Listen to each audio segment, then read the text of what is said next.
things to never say on a first date. Take note.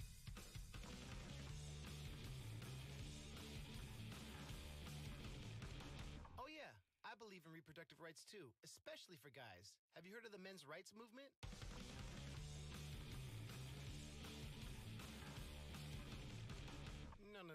Don't order that. You're probably the last person in this room who needs any more carbs tonight.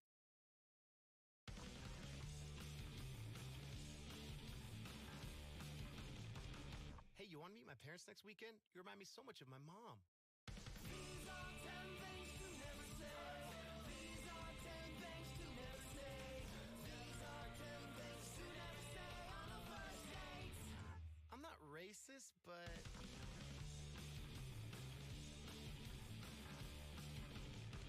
My favorite author? You probably haven't heard of him. I don't think they teach Kierkegaard in the state schools. Be right back. I just have to do a number 2.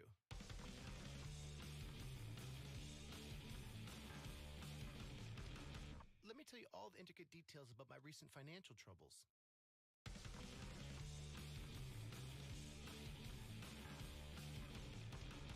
Not counting what's probably going to happen later? How many other guys from Tinder have you slept with? These are 10 things to never say. These are 10 things to never say. These are 10 things to never say on a first date. Can I take this call? It's my ex.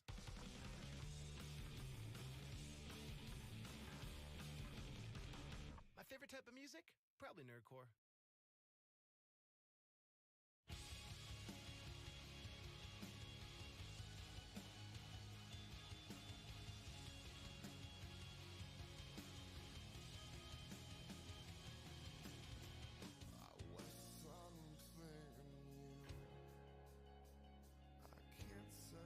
Where or when.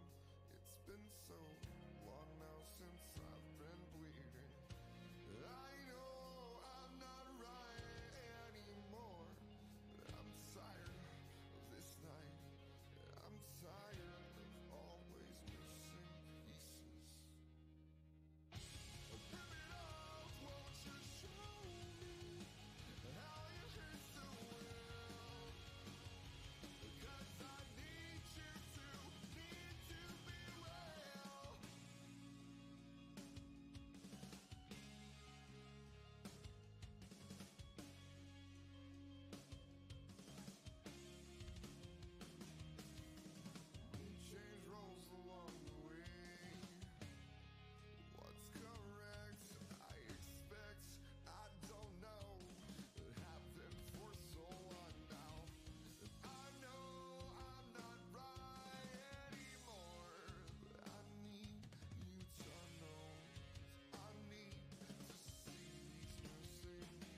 Good morning, good afternoon, and good evening.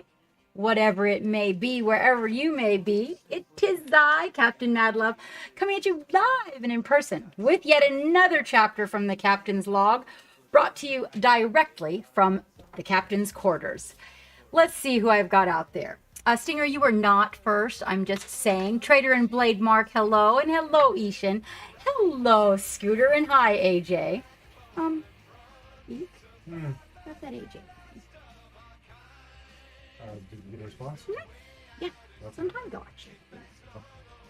And then I just reconfirmed it recently. You were. You can't say first after other people show up in the chat.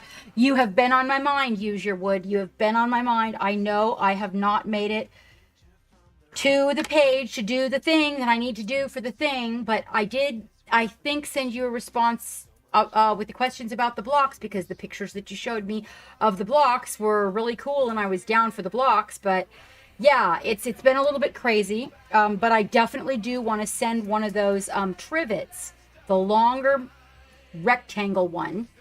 I think it was $75, and I do have a girlfriend who has birthday coming up, and I'd very much like to very merry on birthday. Oh, Bobcat, thank you. I have embraced that. Did you guys notice that I did a hashtag? I did it. I finally just made the leap. Paint Monkey has said it enough and heard it used in other channels, he says, and so I decided to go ahead and make the leap and embrace it. How are you doing? I was thinking about you too, Bobcat. I cleaned the refrigerator because we made a grocery order, and there was jars of pickle juice. And I had to wonder, when you find a pickle that you really like, do you save the juice and then cut the cucumbers up and stick them in it and then shove it to the back of the fridge and just let it sit back there for, a month or more? Because I was thinking about you when I was, when I clean the fridge, I take everything out and I wipe it all down, then I wipe all the fridge down, and then I put everything back. Oh, okay, so that when I find one I really like the flavor of, I'll take regular cucumbers and then I cut them up and I put the other thing that's really good in it is onions, but the onions will permeate your pickle. But so I'll put those into the juice and then I just shove it to the back of the fridge for like a month. The one that's back there has been in the Bubbies juice. That was my grandma's favorite, and it's been in there 2 months. Then I take them out and I serve them with salad, or with when you do cheese and crackers. I don't do crackers a lot, but like because my favorite, and I thought about you because I had these the baby dills, and I had to know, have you ever had sharp white Vermont cheddar and gherkins? Because if you have not had like pickles, sweet pickles and cheese are good too. It just depends on what kind of pickle you like. But you take your favorite pickle, nice and crunchy, you cut a slab of that, and like you would a cracker, you put a little piece of cheese on top. Oh my God. Oh, that's one of my favorite snacks on planet Earth. Oh, Turbo, that's one of my favorite things when Geek makes me a martini is to use my favorite pickle juice. Yeah, I make pickle martinis. Love them. Love them. I think that they're not quite as, especially the Bubbies. Oh, it's really good because it's a little bit sweet and sour. Yes, it is. Yes, I like them dirty too, Turbo. I do. How is everybody out there? What are we up to this evening? We're going to do a little giveaway tonight. So we've got a little giveaway running. Not right now. Geek's getting to it. He's got a couple of things going. We've got a couple of box openings to do with you guys and some stuff I wanted to show you. So just to let you guys know, anybody who missed had to work the painting green. You're working on Slanesh. Ooh. Oh, you're doing some pinks. Are you doing pink and purple? Or are you going you're going your own route, Scooter? Pickle. You have some Reaper pickles. Let's try the martini with that pickle. You know what, though? I like heat in mine. I do. Trader. And hi, Trader, by the way. Hi, Juju. So, a couple of things. Let me get a couple of things out of the way so I don't forget. Stinger. We checked with the local game store about Morty. No go. Still on back order. And just to let you know, other than paying twice as much anywhere else, there isn't really any place to get him right now. His popularity level is off the charts.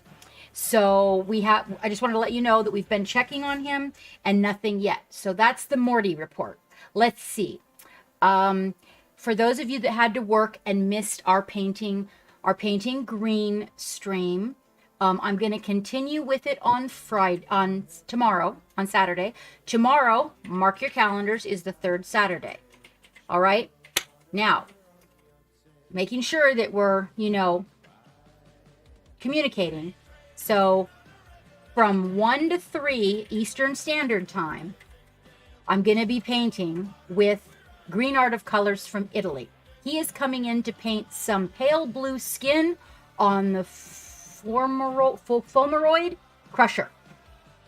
Hello, Dio. Hello. I will be your date, Dio. I'm sure there's a lot of other people that would volunteer also. The spice must flow. I know, right? I do. I like it spicy. I do like it spicy. Yes. Although I have to be careful what brand of beans I eat because not legumes, but there's a, I can't think of it off the top of my head, but there's a thing that's in beans. I'm going to forget what it is. It's also in tomatoes, and it'll come to mind like, randomly. Anyway, so hello, Bad Paint. How are you? Exactly. No, I have to really watch the brands and how they're prepared.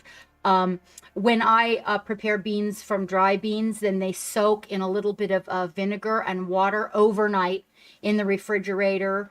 That really helps. What really helps? Oh, if you guys don't know this one, let me tell you something about cooking. You're going to love this one. Okay, so soak them overnight in the vinegar. Not just a little bit of vinegar, apple cider vinegar in them, right? Then take them out, rinse them really, really, really good. Pour them into a gallon Ziploc bag. Fill Ziploc bag with water. Put in freezer. Leave them there for a couple days. Pull them back out. Those will be the best beans you ever had in your life. You'll love it. You'll love it. With randos from the internet, you never know, Bad Paint. Oh, I hope so, Di. I hope so. So, okay, I want to let you guys know that if you missed the painting green, we're continuing it tomorrow on Discord for the Patreon.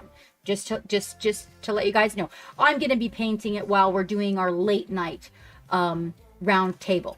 So for everybody that's coming to that, you might want to watch the video that's up in the Patreon. That's the first part of painting this guy here.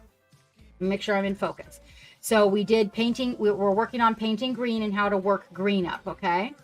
So the front of him. So he got a little boo-boo. My bad. Right here, I did a little thing where the paint does the lifting thing. So I'm fixing that. He had to dry overnight. But this whole area back here on his rump and kind of across his back, and then we're getting the colors built up on the other side. Oh, thank you, AJ. Thank you. So we're getting him all worked up. And this the tail is worked on, but this mane, as you can see, is kind of blobby. This is just the base coats. So we are going to be I'm going to be working on this tomorrow. And if you guys that are Patreons would like to watch the video from our bonus stream, it's still up in the Patreon for you. And it shows you the colors that I'm using and the process that I'm going through. And you want to watch me do some really nice glazing and speed blending, you should watch it because I got quite a bit done in a 2-hour period. Oh, I'm glad that you appreciate it, AJ. I truly am. It's been a lot of fun to work on, and I'm mostly all Reaper colors. Okay, I did use inks that were not Reaper, just to let you know. So that's what we were working on. All right. There wasn't really anybody here to thank you very much. Paint done. I worked at it. But if you were to watch the Patreon when I'm laying down the paint, you can see actually how fast I can paint. Like, I really can. It's just that, I interact and answer a lot of questions and stuff like that. Cavill. Official Henry Cavill. Like, for real? Is it really you, Henry? Or because I mean I have been emailing you and I have been messaging you on Facebook. Where are you coming at us from? Is he coming at us from in Twitch? Probably not. I think it would be Facebook if it was him, and we're not live on Facebook.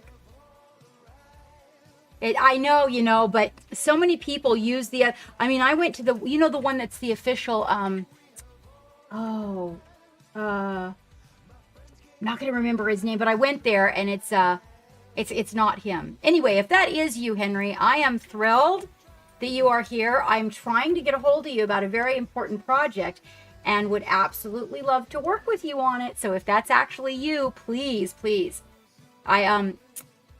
I tried to send an email to a fan organization, but I don't think that one got through. So I tried you directly on your personal Facebook to see if maybe, I don't know, you might just every now and then answer something from a fan.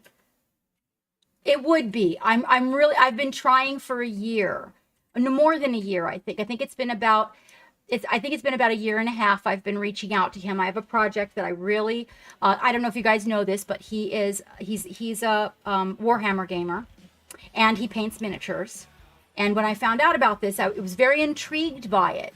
And so and he seems like a very genuine person. So I reached out to him about a little project that I'd like to work with him on to see. And I'll do all the heavy lifting. If you're out there listening to me, Henry, I'll do all the heavy lifting. And I know that if you're out there listening, you probably, if it's really you don't want to pop into our chat because that would be so crazy. I get it. But give your Facebook a look and you can see what it was that I was thinking. So like most dads. Well, thank you very much for that follow. We are working on a follower goal. And so we were going to vote on who we should paint green. And boom, I did my own voting because it was very quiet. Yes, I think it probably would, Bobcat. So yes, I'll do all the entertaining. I will. But if you just take a look at what I sent you, if you're out there, I'd be like seriously honored. I really would. I can't afford you, but if you're having a really nerdy moment and you just feel like we have a lot of retired people that come into this channel, a lot of military people too. So it would be very inspiring. I mean, who better to reach out to than the Superman, right? Oh, yes, that's true. But he was my Superman first. So Christopher Reeves was like the Superman. I saw it late. I didn't get to see it like when it came out.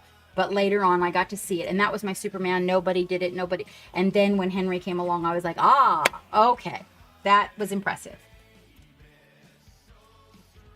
Plus, I like the fact that he actually is a very healthy, in shape. Like, he's not all skinny. He's buff. I like it. Well, you know me, I like a rock. So, all right, let's see. So that little guy is going to be tomorrow's deal. When we get a few more people in here, we'll do a box opening. Let's see. For those of you guys that are like, always here first, would you like to hear about our new sponsor? It's really exciting. It's so exciting. And I wish Dark Virtue were here to hear this because I know he's going to be thrilled. Are you out there, Dark, just lurking? Did I miss you in chat? Okay, so we are officially in collab and sponsored by Pop Goes the Monkey. Yes. Very exciting. I'm super excited about it. So that should be a really fun thing for everybody. We're trying to find things that are different and fun for you guys, not just like the everything, but places where you can get your supplies, places that have things you need or want, that sort of a thing. Hello, Midnight Terror. Thank you, AJ. Thank you so much. I'm very excited about it. I was just really honored. How are you doing, Midnight Terror? Let's see. Your little cat can go over here. All right. So for tonight, I thought what we do is pull the girls out. Maybe we'll do a little bit of mossy groundwork on this. We were going to do slippery rocks. I thought maybe we'd finish that up if you guys are into it. Oh, let me show you what I'll be painting. Blue Skin is at the beginning of tomorrow. This is what I chose. How do you like him? With Green Art of Colors from Italy. This is what I'll be painting. He is painting the Fulmoroid Crusher. I'm going to be painting this and following along. Oh, that is for wrist, forearm, and elbow support, my dear. That is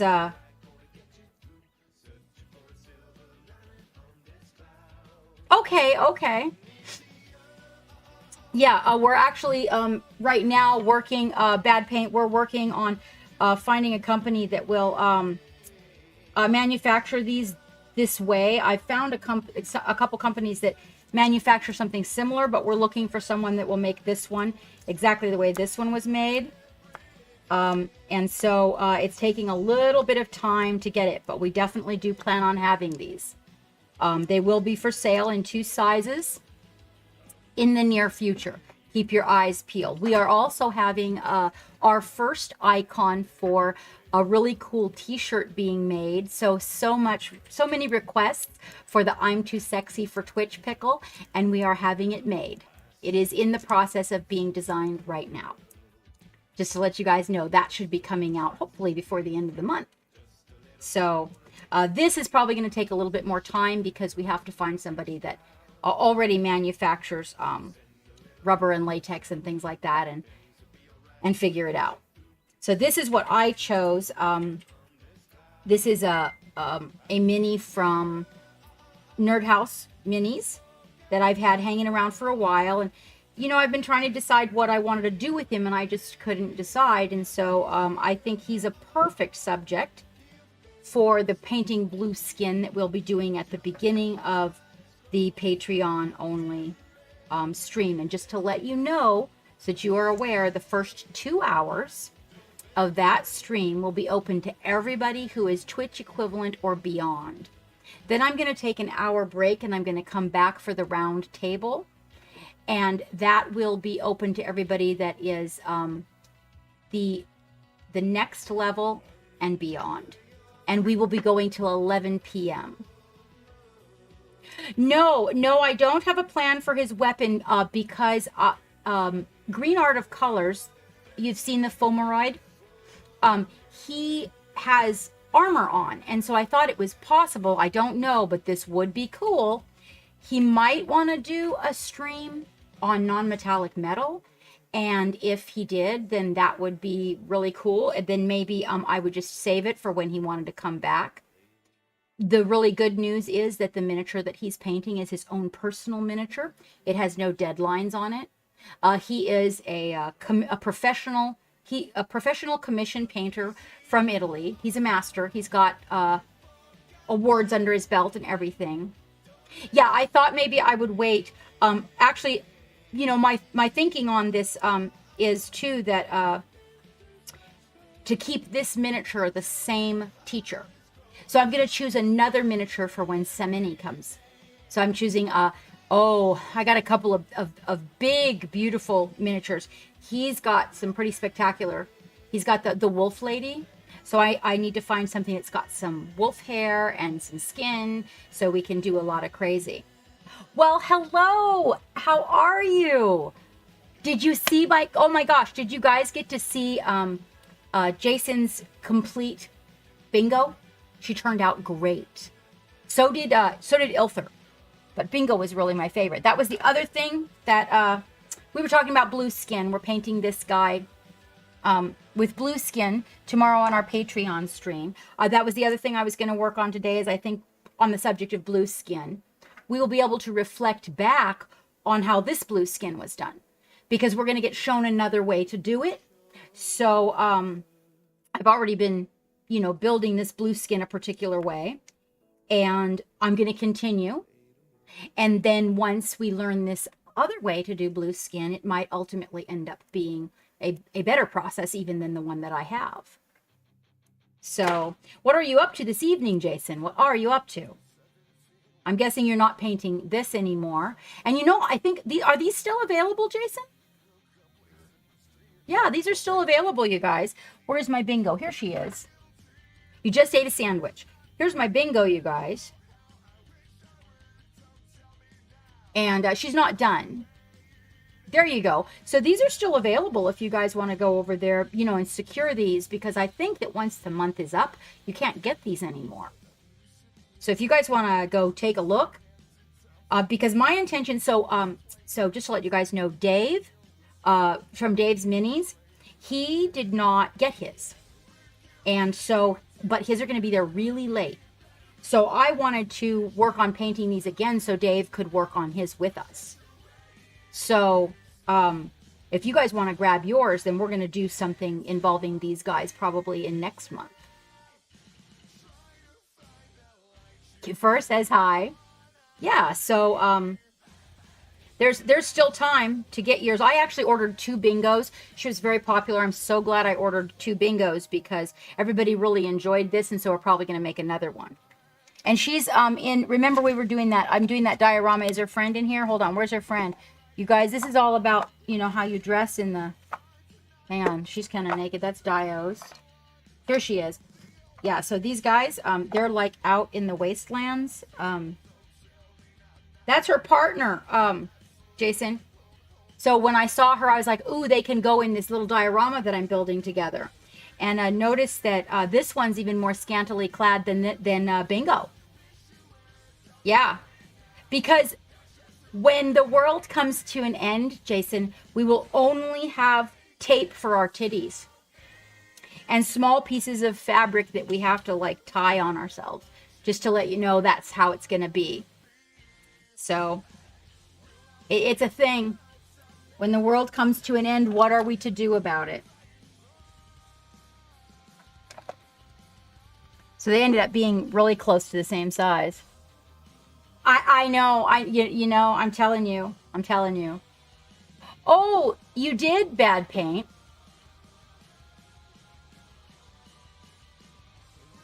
Oh, excellent. You're going to like working with those.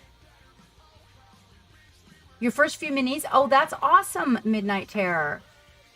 That's great. That's great. It's going to be your first ones. I'm excited for you. Let me make sure I didn't miss anything. Okay.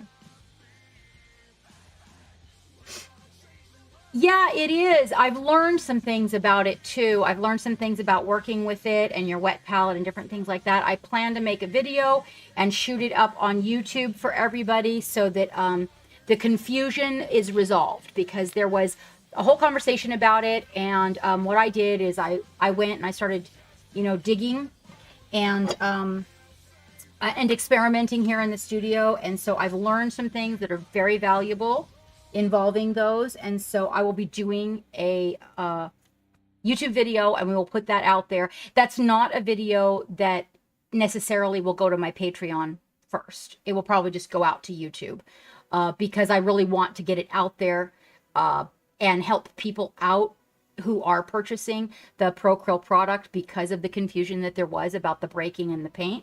So I'm going to go ahead and make a video, and then I will put it out there. And that way you guys will know how to accommodate your palette and whatnot when you are working with it, so that you can get the best performance out of it. That's going to be, you know what, just Bad Paint, you can contact me privately. Because I'll get off on that, and I'll be down that road. I mean, that'll be the end of it.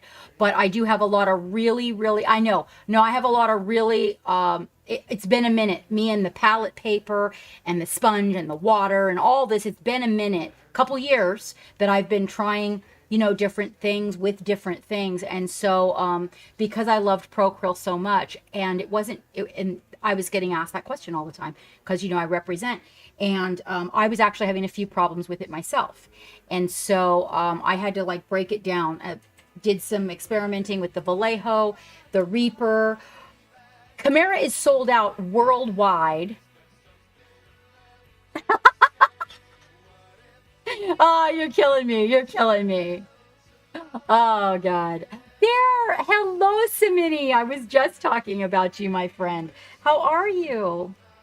Yes. Well, also, if you want to just contact me, because if you're having any palette issues or whatnot, feel free, Bad Paint, to give me a private message. Discord's the best for me. It keeps your messages, and then I know where I'm talking to people. Twitch and Instagram sometimes just delete your messages randomly. So, but I really have been through the ringer on that one, in a good way. It all came out good. So I do have to find my flow aid, guys. Here we go.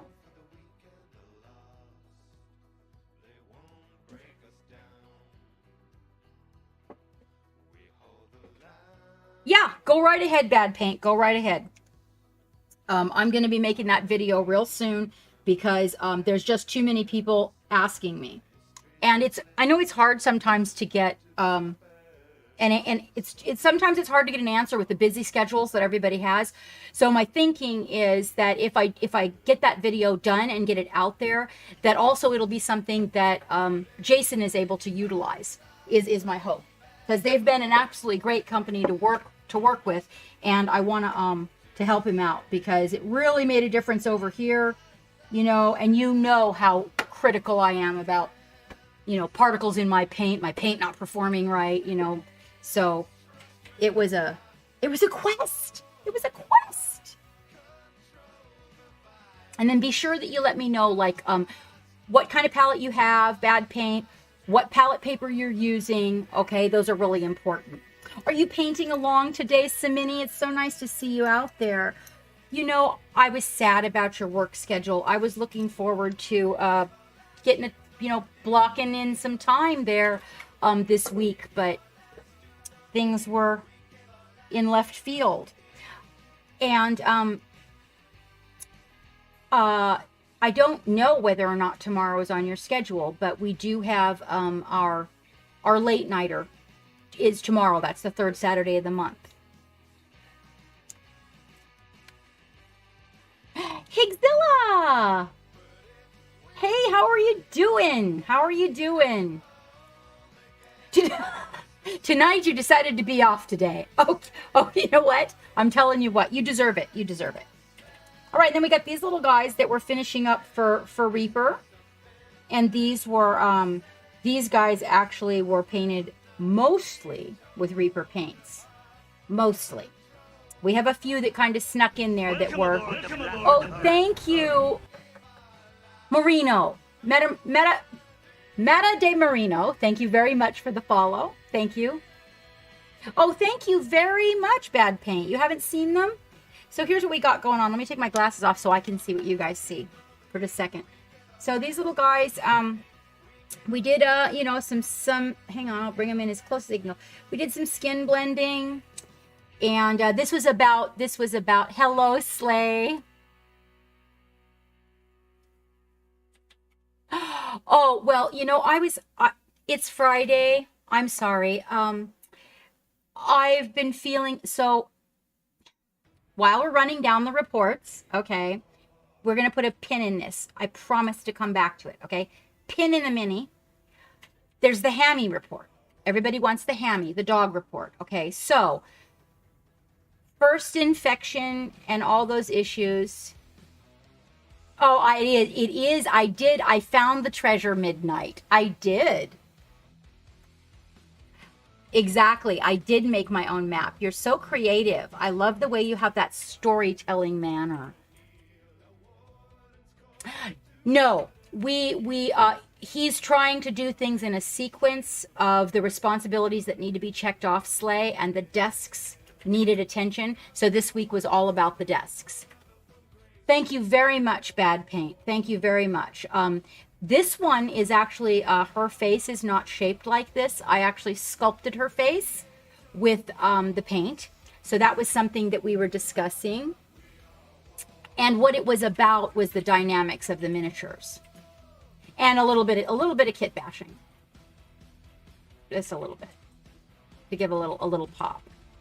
So the Hammy report is that she had the first infection, followed by a second infection, that the first infection, the antibiotics being taken for the first infection are inadequate for the second infection. Okay? Then she got a third infection. So the reason that everything hasn't quite been going right is because she had a third infection, which I noticed when we went to Virginia over the weekend. And so I know it's been a rough road for her. The first infection she got just messed her body up. It was just really hard for her to get over it. And then the antibiotics they were giving her were so strong. She was supposed to take them for 21 days, but on 14 days, they started to affect her neurologically. So I was very concerned about that, and I immediately took her off of them and then contacted the vet and said, I don't know, like the infection is gone, but she's acting strange. So after she was off of those for about 2 days, she started acting normal again. We waited a week, and then we had to put her on the second set of antibiotics. Now here's the good news. The third infection, the second antibiotic works on it. So he said just keep her on this, and I've had very good luck with this particular antibiotic. It's called Clavamox. And so it was supposed to be that she just had a simple UTI, and that's what they give her Clavamox for. But it turned out she has a secondary infection, which probably happened because of the first infection messing up her body. So she just went in today, and he checked everything. He said, I nailed it. I figured out exactly what it was. I took her in, Slaymore. It was exactly what I said it was. And so she's on some anti-inflammatories and medication for it. It's going to be, we're now officially, I think we have everything ironed out. So yes, I just got to get it right. I got to get it right. So Hammy is doing much better. She's just, she is 13 years old. So all this extra medicine going into her body is a little bit much for her. So that's the story on the dog. She's doing much better. She actually was very happy today. I think that the anti-inflammatory he gave her, she took a long nap after she went to the vet, and she seemed a lot better when she got up. So yes, it has and for me, so I love her. So, All right, so going back to said minis that we pinned here. This was a class, this one that I did in Reaper. My understanding is in about 3 or 4 weeks, all the videos will be up, and you guys will be able to go take the beginning class on this. And then you can follow up on our YouTube for the rest of it. Oh yeah, that's right. My Reaper class is up on YouTube. So if you guys want to go to my YouTube and watch this class, we actually put our video up there already. So you can see the beginning stages.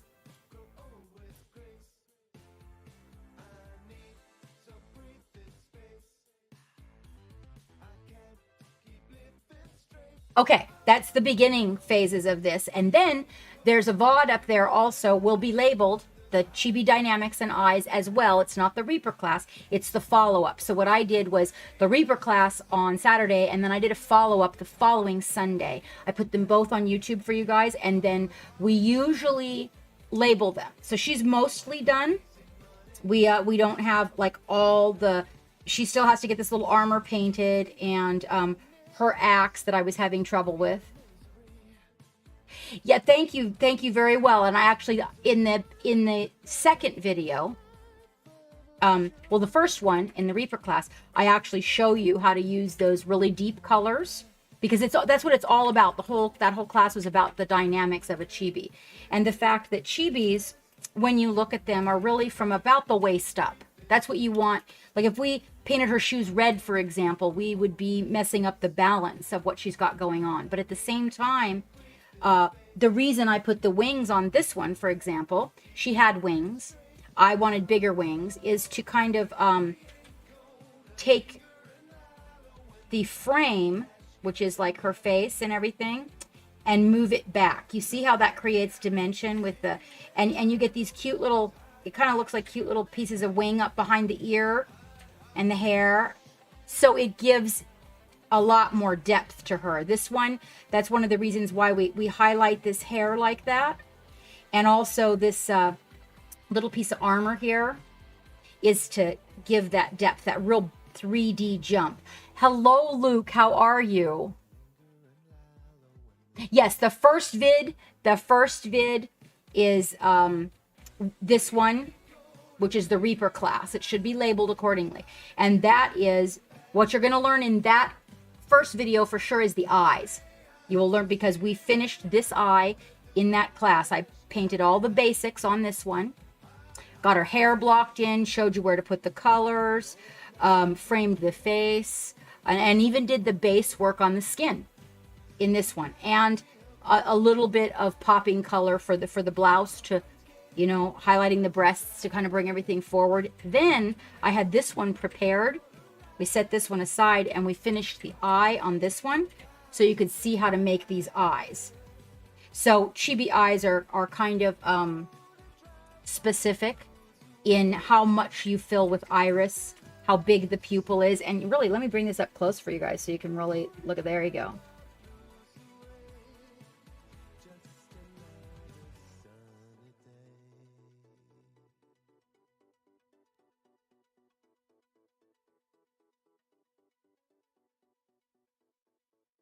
And then we did these eyes in the second video. Okay, now these eyes are harder because they're looking to the side.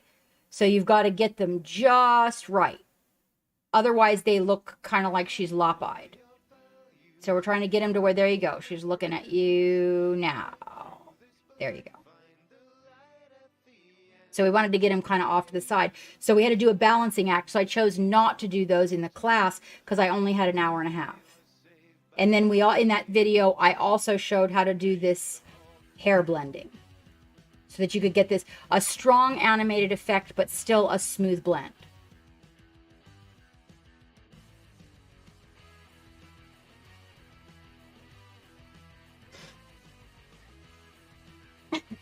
Hello, Viking Nephilim. How are you?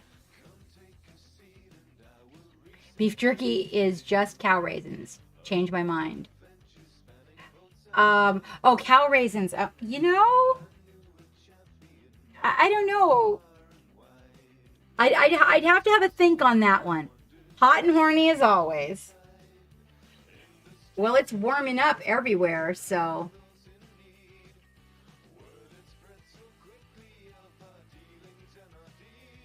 All right, so that is the story on that. And then the other thing that we went back in and I did that's somewhere mixed in there, and it will be labeled Mother Love and Paint Party, is smoothing this skin on these breasts. Because, man, were they driving me out of my mind. So that was a whole project unto itself right there. And starting to get the sunburn built on the skin, let me tell you what, that was a challenge. So all those little things put together. And then if you hadn't seen it, we finished this guy. Let me focus that in for you. Some people hadn't seen it, and so I want to make sure everybody got to see it. This was not done on any of my streams. This was a private class.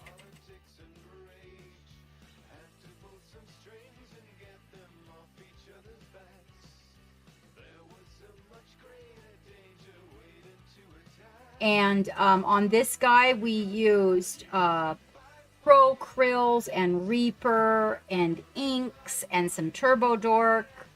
So it was a lot of fun. I have about 6 more Rockies stashed away. We will definitely be doing some Rockies.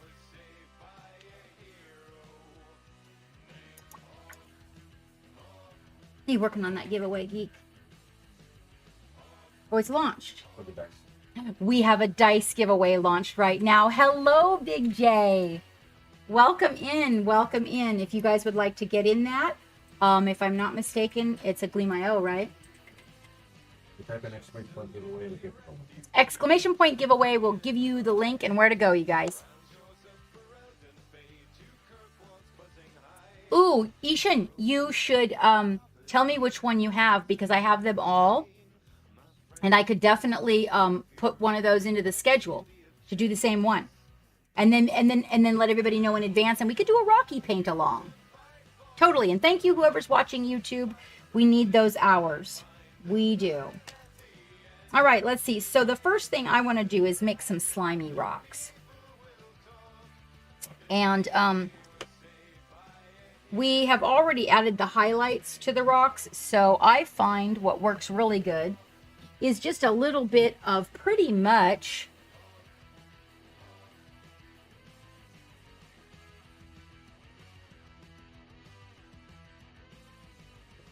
any respectable olive green.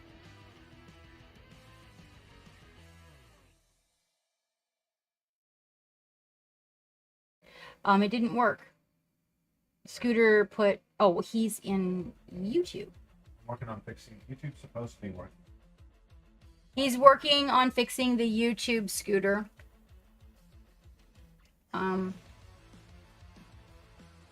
Somebody in Twitch, will you put exclamation point giveaway? That's right there.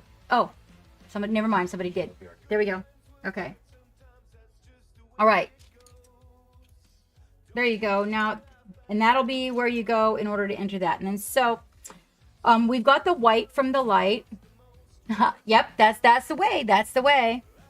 And then I like to get a couple of colors in the moss. So like a yellow ochre. So yellow ochre, olive green. I think my camera is like way out of whack over here. Hold on, you guys. Sorry. Don't mean to make you seasick. Well, I did step aboard a pirate ship. There you go. Okay. And usually to get the moss on there, I'm also going to choose a nice, let's see, I'm going to choose a contrast color, which I really like to use when I'm doing scenery. It's like my favorite product for scenery. I also like to use it for some glazing. I don't know if you guys have tried it. Let's see. So Militarium green is pretty good, but there's one that's kind of a yellowish. Let me see if I can find that one. That's like super delicious. I don't know, it might be called orc flesh or something. But they are. Well, hey, Jace, let's see. So would it be Jay Carney or JC Arney? We are making a little base. Jay Carney, welcome aboard. We right now are making a little base for these two ladies. I was going to make some slimy moss on it. And these two little ladies are going to be on this base. They still have a little bit of work to be finished up on them. And then they're little Reaper chibis that I have. And they're going to go on here. But I kind of wanted to get, we got some light and dark. And I really wanted to get some more color into these rocks and a little bit of slime worked in. So I was going to show everybody how to make, you know, when the water sits in an area and then the rocks get that little bit of green going on.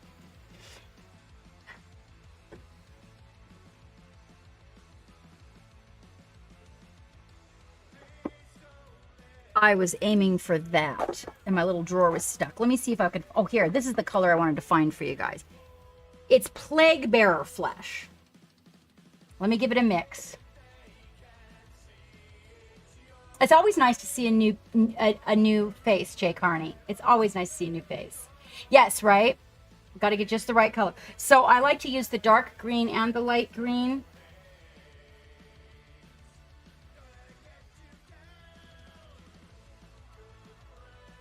To see my face.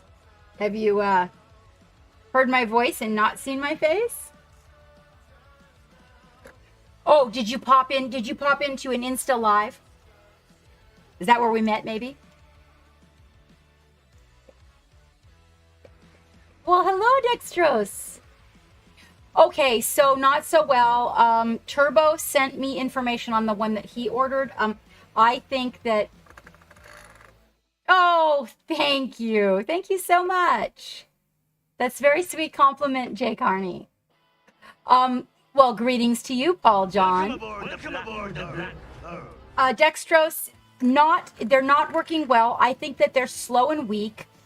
Turbo sent me a picture of the one which was the original one I was going to order, but then I bought this other one that sounded like it was a better thing. So I'm going to be ordering the bigger one. In fact, I was going to actually ask Geek to change the March prize pool for the big mixer.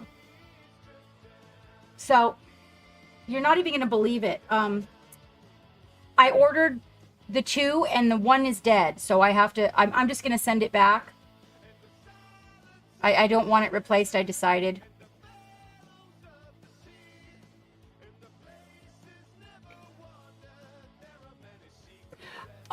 So it's a Turbo 125, right? I have $30 that was given to me by Miss Half Damage that has to go to it. And I think Turbo told me $125. I think. I could be wrong about that. But he's out there. And he could put a link in there and show you guys if you want to see it. Because it just was very disappointing, Dextrose. This one seems, yeah, and yours has the adjustable, that's the one that I need with the adjustable speeds. That's the adjustable speed, right, Turbo? Can you link it in there, Turbo? The one that we're looking at? That'd be great. I would really appreciate it. Because I am, this one will not, Dextrose, it will not mix like my primer. It won't mix, in fact, I have these little lipsticks. I was going to save one for the little lipsticks and it didn't want to mix the lipstick. These aren't very big. And it doesn't, if they've been sitting, it doesn't mix them.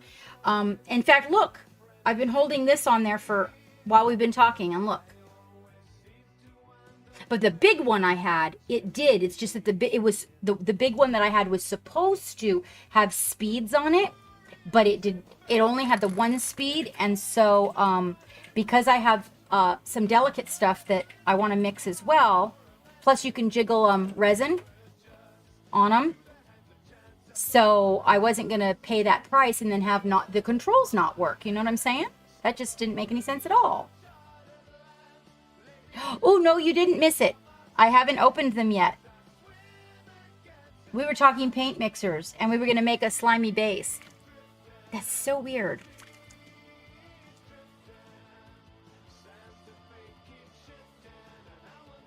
Hold on.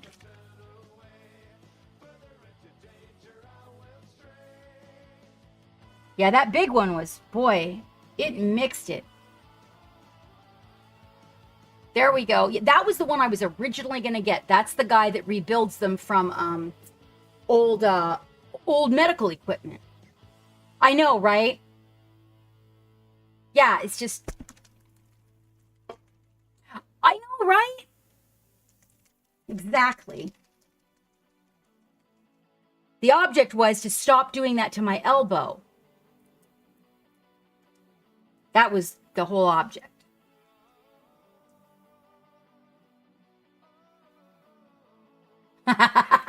Maybe that's what it is. Maybe I need more practice. Yeah, okay. That having been said.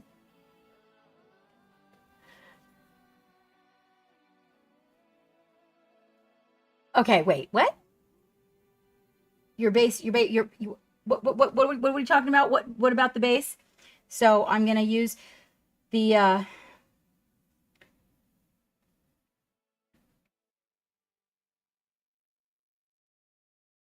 then I'm just going to, with the dark, I'm just going to kind of like hit and miss.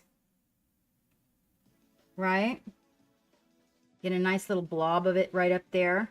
Drag it over some of the white areas and in between some of these darker ones. So it kind of looks like water was sitting up against that.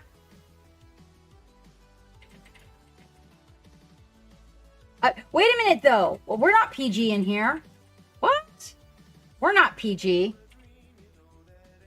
If there's anybody in here who is not 18 or older, I don't want to know. They're not supposed to be here. So, you know, not 18 or older. Yeah, right? Yeah, we are definitely not a PG channel.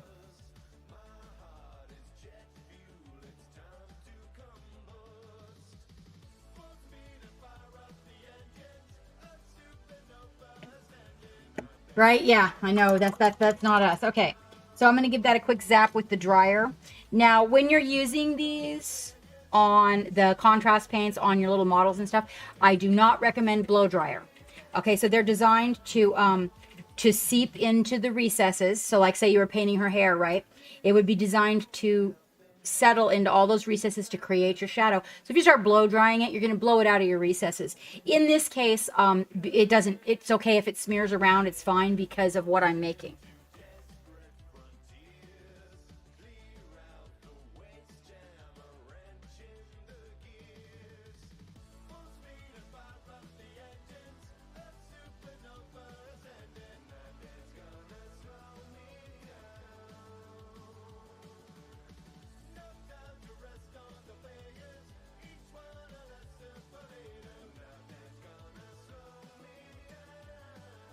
And I think what we should also do, hold on, I'm gonna get some, oh yeah, let me see what I have in here. I have something kind of green. Oh, looky what I got. Looky what I got. I do. I have some little green babies. Ooh. Little green. Yeah, yum, yum, yum.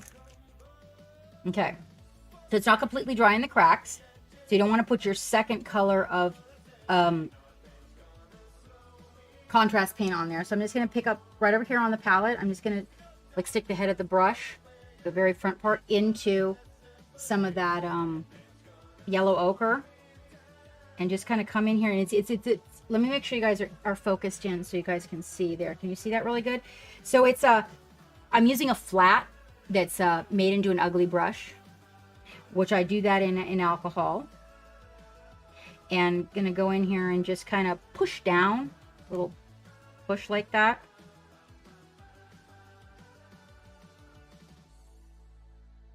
Right?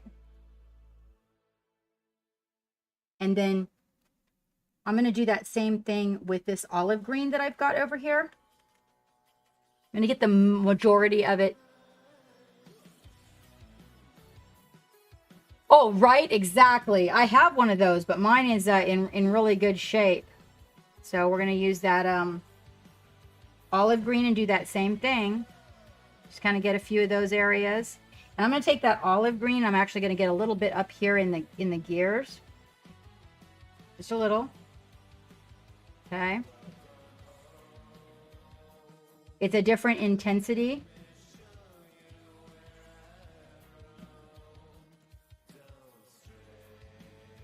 Now, do you see it working? Get a little bit more of that yellow ochre.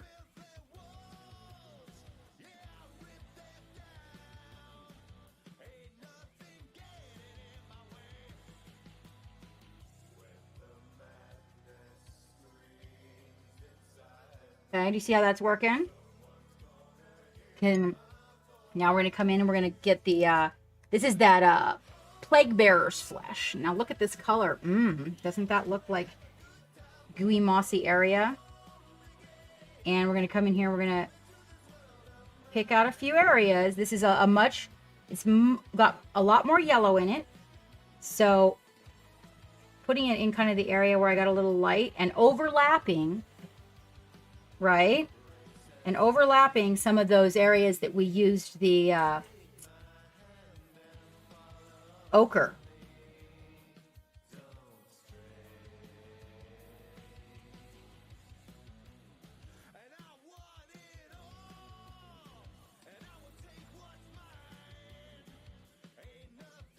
And what's nice about this is it'll stand up in some areas and then it'll leak into the recesses in others.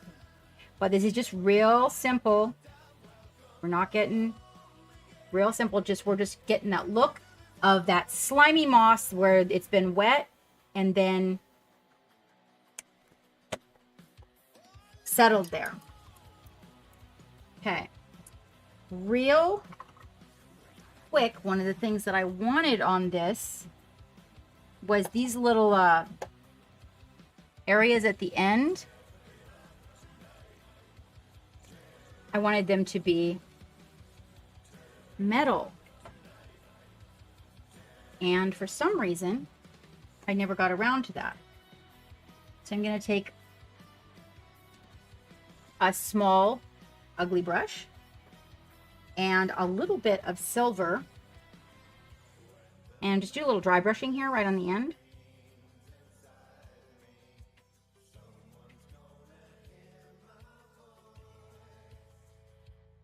And then, you know, it just is overwhelming. So to resolve that, I want it to be having the green, the swampiness. We gotta let that dry. But you'll notice what it's gonna do is it's gonna fall into all those recesses, and for the most part, it'll leave the little areas standing up that are lighter, and then I'm gonna come back over it with just a little bit more.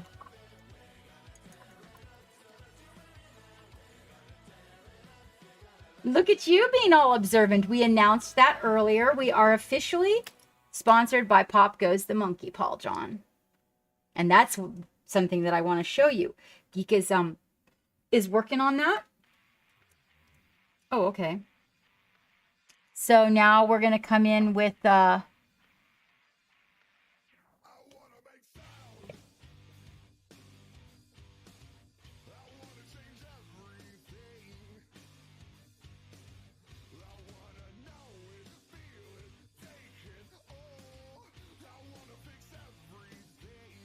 okay.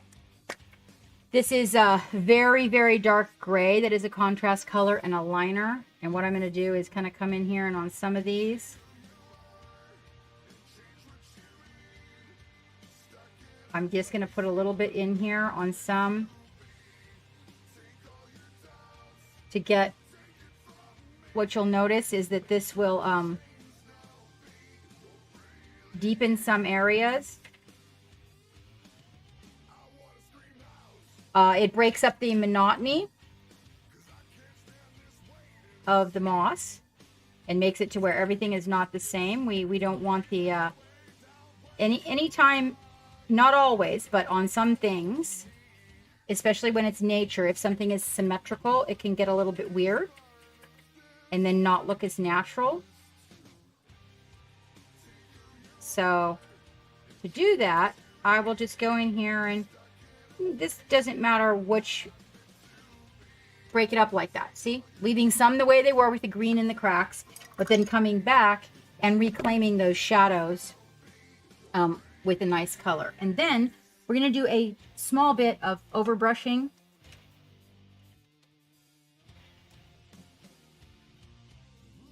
I'm going to get the silver on a flat, otherwise known as a bright.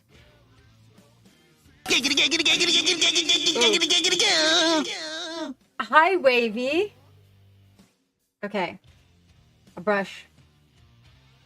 There it is. Okay.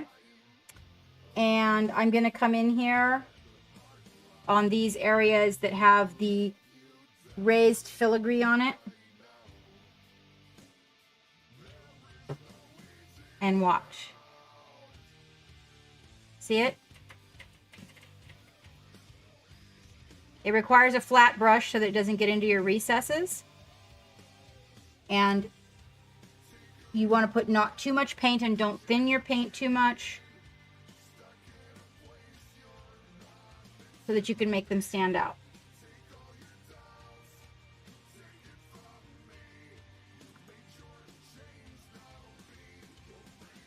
Oh, nope.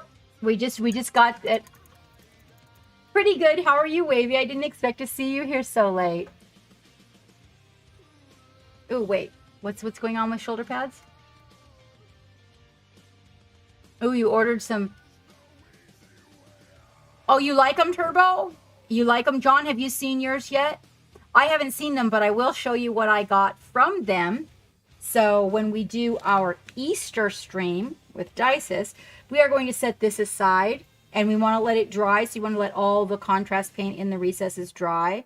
I still feel like in here kind of looks like it's got like swamp water in it a little bit or something, and I kind of want to fix that, but I'm not entirely sure. I don't know if maybe I kind of like it looking like doesn't it look like it's sort of in like some gummed up oil or something? I thought it really did. I want to pick out a couple of the little gears though, so you can see them a little more clearly, but I do think it kind of looks like it's running in some muck. Ooh.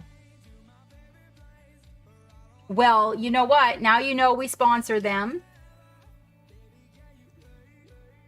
Excellent, excellent. Yes, so we got some things in a package from them to start when we started our relationship. Let's show you guys what I got. We will be giving away one of these little fellas here.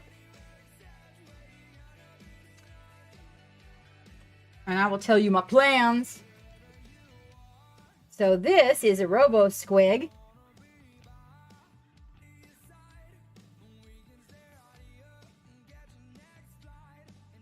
Oh, Wavy, that's so sweet. Thank you. Yeah. This is a reminder. Take out the dog. We got 2 little babies here. So, thank you, Cuddly, for that follow. Cuddly Mama. Mooma. Cuddly Mooma. Thank you for the follow. Yeah, so these are the little Robo Squigs. We're going to be giving away a couple of these on Easter to new homes. And then here's my big badass guy that I'm going to be working on. Not on Easter. Not on Easter. Wait, Slanesh is unhappy with your color choice. Therefore, Slanesh is pleased. Is that how they express their pleasure, is through anger? Yeah, these are made by Monkey. And then so we've got this guy here, and he's going to have magnets in him, but he's got like all these crazy guns that come with him. Yeah, isn't he cool? I don't know how he goes together. I'm going to have to look up instructions because I don't know what I'm doing. You know the captain. But don't you think this will be a great place to do some metallic rubbing? Oh, look at that. Look at all these guns he's got. Like all these crazy guns. So here's it looks like a flamethrower. But I think they're interchangeable up here on top. Oh, he's got a motor. Look at this. Look at this. Isn't he neato? So right here, I'm going to stick a leg, somebody's leg, like he chewed it up, like on my orc that's got the ripped up towel. So he's going to have a leg stuck in there. We're going to do that. And then he's got more guns. And then he's got this gun. And then he's got this gun. This looks like a machine gun. And this gun. He's got all the guns. Look at all these guns. I think I might take one of these guys and like mount one of these giant guns on him. Where, how does he go? Where's your face? There's your face. Like this. Boom. Rah! Yeah. All right, so these guys are going to need a little scrubbing, a little primer. This guy is going to be some crazy metal work. This is going to be some crazy metal work. So, but he's got like all that orc baby had all these different pieces of metal on him. So I'm really excited about that because I'm going to do different types of metal on him. The different. And I love these glowing eyes too. These are so much fun to paint. These light bulb eyes. I painted that on the other orc, but it's going to be really, really good. I'm going to prime in black so that, back in here, you can, what I'll probably end up doing is priming this black and then, priming it silver in here. And then after I prime it silver, putting a contrast gray or black in the back so that it's all dark inside of there, but over silver so that you kind of see that little bit of metallic going on and then come forward from that. Yeah, it is. It really is. Like we could put a colored one in there and, like a colored metal and then all the different kinds of metal and some rusty metal. And I think he's going to be like super fun to work on. Plus he's got all that cool stuff that I like the nuts and the bolts, we can do little muzzle burn kind of stuff around here. Maybe we'll do a poll in the Patreon for different colors. But yeah, I think it's going to be, where does this go? Let me see. These both look the same and there's only one. It's his bonnet. It's a bonnet. And he's going to wear his Easter bonnet. Yes. Oh, I should put it together like that. And then when Pop sees it, I'd be like, oh, I thought that's how it went together. Oh, these are from Pop Goes the Monkey. Yeah, it is, right? I love that little engine back there. I think I'm going to put this right here just so that Pop sees that. And he's like, WTF. Oh, wait. This is his mouth. Oh, it's his mouth. It's not his shoulder pad. You see, this is why the captain does not put them together. I'm like, where does this shoulder pad go? Oh, it's his lower jaw. Just saying. Yeah, yum, yum, yum, yum, yum, yum, yum, yum. Oh, it would be cool if it was movable. Yum, yum, yum. Got a kind of Pac-Man thing. Oh, oh, you know what? I can tell you something really cool. You guys can adjust this. Like you could glue it down here if you wanted it down here, or you could glue it more closed if you want. An 80s squig. Orcs would like that. So that way, and I received a really nice box from him. So we're going to be giving away these Robo Squigs here, at least one a month. But we're going to start. Oh God, they're so cute, you guys. Look at this little motor. Oh my God, look at this, you guys. Look. Ah. Look at these little pipes. Is that dynamite on his butt? That looks like dynamite on his butt. Oh, I like it. It's really cool. 80s love shoulder pads. Oh, that's right. Turbo. Yeah. I remember that look. Remember Michael Jackson in. And then we went over what I was painting blue for the Patreon stream tomorrow. Okay, so did anybody miss that? So we're doing the Patreon stream tomorrow. 1 to 3, we have a master from Italy coming in to paint blue skin. You guys voted blue skin. A pale blue skin. So, and I did shout it out so that you guys were up with it. I chose this guy. This is the guy that I'm going to paint. With the blue skin. He looks exhausted. Yeah, I don't know, Bobcat, but I mean, I suppose if we had magnets, sorry guys, it's just that like you could glue it, if you look at the way he's put together, you can glue that down here, or you could glue it up, any way you like, or I would think, I mean, so he's got a ridge where it's supposed to line up with the ridge, but you could definitely glue it above that ridge if you didn't want it open that much. His saw blades would show if you turned him upside down like that. But I think that if you put magnets on these, you could probably slide the position.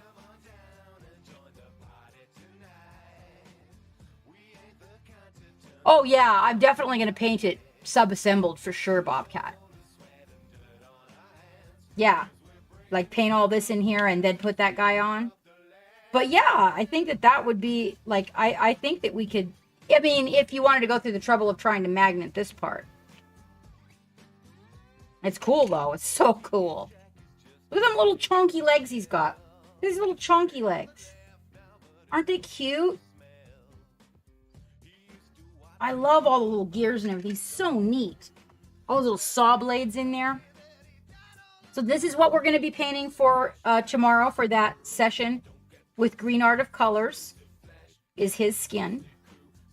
And then I think I'm going to save him for our next session. We'll save the weapon. And see what because he has metal on his figure too. That's the Foamoroid Crusher. That's what he's going to be painting, is that Foamoroid. And then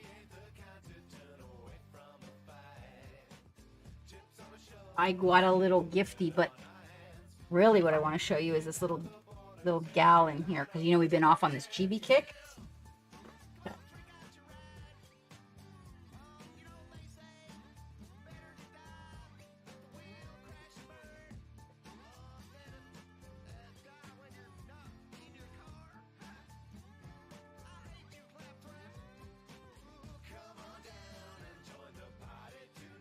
It is Zar Kali, the Wrathcaster. and Crezia the black Oranax.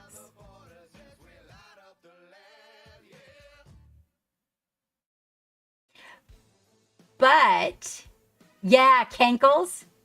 Yes, AJ, yes. I ordered these because they were so cute.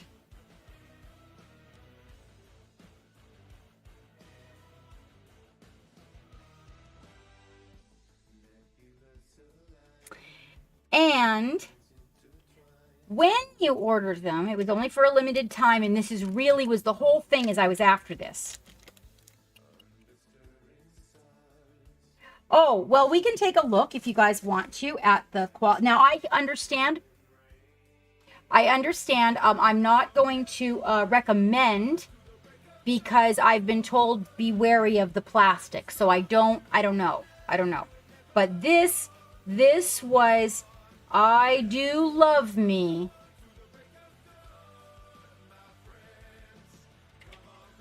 Right on. Right on, AJ.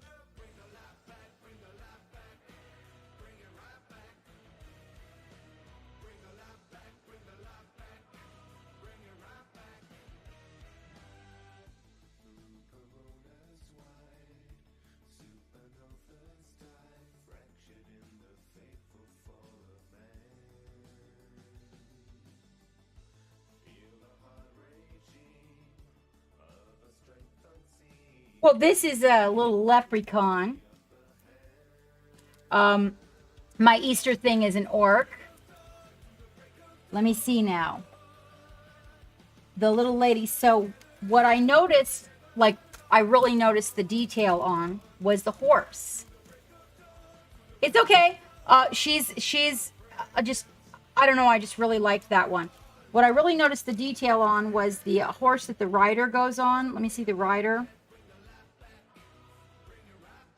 Yeah. Which is one of the reasons that I got this one.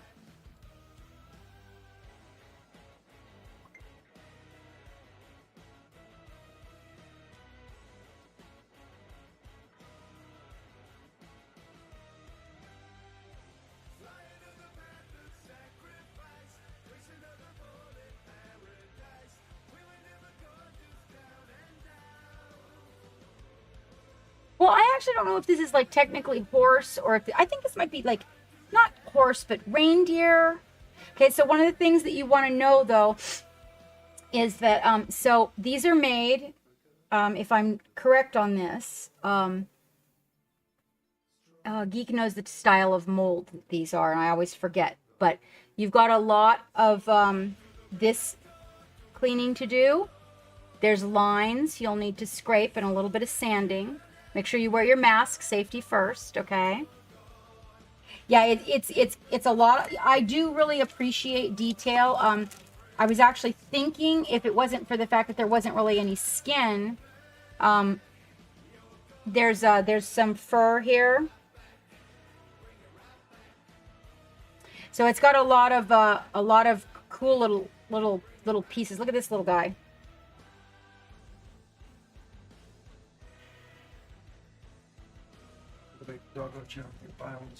Your dinner's in the microwave. Eat my dinner. Not hot, of course.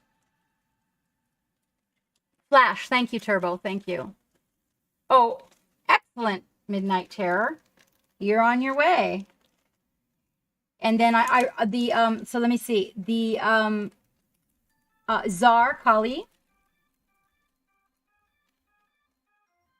I'm excited. Be sure to photograph before you start. Okay, Midnight Terror. And this is like really, really intricate, and it's definitely going to be a challenge. It's a very small with a lot going on. See that?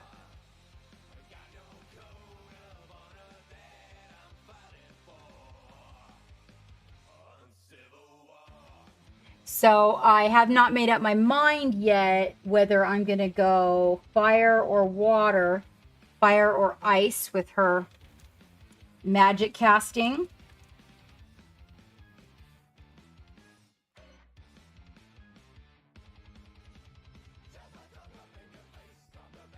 And then there's all those little but these little ladies, you guys. Yes, so that you can watch, so that you can see your progress. That's all. They're so darling. Let me get out this one that I just, oh God, I love this one. Oh, they're just so, and they're different. You know what I mean? They're just different. Check out the detail on this little gal.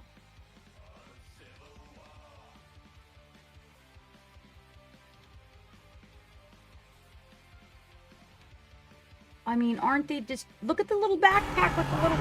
Oh!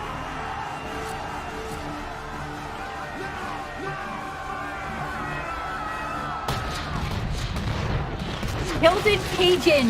Hilden Cajun, hello! Hello, Singularity! Wow, long time no see, really! For real, thank you so much for that raid. We were just doing a little box opening and some little miniatures that I got from Midnight Hero. And these little teeny tiny gals, they have so much little bitty detail and they're so tiny. I was like, oh my God, what are you guys up to? What were you painting? Thank you, Turbo. Thank you for the hype. Thank you so much. Yes, they are, AJ. They really are. I'm quite pleased with the detail. I also have the nuns, the cursed nuns, and that's when someone had warned me about their plastic that I probably wasn't going to like it, but we shall see. These are my little treasures that I just got. Singularity, it's nice to see you on board. I haven't seen you in forever. I hope things are well with you. And Kilted, wait, I see that yours says Cajun RPG. So you were gaming? You've been playing D&D. Oh, that is so nice, though. How did the game go? How did the game go? We were showing our new stuffies. We got a new sponsor. Have you guys seen this? You guys seen this guy? This is a Robo Squig. This is the big Robo Squig. Nobody died. Well, that's pretty good. That's pretty good. So Pop Goes the Monkey is now officially sponsoring us. And he sent me some Robo Squigs because I really like squigs. Look at this guy. Isn't he cute, Cajun? I know you love him, Josh. You love him. You know you do. One of his blades broke out. And so I'm going to stick somebody's leg in there. You know? Like a tower, a marine, or something like that. I'm going to put it in there like it's getting all eaten up. But look at these chunky little legs. Isn't he darling? He's got this motor on, and it's really heavy. It's a nice little miniature. Like, it's really stout. Also stands on its own. It's so cool. I don't know. They're just really, really neat little guys. Hello, Voltron. Hello and welcome aboard, you guys. We were painting, so what we were doing is, oh, there's your wings. I wondered where your wings went. Grumpy's wings. Yeah, he's a Robo Squig. He's from Pop Goes the Monkey. Voltron. He's got a mouth, but I got these little ones. We're going to be giving a couple of these away at our Easter stream.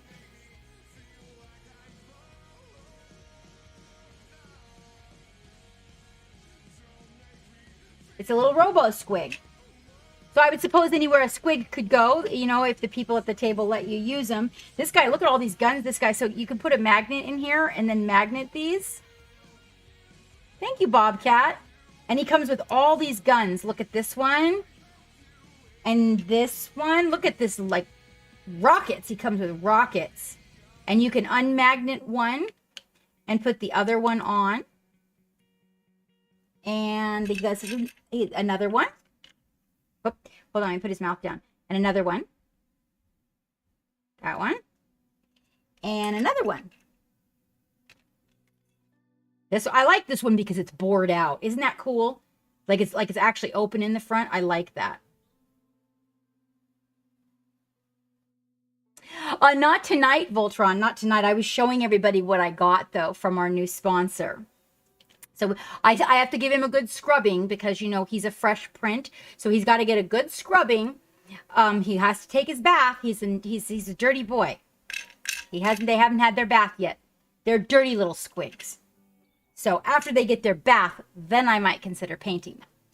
So I was working on a little base for a couple of chibis today. And I think that my chair is doing the fall in the hole thing again that it does. So these guys that I'm just finishing up, I'm putting them on a little dungeon tile style, like they're in the dungeon together on a quest. And I was doing a little bit of a slimy floor and showing everybody how to do it. Yes, they're fresh prints, Bobcat.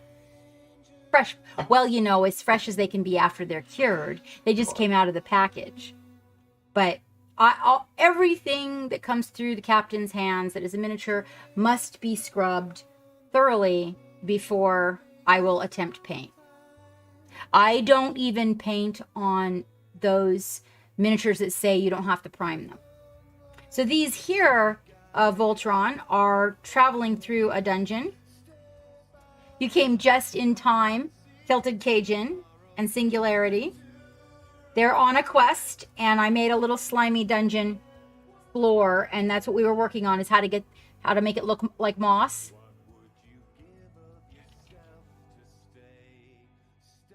Is a 3D print. Anything listed as a monkey resin is a 3D print. Okay. You can expound on that, Turbo.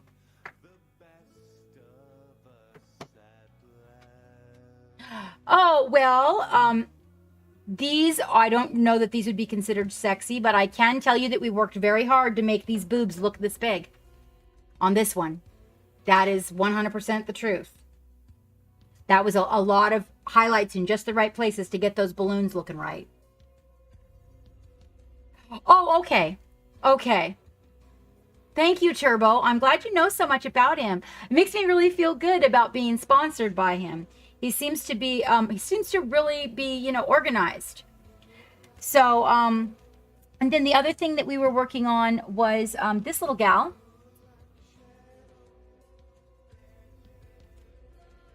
She's from Wasteland.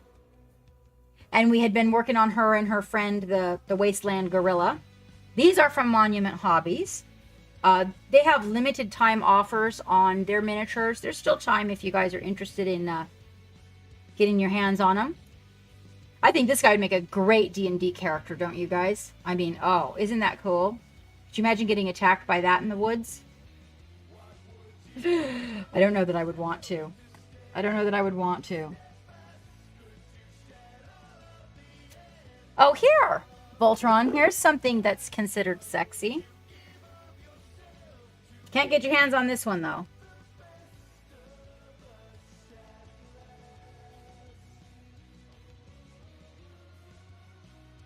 Yes, I do. You know what? I agree with you, Voltron, because I call some food sexy and some colors are sexy. I agree with you. It is. I love the word. This is our Captain Matt. This is actually went back to the designer to get her airbrush and her paintbrush, because this file we did the first time that we printed it was printed without them because our designer went on a hiatus.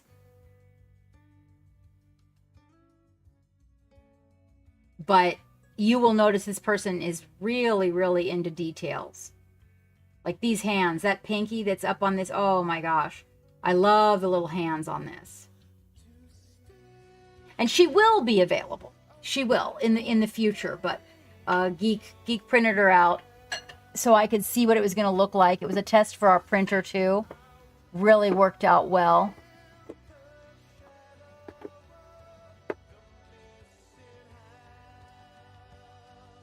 Hi, Riser. Oh, hey, welcome, my friend. What are you painting on? So we just did our box opening. We just finished our slimy little tile. I do have to get a little bit of black out. I like the Pro Acryl Black, you guys. If you haven't specifically used that, it's very nice and matte. Yeah, well, I guess not anymore. Thank you, Voltron. Thank you. And again, Kilted Cajun, thank you so much for that raid. Hey, I do not know Kilted Cajun, but you know, we always try to go give our raiders a follow. So if you guys are not following, those numbers really help. So go give Kilted Cajun a follow. And I would say, Kilted Cajun, that you could put something in the love gallery, but since you weren't painting and you were D&Ding, what you can do is put your info in the love gallery for me. You know, like your Twitch and where we can find you. If you paint minis, your Instagram, and when I go through the love gallery, I can shout that out.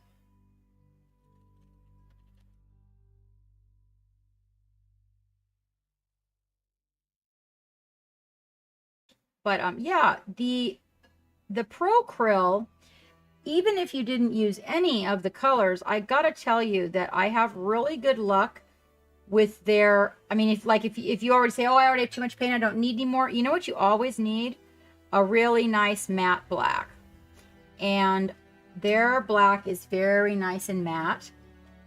Also, if you guys are into that metallic rubbing that I do, and you've experienced that, I can tell you that it performs very well for that. So yeah, we're just going to come in here because, you know, we got a little bit of the moss outside the edge, and I'm not doing a outside the box routine here. We're keeping it all in the box. There we go.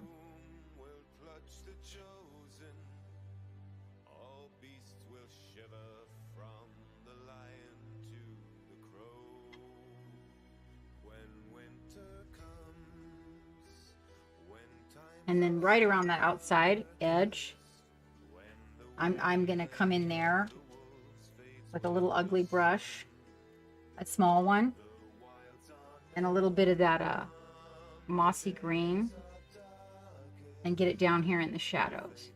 So that when you're looking at it from the side, it's not just like a solid, perfect black stripe. And I'll just get a little bit of that yellow ochre too. There we go. That way it's just not like a solid pretty color on the side, you know.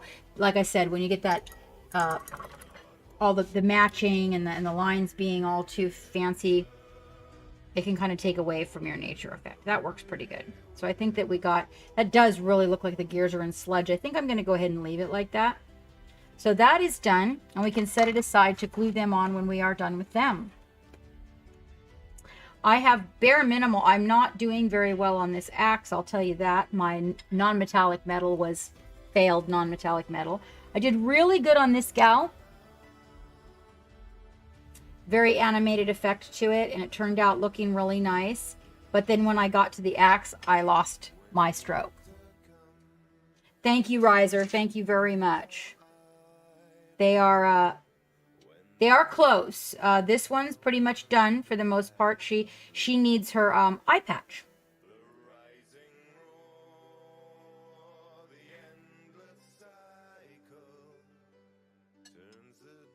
All right. Spearfishing. You know, I never got into that. When I was in Hawaii, then, you know, that was a very big thing, and I never got into it. I wanted to. I've been spearfishing, but not myself with a spear. So I went out, you know, diving and snorkeling with the guys that were doing the spearfishing. And I definitely love fresh fish. So there's an art to that. It's not like regular fishing, every kind. I love to fish. Absolutely love it. Alaska was one of my favorite places to live just because of the amount of fishing that I could do.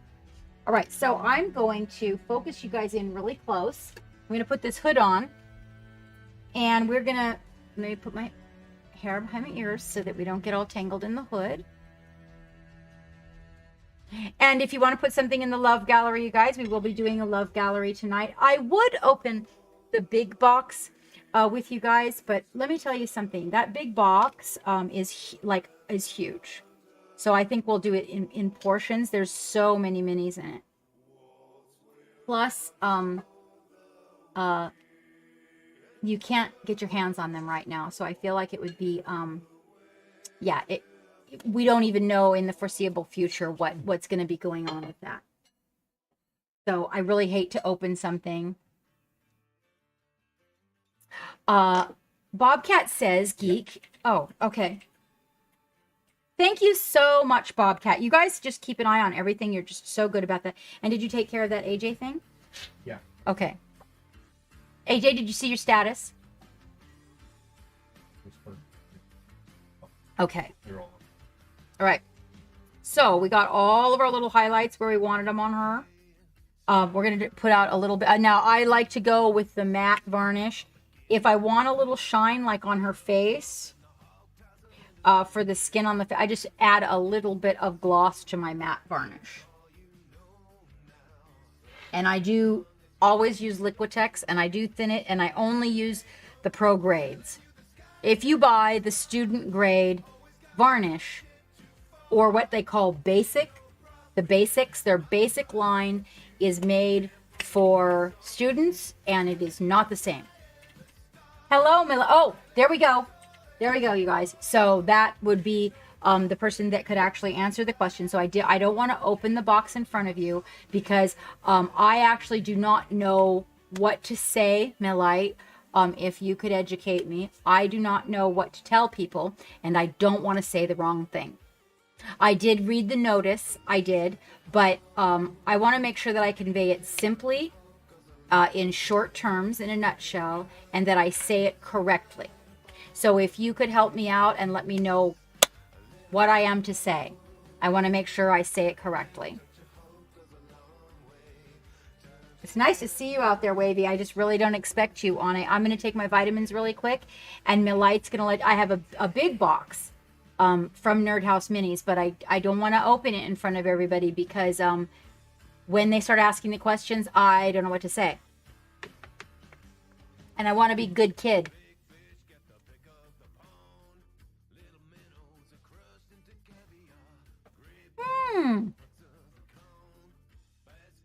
Pink, hi, sweetheart. How are you?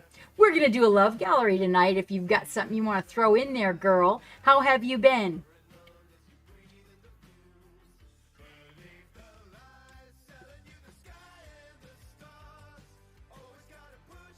Okay, you guys, there's the answer to the Nerd House Minis thing. And I want to make sure that you guys all get the right information, that I'm conveying it correctly. So they're sorting through some logistics with their business, which hopefully they will be able to iron out. And they are looking at reopening in August, but that could change. Same over here, Pink Chaos. We are working on the paint research as we speak. And I am naming my Pink Chaos. All right. Yes, all the love in the world, Milite, to you guys. I know you got my message, so you know. All right, I want to show you guys. I'm so glad you popped in. Ooh, Milite, ouch. Oh, that was good. That was good. Yes, Pink Chaos. I actually am considering, like, a lot of the long-term crew members, you know, that have been mods and have been here from the beginning. I'm considering naming the different colors after them.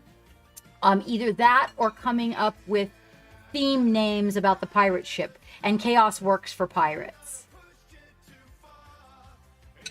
Yes, Scooter. Yes. I gotta find my reference art, so that I want to tell everybody a couple of things. One is reference art is your friend when you are doing freehand. Yes, I'm torn between pirate themes and crew members' names. So I think the pirate theme is going to be probably the best. And if a crew member happens to have a name that works into the chaotic and artistic craziness of the pirate ship, then I will use it. And the pirate ship was named, by the way, you guys. We've been calling it for 2 years. We've been calling it the SS Mad Love. The pirate ship has its official name, was given out yesterday. We have a gentleman who is working on a theme song for it as we speak. And the pirate ship's name is, the Eclectic Vision. Eclectic Vision. And we will call her Evie for short because that is a woman's name.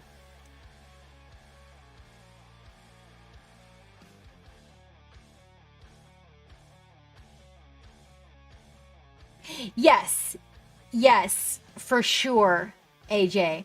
It does make perfect sense. So I figure if I can work it into a piratey name so that we can kind of keep them all along the lines of staying piratey. Exactly. So I feel like it would be an honor to the people that have been there from the beginning and helped build the foundation of it, as well as staying in the pirate theme.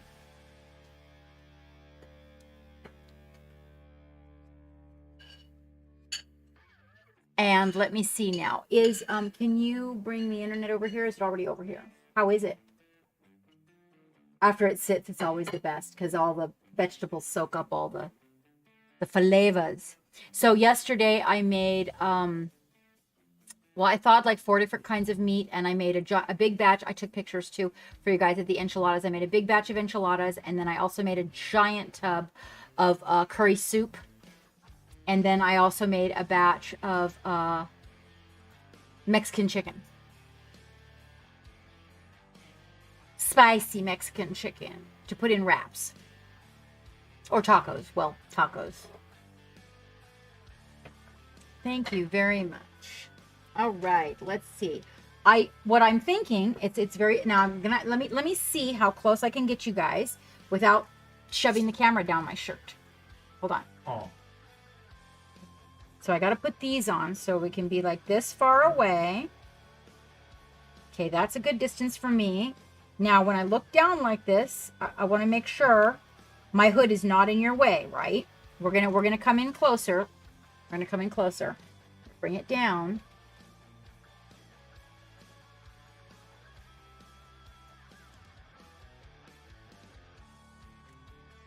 Okay, that camera. Okay, let's go like that. Hang on. Sorry, guys. Don't mean to make you seasick.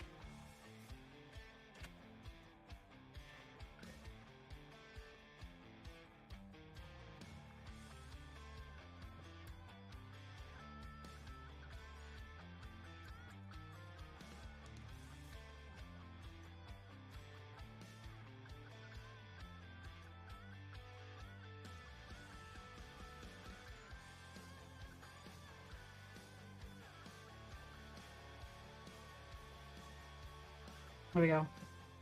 Okay. All right.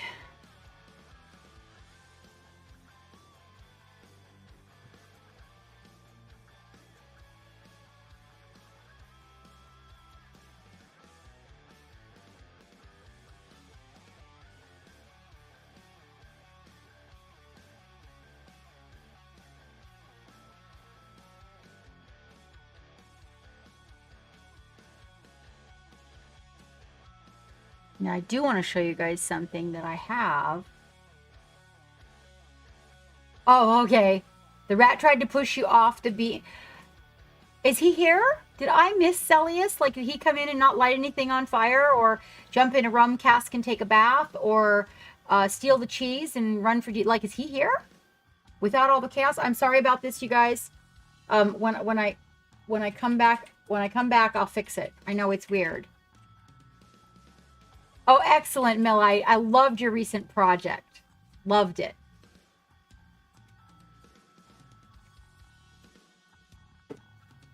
All right. So, I want to show you guys something, because you may want to know this. So let's take a look at this. This is in reference to highlighting chibi eyes. All right. I've gone through a lot of different brands. This one seems Oh, no, okay. It's okay. It's okay. I was like, oh wow, I missed him. So this is in reference to highlighting your chibi eyes. Now it is not absolutely perfect, and you do, let's move that. You do have to be careful in touching really lightly. You can make a small dot. If you prime it and you touch directly down, you can make a bigger dot. Sometimes controlling the tip of a fine brush is a lot of struggle for people, and something that's really stiff like this, it's a lot easier to control it.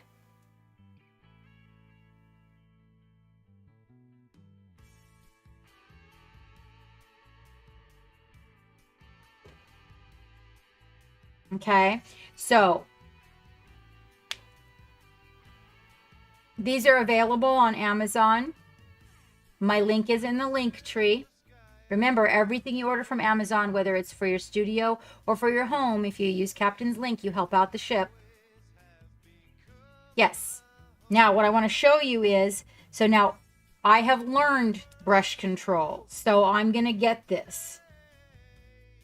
Okay, but this is what I did with the marker. This is just so that you know, this is what I'm doing with this is a black and white and then glazing over it in colors. I'm priming her, and it was my homework to do non-metallic metal swords. So I'm prepping her in black and white in order to glaze in colors.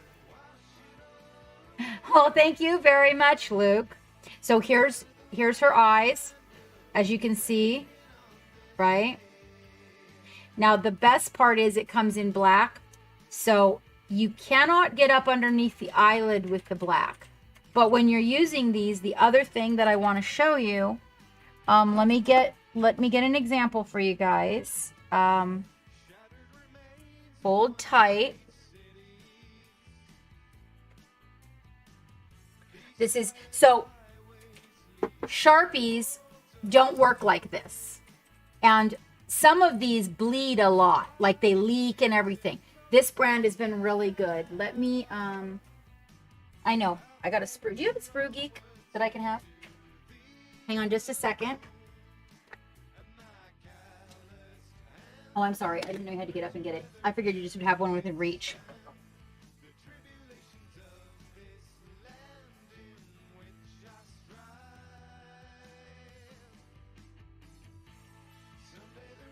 So, you have to be careful about the amount of paint. So controlling paint with these guys, right? You prime them by pushing down, and if they put out too much paint, one of the things that you'll want to do is take that excess off on a paper towel, because you don't want it bleeding on things. But what I want to show you is, and this is specifically with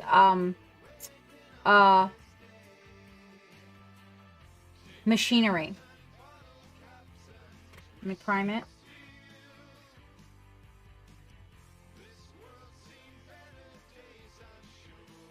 It's very hard a lot of times to learn the control of the paint on your edges. Okay, so having something like that has a way that it disperses the paint sometimes will simplify things for you. I'm not saying don't learn to use the side of your brush and do edge highlighting, but the point is that you can get the edge highlighting the way that you want it.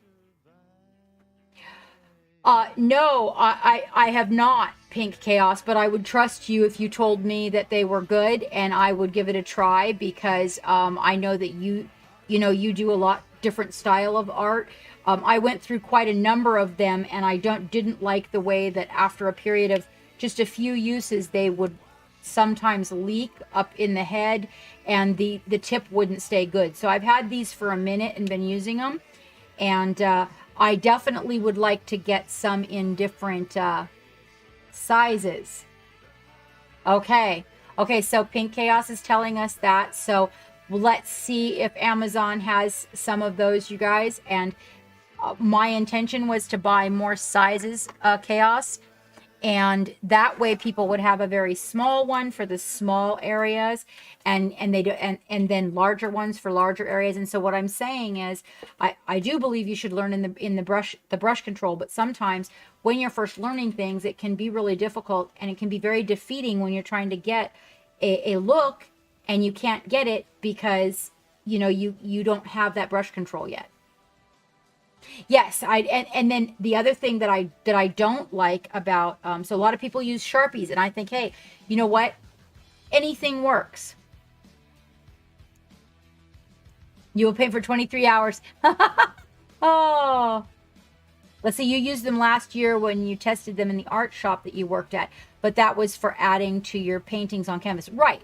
Well, I mean that's whoops, sorry guys. That's a good thing too. Okay, so there you go. As long as they're still good, AJ, and if they come in different sizes, then you guys can utilize this technique. But most specifically, I think that everybody should have. Yes, they do. And the ink, the alcohol that's in the Sharpies sometimes is not really what you want to be putting on top of paint. So you got to be careful where you put it when you're using a Sharpie, and also what you put over it, and whether or not the adhesion is going to be, what you want it to be. So having a couple of these for when you're working on, like if you're working on chibi eyes or animal eyes, or you're doing some edge highlighting, would be really handy for you guys.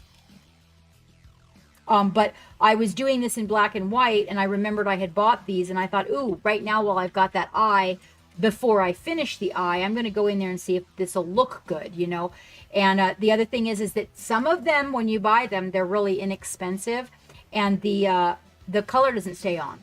It doesn't adhere.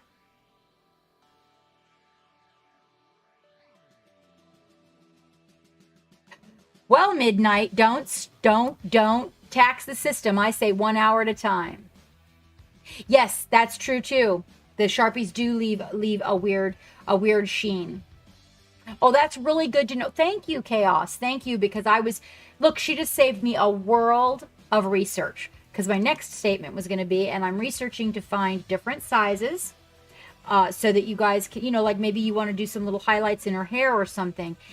But basically, I think it would be very helpful for people that don't have the brush control developed for the tiny brushes yet, and having a little more control, like a stiff tip will give you, might actually be beneficial. Also, what I absolutely love about them, my favorite, is that I can sign my name on the bottom of my minis. So with the paintbrush, it always looks different. Like, it doesn't always look like my scripted initials, which is how I sign them. When I use this, it's like using a pen, so I get my personal scripted initials on the bottom, and I really like that. Yes. So that's awesome. So now we know. I'm actually going to write that down.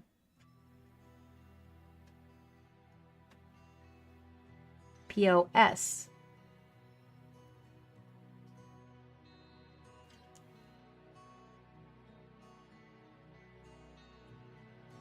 I will be checking Amazon for them when we are done this evening.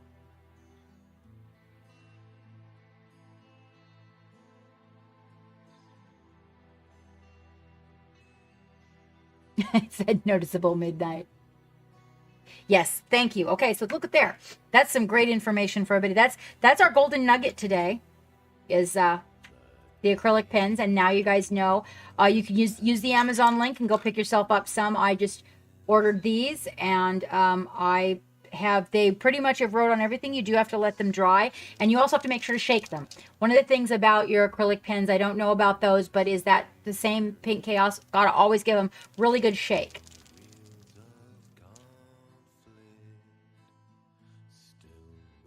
Well, that's the thing too, is I've bought a lot of these that are more expensive than this one and didn't even last as long. It's like you take them out, you use them, and then they dry up, and I don't like that either.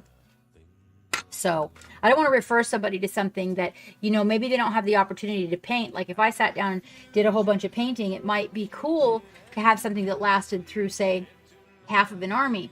But if people don't have a lot of time to paint, and then it sits around and then it just goes bad sitting there, that's disturbing to me. But it will also help on things like if you want to make spots on things.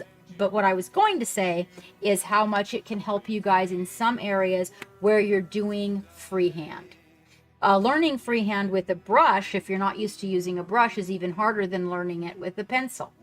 So if you have the ability, now I'm not talking about these teeny tiny areas, you're not going to really get a pen in there. So it's, unless you're just going to make dots. But if you were trying to draw, like a little scene on the side of a tank or something, those acrylic pens might really be helpful to you guys. Home base. Bed is home base.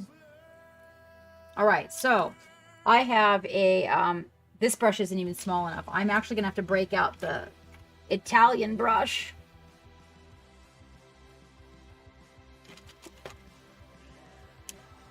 All right, this is my eye brush, and that's, oh, the camera is, oh, okay, well, the palette is gone because the easy roller dice are up, but why is my camera, why are you doing it? Weird. Oh, there it goes. Okay. Oh, my paints ran. You know how the captain doesn't like that. Hang on, you guys. I gotta clean that up.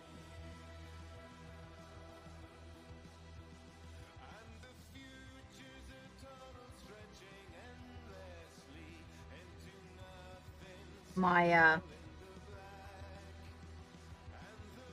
I did not prep my palette properly for those paints.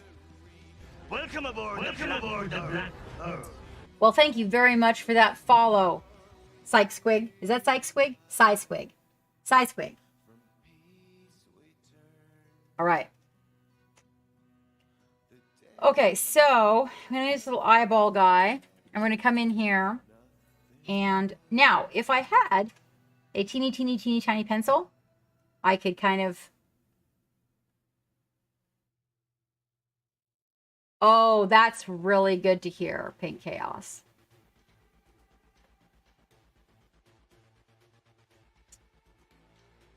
Hang on, you guys, let me lube.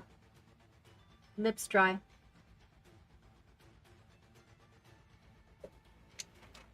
All right. Great.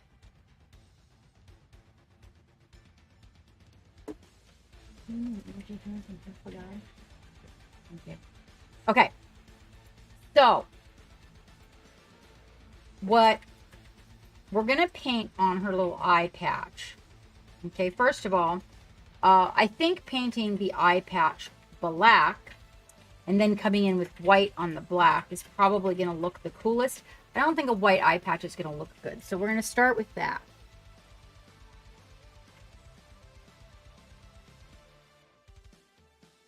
And honestly, now I want to make sure you guys are in good focus. You guys got good focus. Let me scooch over just a little bit this way so that the words don't end up covering. Is that good? You guys are good? Can you see?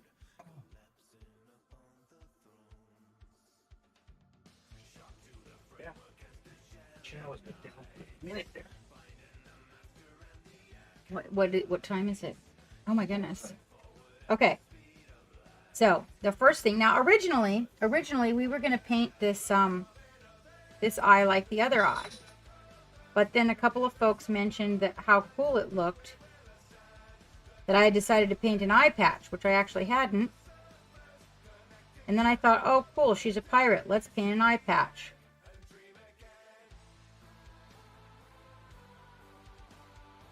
Now what we don't want to do, because we've worked so hard to get this skin just right,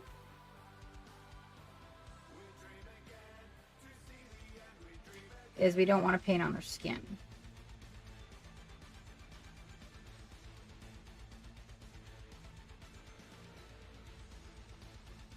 What we do want to do is we do want to get good coverage on that. Oh, now see how that actually looks like a patch over her eye?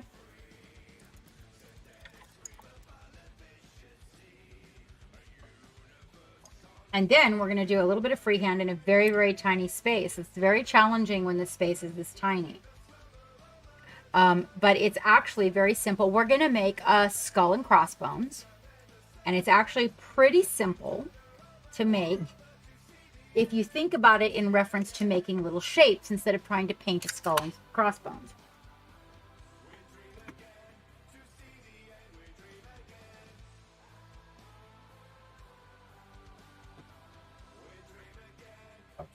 That's honestly intriguing.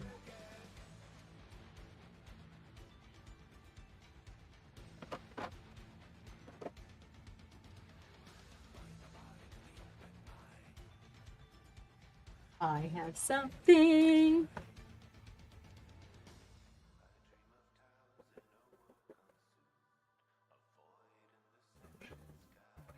Mm-hmm. Try that. Yeah, okay. Hang on, I'm going to give that to Geek. Oh my god. So, you guys know we've been working on the brushes, right? Oh, look at, now see? Dry, look at that. Right?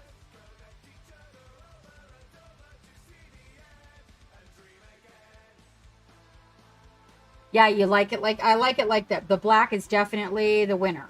Like that white looked weird. Okay, let's put a tack in this. Well, we're putting a lot of tacks in these little babies, huh? Let me, I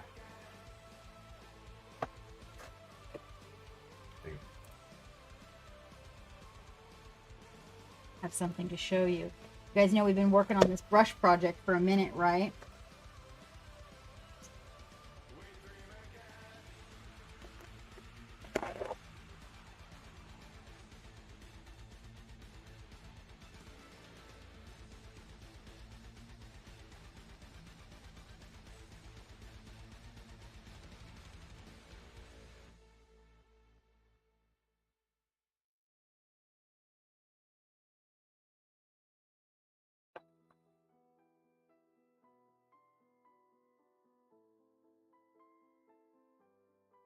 This is pretty exciting.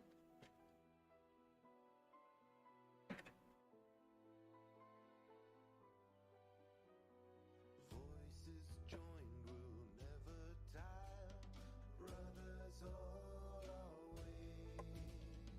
Streets they run with blood and fire. The price of liberty. Right? Wavy. So we're working on this.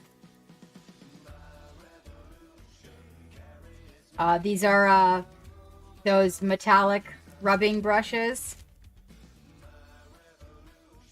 These are all the different sizes, different materials. Yep. Different sizes and different options. Okay, that's all of them. So, and then she sent me her information on them so that I know what I like. I do like the short handles on those. I really like the short handles on those.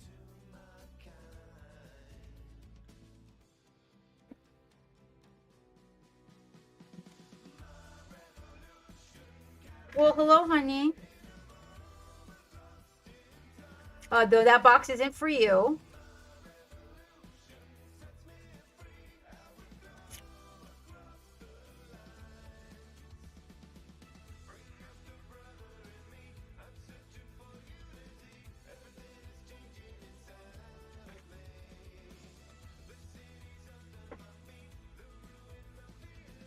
Right? Oh, the Kraken. Hold on.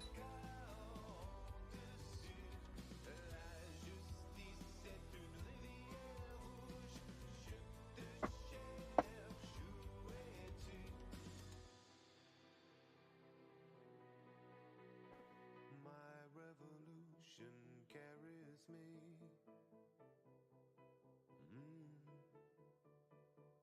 My revolution sets me free. That one looks like a sexy one right there. 3 and 4. This is 3. This is 4. There's 4. Or is it 34? I don't know, but we'll just go. I think it's 3 and 4. Anyway, she'll know by the numbers on them. Don't particularly care for the...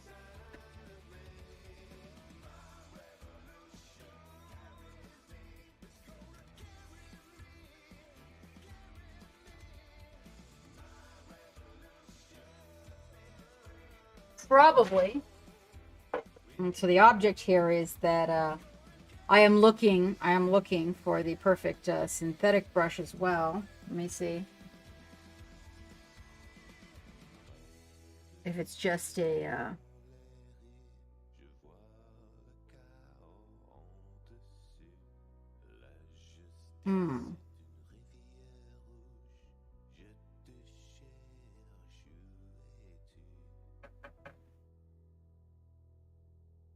Right, well, it looks very, very, very close to the same size.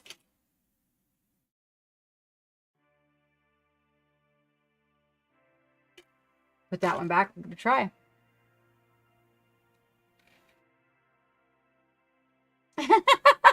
I got to focus it back in. We were looking at brushes, Pat. We were looking at brushes. All right, there we are.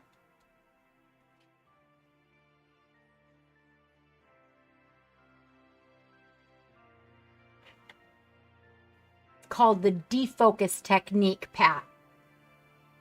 Right, so we are going to need to put some white out on the palette, and we're going to need a really nice titanium white. Really good coverage, you know, you don't want anything that is half-ass coverage. And what I do to start with is I kind of thin it to where you're just getting a very light opacity. So it's more to do the sketching part. Yeah, the drunken captain technique. You know, that one would probably be pretty darn blurry, Pat. I got to admit, that would definitely be a mess. Okay. All right, then. Let us. I got excited. I have to have some sips. How are you, Pat?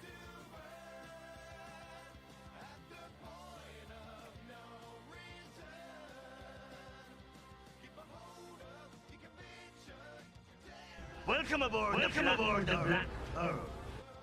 Thank you so much for that follow.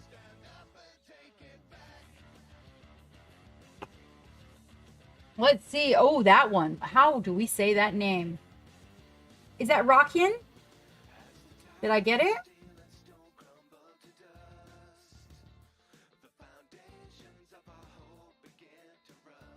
All right, Midnight. Going to bed. Oh, thank you for popping in, Pat. So we are using our first experimental guy here.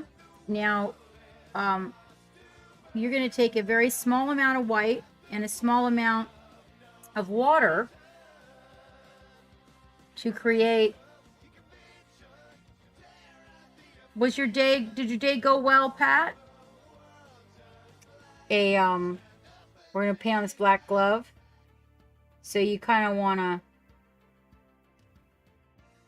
get it just where you can see a light line. That's a little too much. Small Folk Studios, welcome, welcome. So that you're kind of like this over here for your sketch, all right? So I want you to think of it in reference to shapes, all right? When you're doing this, if you think about it as a shape instead of, oh, I'm going to paint a skull. Try not to think that. Try to think about the shapes that are involved in the skull. Rock Helen, welcome on board. It's always nice to see a new name in the crowd. And what are you up to, small folks?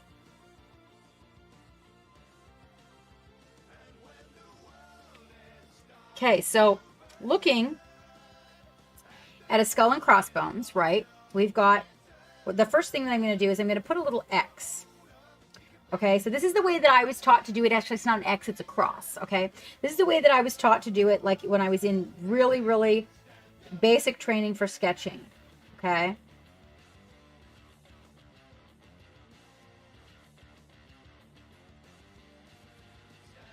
it's pretty white.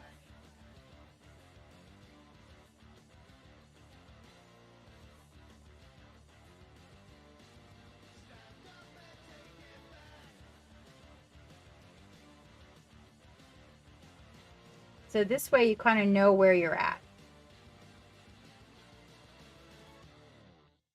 So that's where you know that's so that if you don't like that position and you look at it and you're like, oh, I don't like it, you can just paint over it black and you can go back. Oh, thank you, Rock Helen. Yes, so that rather than if you can think about it as being just a bunch of shapes, then it just breaks it down to make it a little bit easier when you're and when you start freehanding, choose things that are like, don't be like, oh, I'm gonna freehand a dragon on the side of something. You don't want to intimidate yourself, and also don't set yourself up for failure.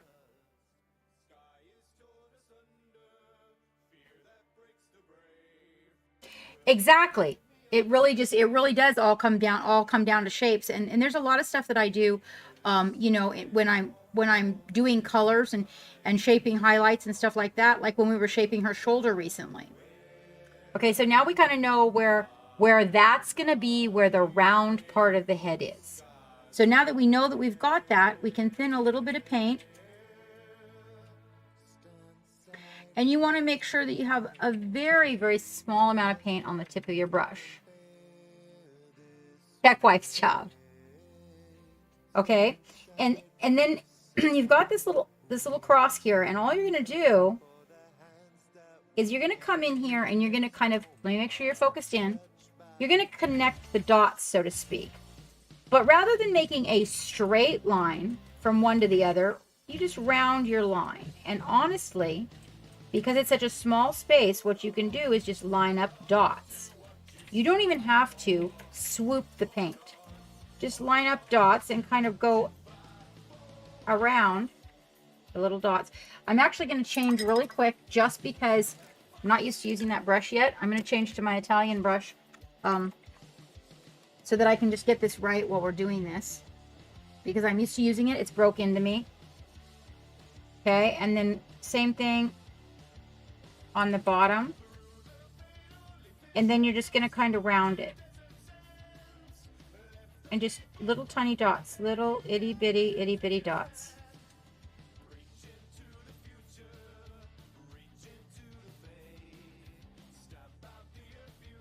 And then once you get it on there, you can shape it up. Okay. And if you use the little tiny dot routine,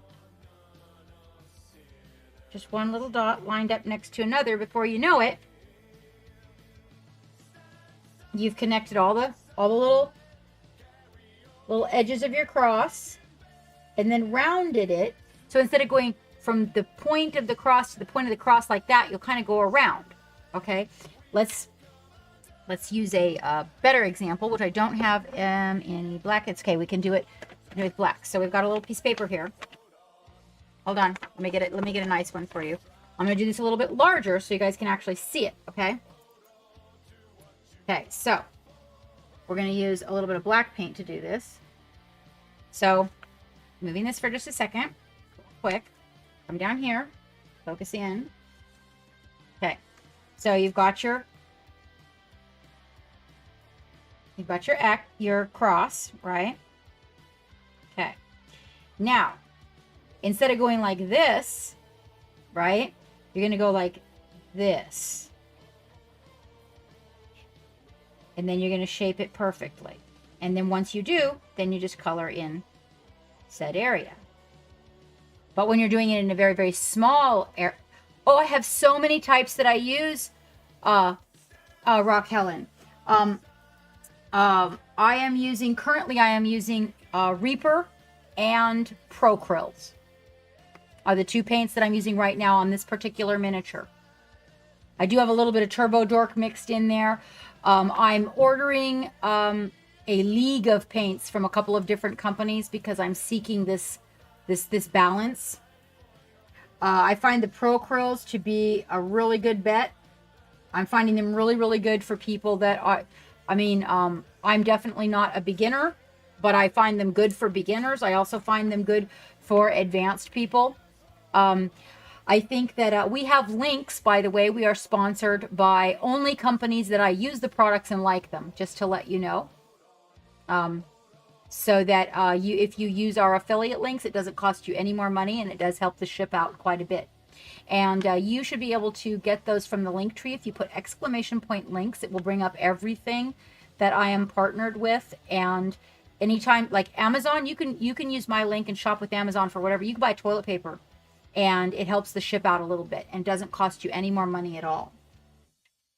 And it's very helpful to us, and I appreciate it greatly. A lot of people just keep my links on sticky notes or memorized in their computer. So going back to this, if this was a small little bitty eye like we're working on, what I do is I take the front of the brush and I make little dots like this. Instead of having to make a swooping motion, I connect, and then that area that I'm going to make round, I just kind of take little dots. And then once I've made those little dots, then I can kind of follow that line, that grid, and then I get it nice and round, and then color it in.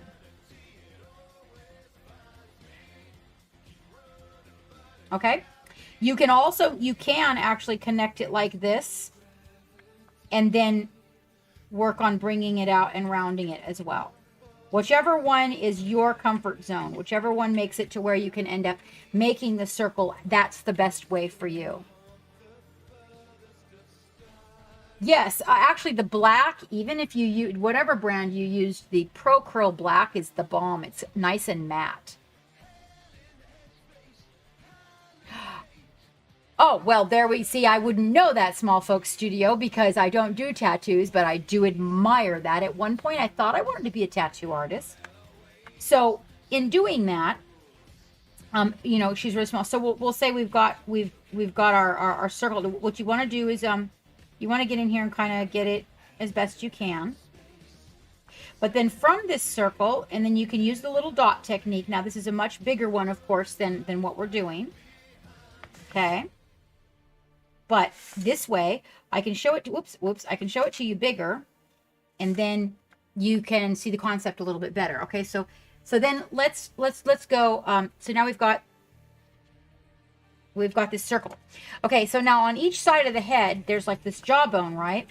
So we're gonna, the head being a little bit rounded down here, what we're gonna do is we're gonna put a rectangle. But we're in putting that rectangle on here, right? We're going to put part of the rectangle is going to be up here.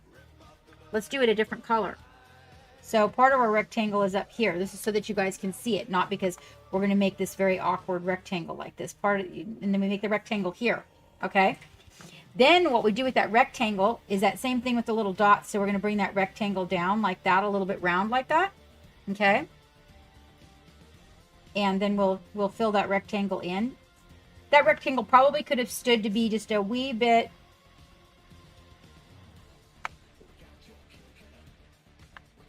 narrower. Okay. Now on each side of the rectangle of the circle, the other thing that we need is these two jawbones. So what we're going to do is we're going to put like a little triangle right there and go like that and go like that. Okay. There's a little part of a triangle, just like that.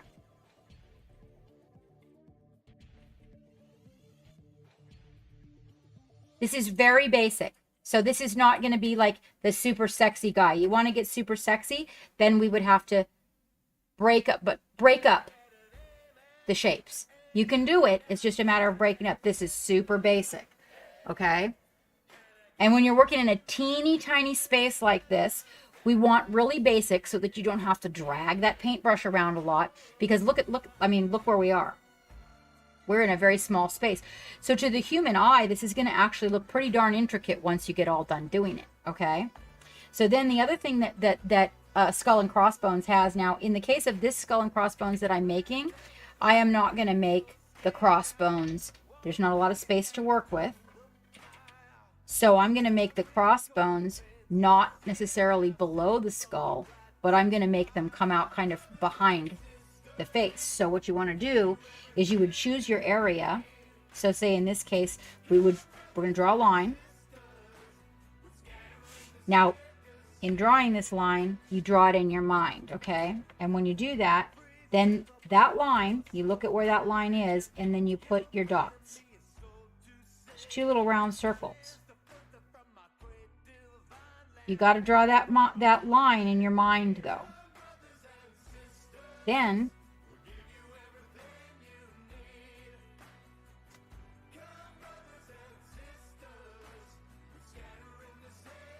a couple of more little shapes, little boxes right there.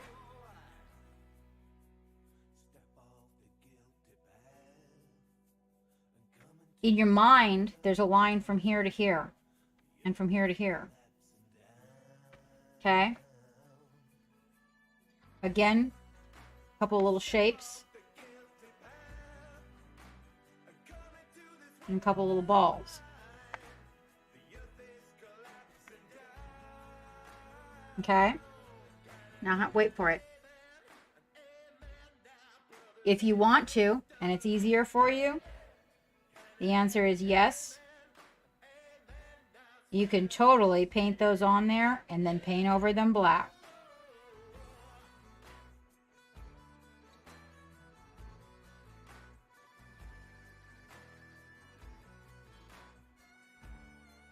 Now we're just adding the little wave motion.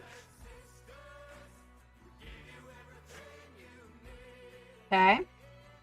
Let's go back in there and grab a little white so you guys can see this. Okay. Oh, is it again? Sorry. Oh, you do mean of the skull and not of me, right, Shark? Yeah, okay, sorry. Okay, so then you have that. Now you got to add your eye sockets. So, well, in this case, we're making them white, but we would, thank you, Shark. We would, on our character, we have a black background, so we're actually going to be making them black. Okay, but then you're going to put 2 ovals. Now, the first thing you're going to do when you start with that is you're going to say, oh, where do I want this positioned? Well, this is the jaw line. Down here we have this jaw, right? Okay, so, and they're above the jawline, but we want to get those kind of sort of centered because our eyes are kind of sort of centered. So let's see, okay, and then they're shaped like ovals. So we're going to put one here and one here. Oh, look, I got them lopsided. So let's make that dot a little bigger and move it over, and make that dot a little bigger and move it over until we kind of get those guys sort of even. Now, working from that, again, going back to the dots, we are going to make these, which are kind of sloped. They look a little bit like a kidney bean.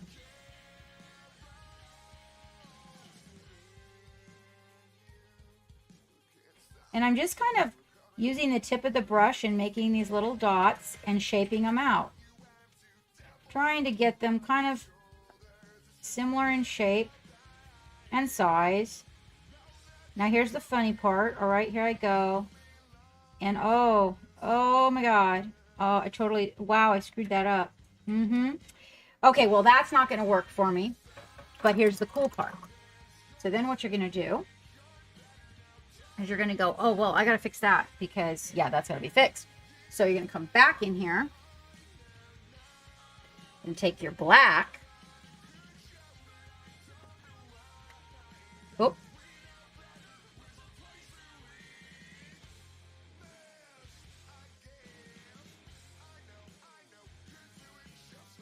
This is what I call the back and forth, the dance. And that relationship is that you have the ability, because you're painting, to dance back and forth. Why not use it? Okay. Right? Now we fixed it. It's like erasing. Okay. Then when you're all done with that, we're going to make that nose hole. Now you're working in a that nose hole is like a triangle. On something this big, we could divide it into 2 parts. On something that small, there's no way that's happening. And we're working with this as if we're making the tiny one. So we got to work with those little dots. The eyes aren't going to even be like kidney beans on here. There's no way. They're just going to be 2 little dots. Yes, it is. Soft Bob rock. Back and forth and back and forth. Back and forth and back and forth. Happy little dots. Happy little dots. Yes, happy little skulls. So in the case of making this guy, it would be a tiny triangle, but we have very, very small space to work in. So you would get in here and you would put that there. Yeah, I like it there. Okay, and then how far down? Here and here. Yep, that looks pretty good. Okay. And then we're just going to connect those and round it out a little bit. There. Okay. And then we're going to make like super simple teeth. And that is that that's a very, very tiny space. There's not going to be a line through it. It's only going to be the teeth like this on her patch, because you won't even see that line.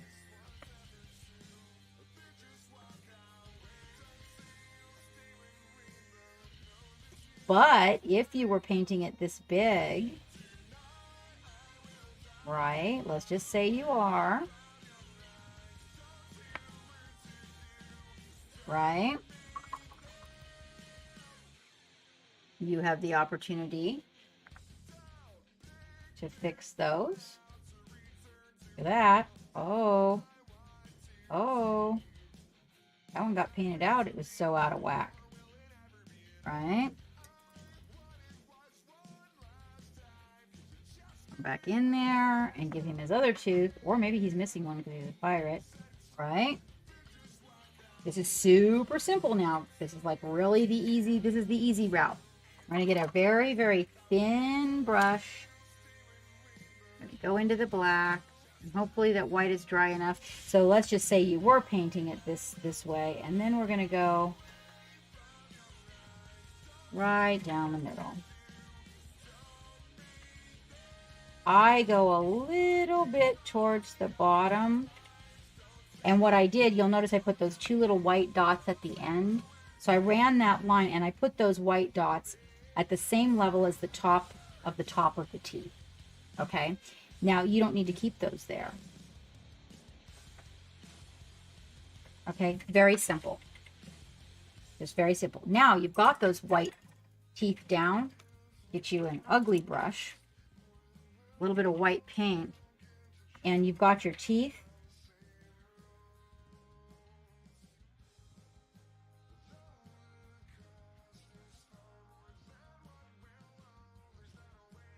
And what this does is gives them shape.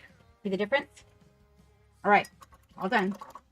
Now, if you want to put a crack on your skull or any of that crazy stuff, you can totally do that too. But basically, it's just all about building those shapes, and then we're just pushing them all together. And then that's just super, super simple. So there's not really anything extravagant about that. That's just building the shapes. Now, we're going to take that idea and we're going to convert it into even smaller. This is like if you wanted to paint this on the side of something. Hey, you could make some shape. You could get like your white, and you could say, oh, I want to come in here and I want to come off of this jawbone, and I want to pull it in here and do that idea where we've got the sides of the head there.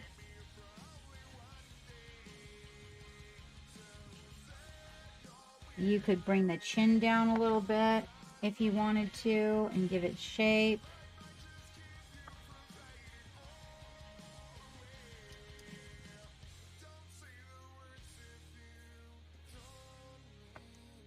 There's these sockets above the eyes. Kind of makes it look like it has eyebrows.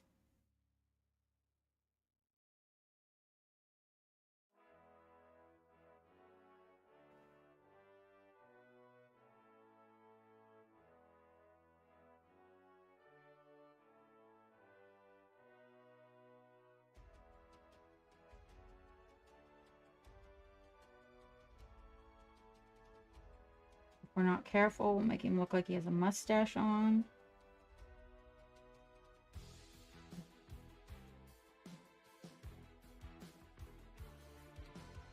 Take a little black, split the nose hole. A little black cleanup always helps. Oh, hopefully my hood's not getting in the way.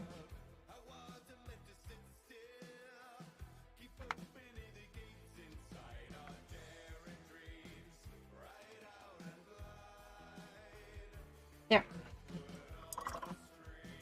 Give it a little artsy-fartsy look to it. Okay, so now it's looking a little more. We can get better. We can, we could shade you guys, but we're not doing that. We're working in tiny space. But the point is that you can take that basic concept and remember, you can always paint over it. So like if you're painting on the side of your ship and then you're like, oh, I don't like that, or or the shadow's in the wrong place. Just go back and put some more paint. That's the beautiful thing about paint, is that you can correct. So that's what we get. Really super basic. Nothing very difficult. Now we're going to do the difficult part. The difficult part is taking that and downsizing it to something this small. Big challenge. All right. Now let me get the Italian brush, because that's the one I'm used to working.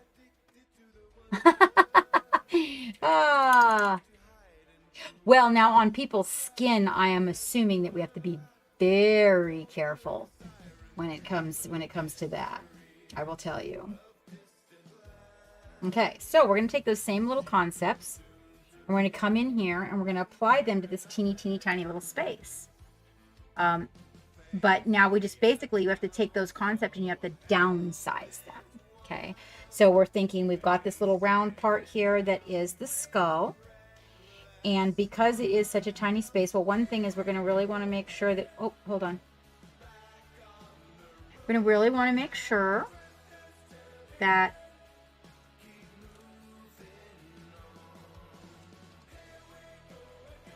we have the proper white coverage.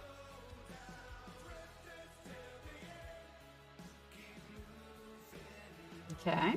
Now we're going to, this is such a small area.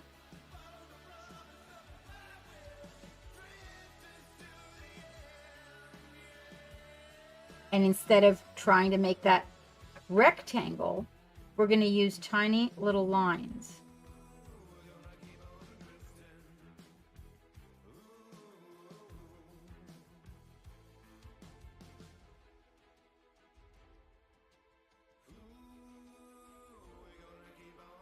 To create the bottom jaw.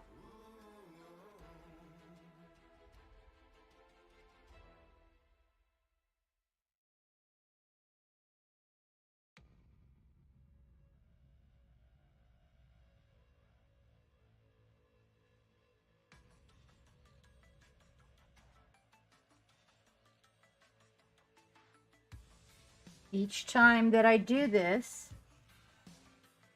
I'm going to make sure I got my shape on. So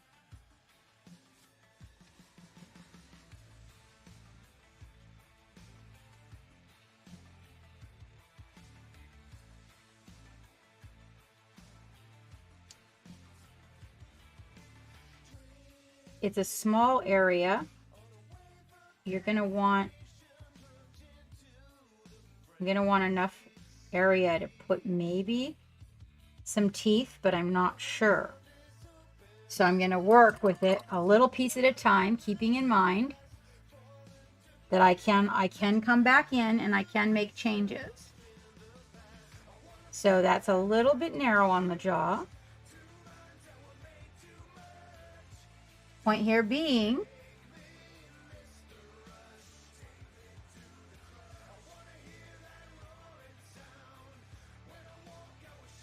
there we go.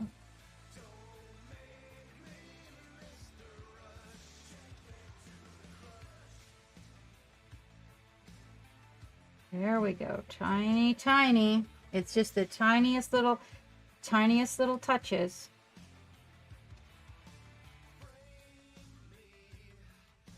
There we go. Now we got to come in there and we got to make those two little bone dots.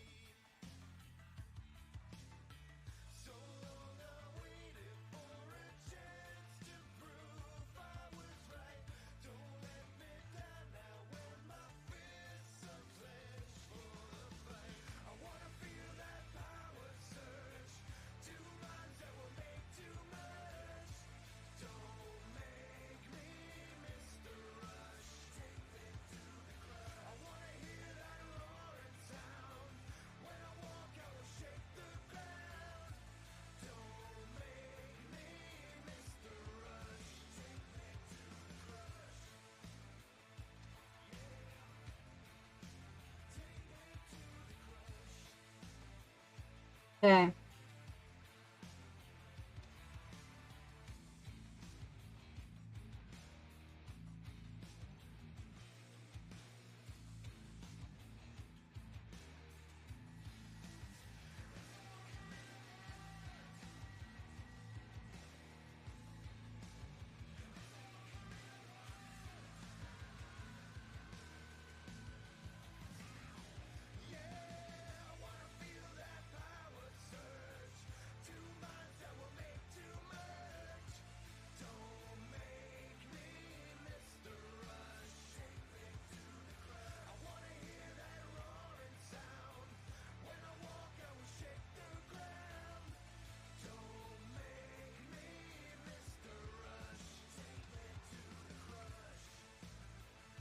Okay.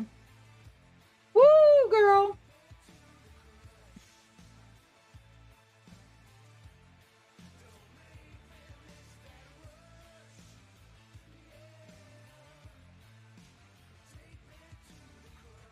Now the super hard part.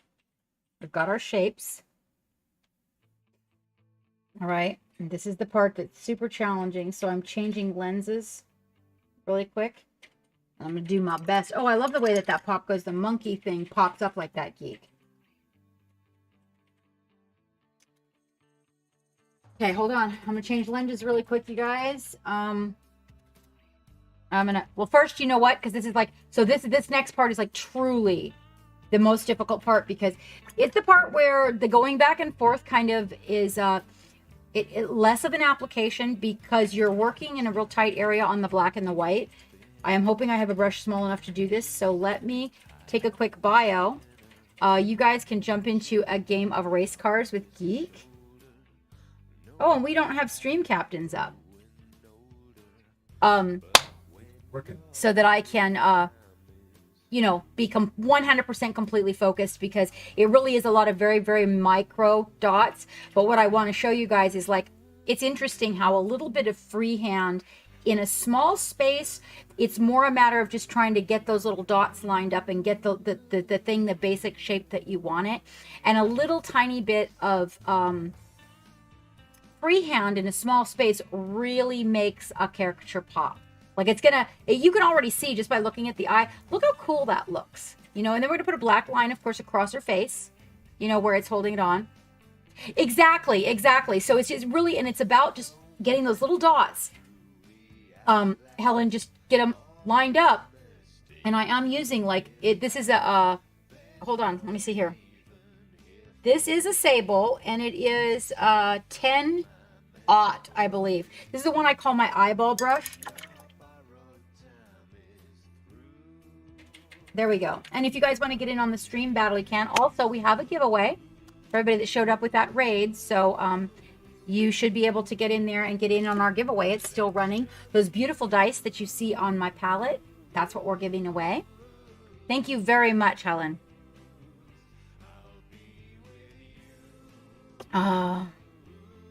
Okay. And we don't have to do this like all over a mini. Just choosing a little area, and notice that the area I'm doing this in is within, remember, about the waist up on this, and I kept it up in her focal area. So it could be a waste of your time to do very small amounts of freehand, really intricate and extensive like that in an area where it's not part of your focal point. A, it's taking away from your focal point. B, it's difficult for you to do. So why not put it in a focal point area? And notice her eyes are a main focal point on Chibi's. They really are. So putting it in the eye area makes perfect sense. All right. I'll be right back. You guys go race. I'll be right back.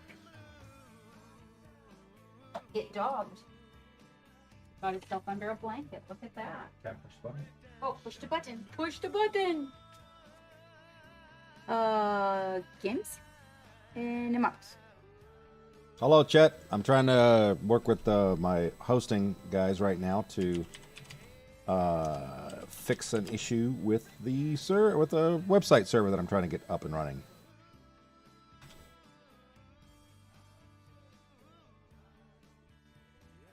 Whee!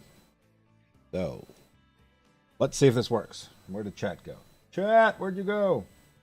Don't run from me, Chat. Can you hear me, Chat? Is there anybody out there, Chat? Starts the game.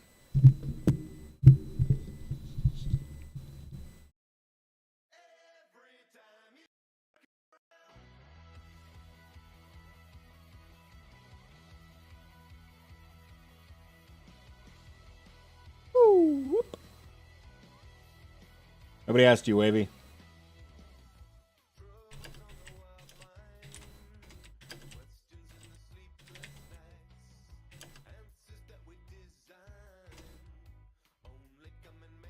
Alrighty. Hang on, let me find this.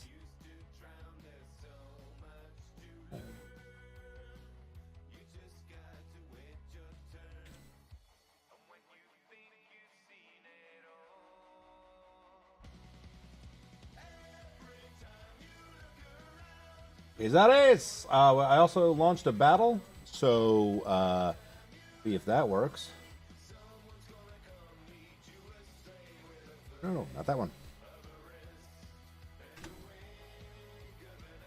Oh, I'm going to push the go button. You have 1 minute.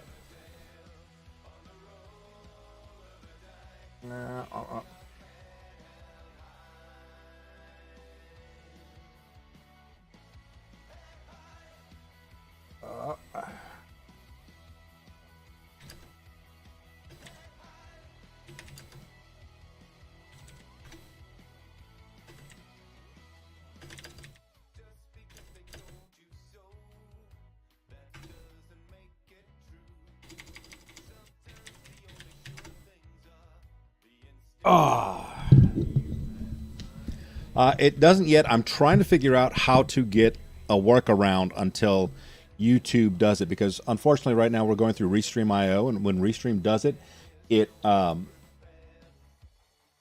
just puts it in as a Restream bot, so it doesn't convert. So I'm working on a local chat monitoring program. No, Rock Allen, you don't. You just the app gives you the ability to get the cool car, but what the crap? And we're off. So notice that Agosaku's got a cool car and everybody else is driving a taxi cab. Woohoo! Sorry, I'm on the phone with the chat of not this chat, but the other chat with the hosting provider. Because Wavy, Jesus, man, get control of yourself. Ooh, Wavy's getting some. Bobcat's hung up on some tires, some square tires, because square tires make the best tires. AJ Ryan getting some air. Rock Helen also getting, well, look at all these guys getting some air. Let's see, Rock Helen, boom, almost nailed it, blade mark. That's how you do it, landing on your face. Is Wavy still out front? Who the hell let Wavy in charge? Wavy, I've got a surprise for you once I get it figured out. Blade Mark in second place trying to catch the Wavy. Agusaku Turbo spinning Brodies. Yes, Agusaku is here. Ago. Where's Ago? Ago. I lost the Ago. Oh, I found the Agu. There he is. Whoop! He's in a fancy car. But Wavy's still out front. Donk.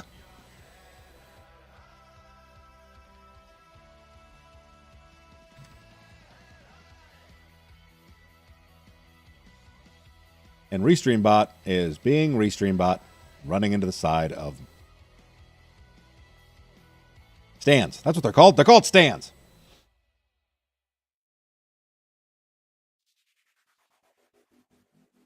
Yes, there are superstitions. If you give Geek treats, you win. Not in the race, just in Geek's mind.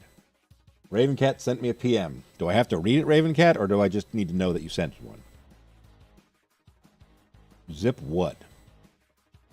So Agusaku did download the app, and that's what allows him to have the fancy car. Wavy is now stuck between two signs. Two hairy Mona Lisas.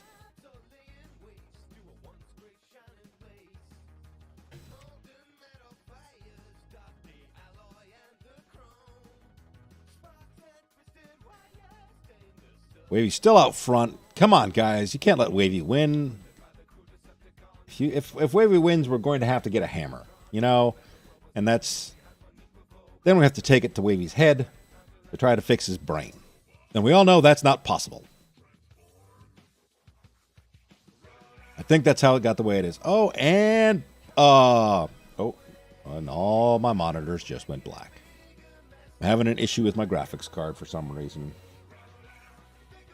There's an old Battletech STL file databases. No longer. It's a link. Oh, outstanding.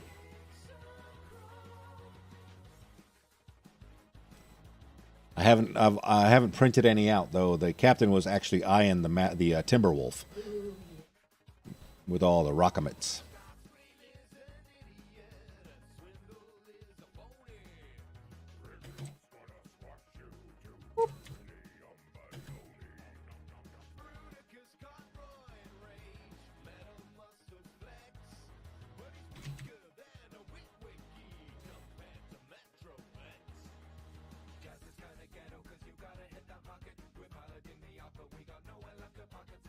Oh, look at the pretty stars.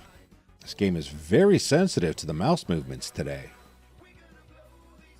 Turbo, you're always the first loser in my book. Hop those pylons. Rock Helen, you were doing so well. Agu, what are you doing, bro? Nice fancy car that you're running into pylons. Oh, and rear-ending Turbo. Rude. And Rock Helen, uh-oh.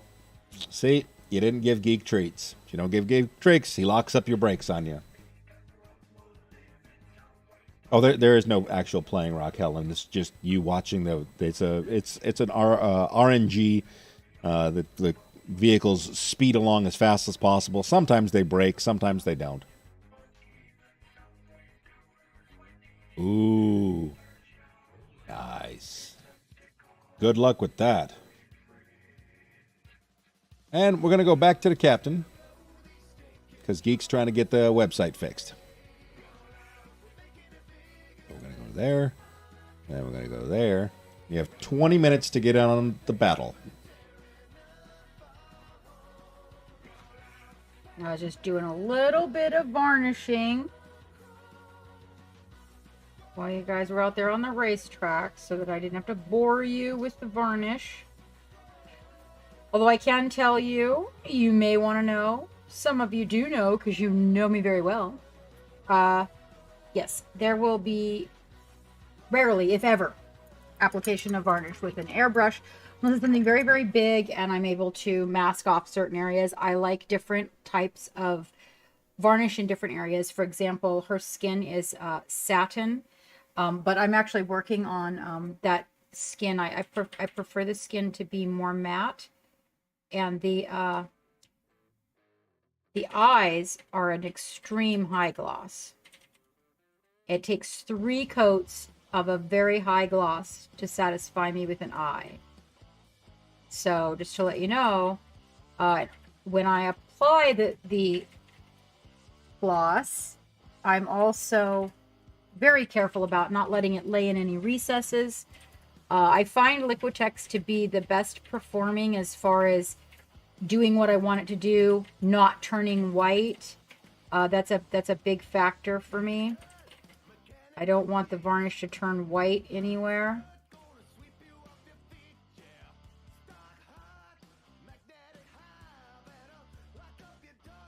There we go.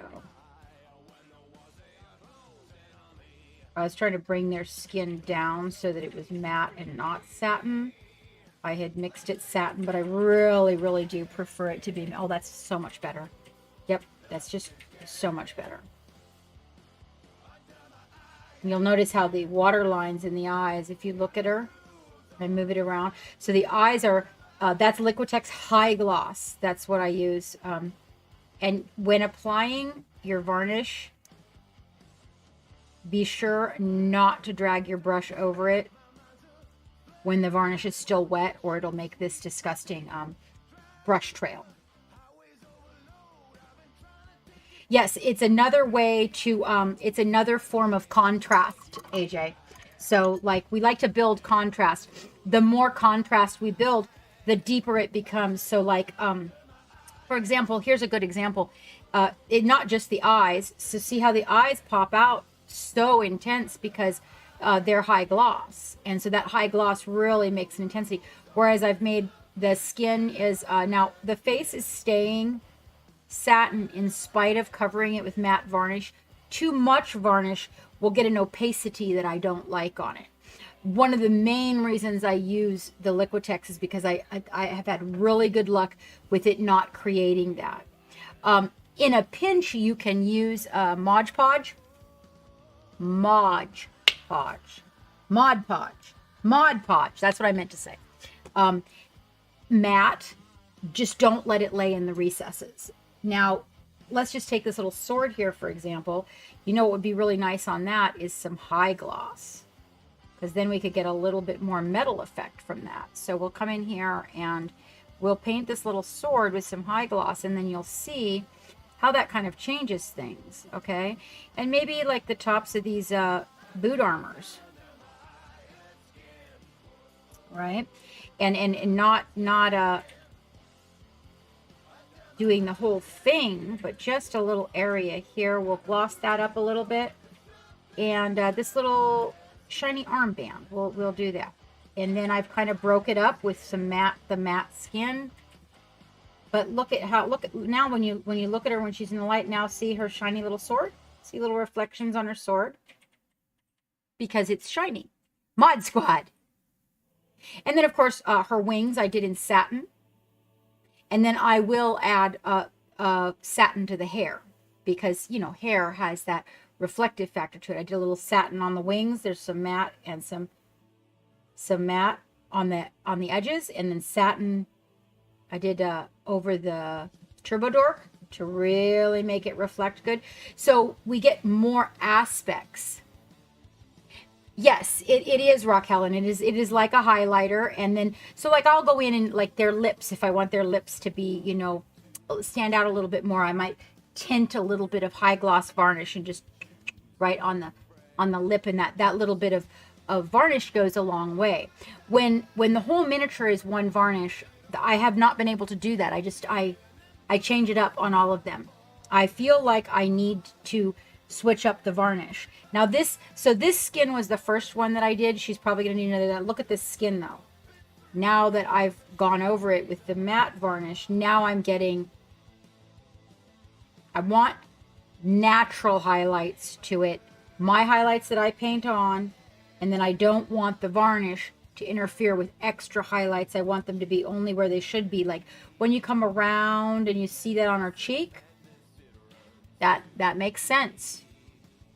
But it also makes the eyes stand out like they do on a person, unless they're sweaty. That was the thing with the gloss varnish that really bothered me, is I thought that it made the character look sweaty. And so I was like, yeah, no, I don't like it. So I had to do something else. I'm going to come in here with one final thin glaze on her. So yeah, I just wasn't very, very fond of that. So just to let you guys know that are new out there, you may have come in here and noticed that there is no affiliate status.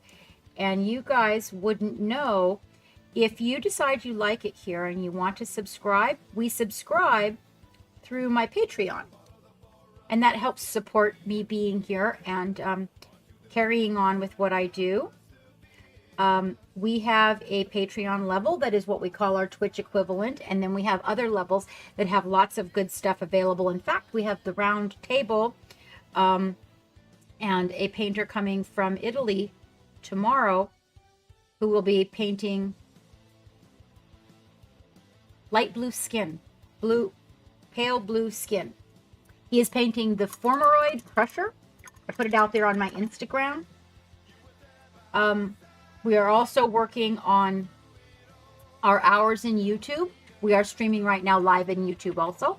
So we are working on building our hours in YouTube and our subscriptions, so you guys can help out there. Like I said, if you decide that we don't have, you know, the emotes here, but apparently Facebook, YouTube is working on getting emotes and whatnot in there. And so hopefully that'll happen soon enough. And that's where you can subscribe to be part of the crew. And we have special events for our patrons. And actually special stuff we're working on, actually really building that relationship with the patrons. But it's very helpful. It keeps the boat afloat and the dream alive. So we do appreciate all of our patrons. And we even have a coffee level, of course, because, you know, the captain, well, they call it the rum fund here on the ship, but it is not true that I spend that money on rum. Maybe the occasional energy drink, which I am totally allowed, and coffee for sure, because I like quality coffee. I'm actually a Italian trained barista, so I've never been one for low quality coffee just didn't work for me. All right, so if you guys want to subscribe, that's how you do it, and you should be able to just put exclamation point lies, right, Scooter, exclamation point Patreon, I think we'll bring it up, and you should be able to go there. And then generally speaking, within about a month, our videos that are given to our patrons will then end up on YouTube, with the exception of that chibi one from Reaper. So thank you very much, AJ. That is so sweet of you. I really, really appreciate you, Patreons. I tell you what, you guys have seriously made it, you know, you really have made a difference. You totally have. We have an air filter, you guys, in the studio now. You know how Captain's always, I'm always freaking out about the little fuzzies, the fluffies, the grains, all that. So got an air filter for the studio, a nice air filter for the studio. And I can thank the patrons for that, you guys. That was a really, really, really cool thing. Like oh my gosh, it is so much less dusty in here. And look how smooth. I mean, my skins are just rocking. I have not been fighting the fibers as much. We're still working on it because it's got to filter all. I got to do a dusting and stir it all up and everything. But oh my gosh, you guys, so much better. So much better. All right, so we're going to come back in here with our really fine Italian brush.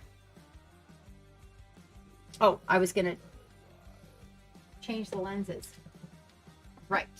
Now, I do have to get a little closer for this, so I may have to bring that camera down in front of my face right there to do this. Let me see. Let me make sure I've got the 2 and not the 3. I tend to grab the 3. It is 2.5. Okay, and then I think I have to change glasses too. So this is a whole nother set. When I get to doing really fine stuff, I have a little bit different approach. Let me see if my googly eyes will work in conjunction with this lens. I don't know.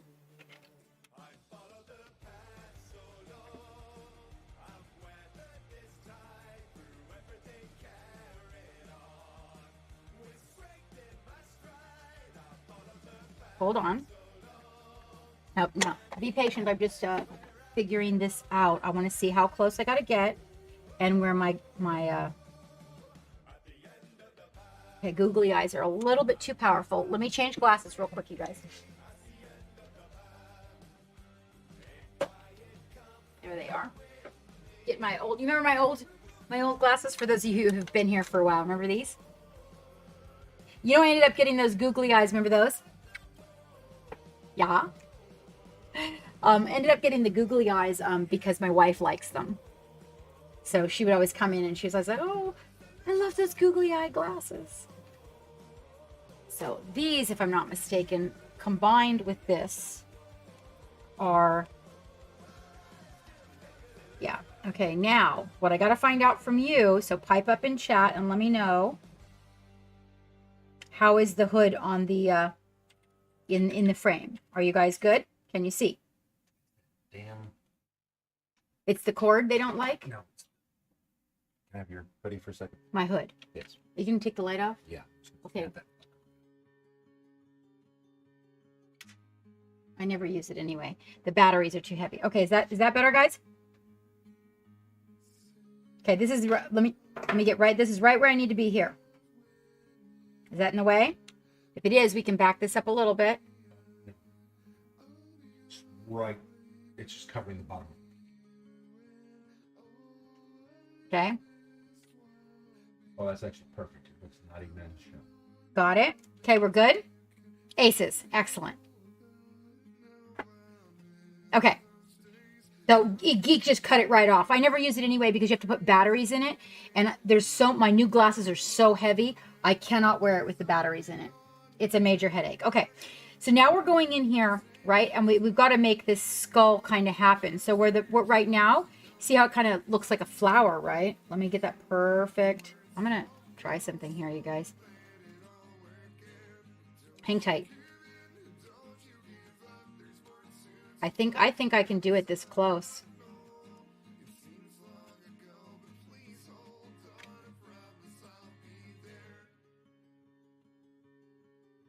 I can. Is that still good, AJ?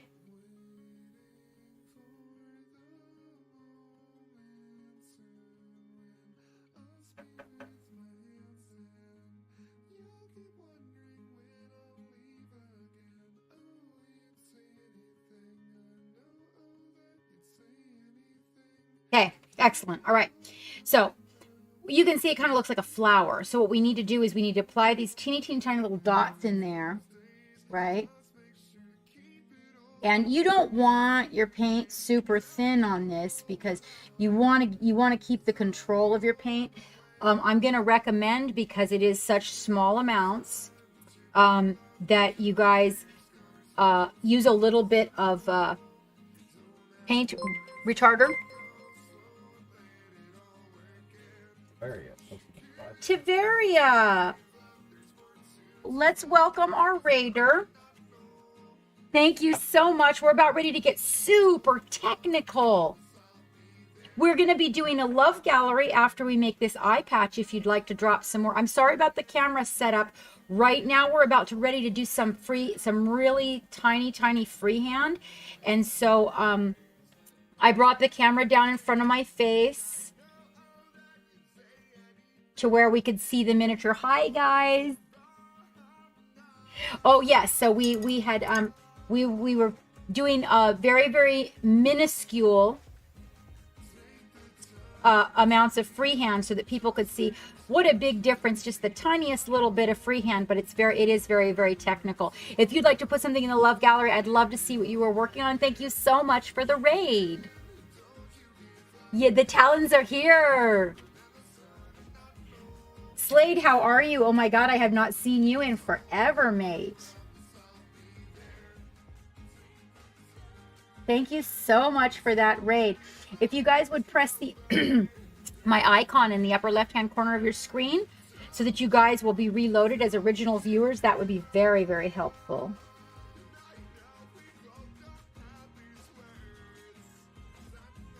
Okay, so here we go. So this is all about those teeny tiny dots. You want to have a little bit of paint retarder in the belly of your brush. And you're gonna have to remember when you come back in where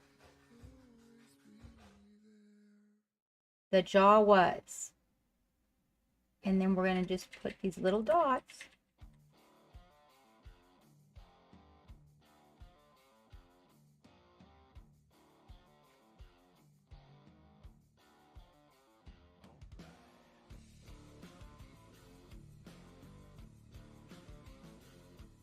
And you are literally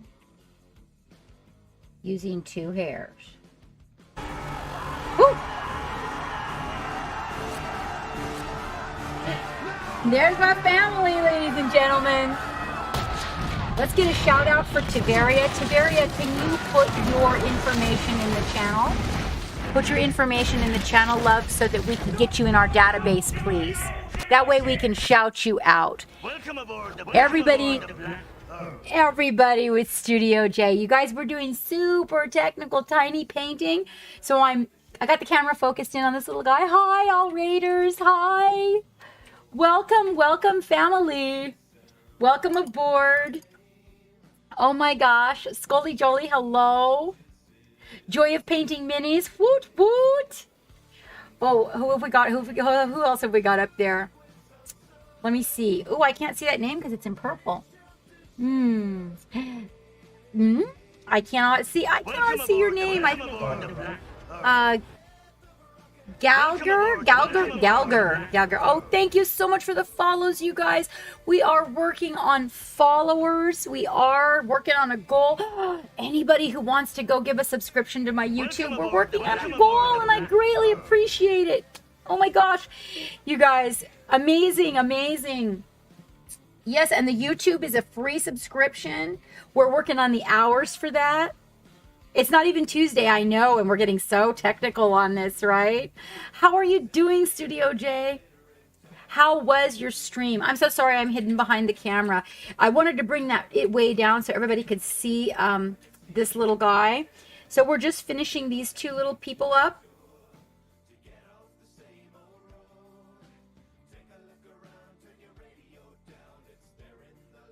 Yeah, I don't really know that. I think maybe I like the satin on the skin a little bit better. Fortunately, I can change it. Oh, hello, wifey. How are you? We were talking about you earlier in my googly eye glasses because I got new googly eye glasses, and I was telling them the reason I got googly eye glasses was because of my wifey. She liked them so much. How are you doing? How are you?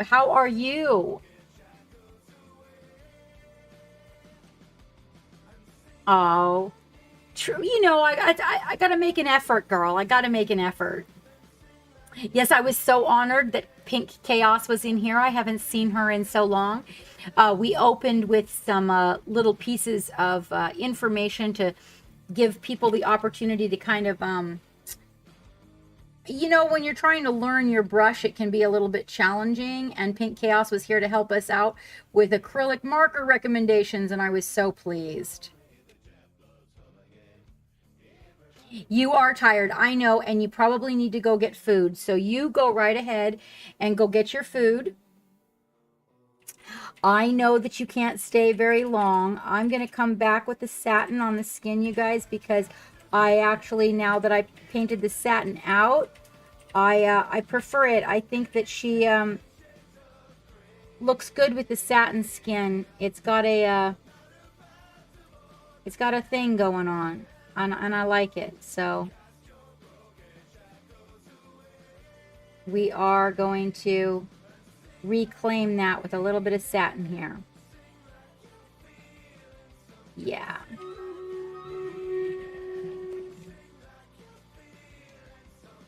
Oh, we've been busy over here too. Yes, we were talking about doing like edge highlighting with the I have an acrylic, well, here it is, an acrylic marker. I've been through so many of them, and I was just showing everybody how, you know, sometimes learning that really teeny tiny brush control, you know, is really hard for people in the beginning. So I did some highlights on this miniature's eyes with an acrylic marker, and then was showing everybody how they can use it for edge highlighting as well. And that simplifies some people's lives while they're learning brush control. Sometimes, you know, you got to learn hand and brush control, or hand control, and it's hard to learn brush control and hand control at the same time. So if you eliminate one of the two, then it makes it a little bit easier to learn the control. So we are painting a little skull and crossbones on this chica here, shaping it up. Yeah, let me see your face. Oh, that's much better.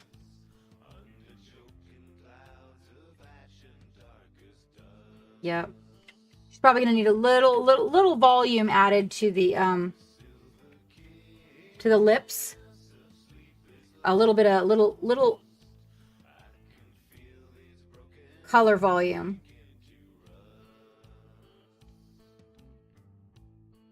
So did you guys enjoy Jay's stream? Thank you so much for all the follows, you guys. I really appreciate it. The YouTube is building in subscriptions, by the way. We're working on a big goal with that. We haven't decided what we're gonna do for a giveaway, but when we hit that, oh, see, Captain doesn't like fibers. Uh-oh, there, got it. Oh, sorry, guys.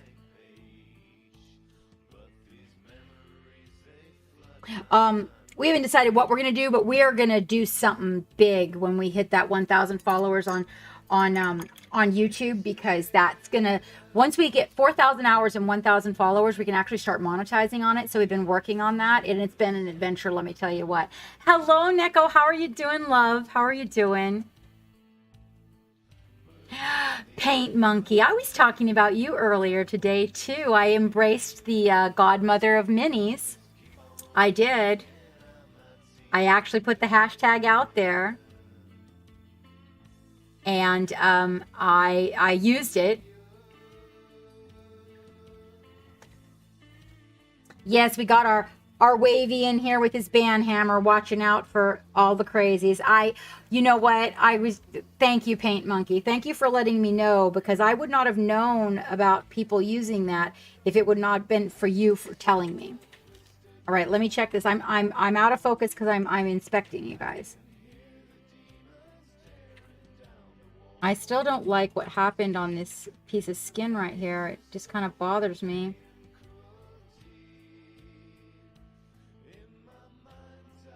Now what we're going to do is I'm going to put a little tiny bit of like a magenta on the palette. Oh, you got done with movie night. Awesome. Awesome.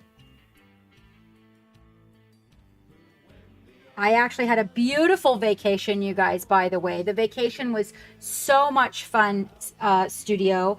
And Green Eyes, I actually had my first real vacation. Like, as in, I really didn't know what vacation was. The new medication that the doctor has me on, the back is doing so much better, you guys.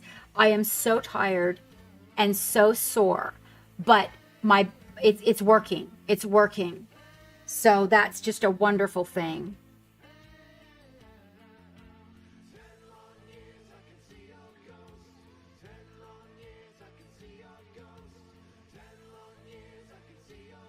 You know, I just thought that was interesting, that was, I had heard it from a couple of other people that they had heard it. And so I thought, okay, I'm going to go ahead and embrace it, Paint Monkey. And I did.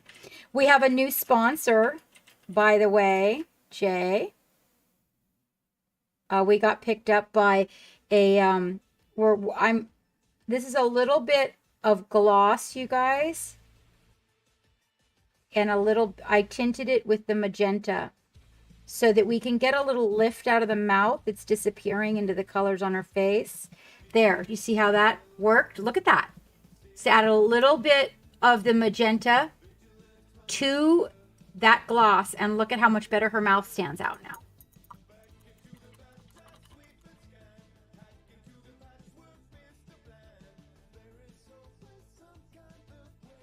So you guys, all of you who just showed up with Jay, what we were, I am Captain Madlove, by the way, and you have stepped aboard what is officially christened the Eclectic Vision, which is our ship, you guys. We call her Evie for short. So welcome aboard. I'm sorry I'm behind the camera, but we were doing something really small and technical, and I wanted everybody to really be able to see it as it took shape.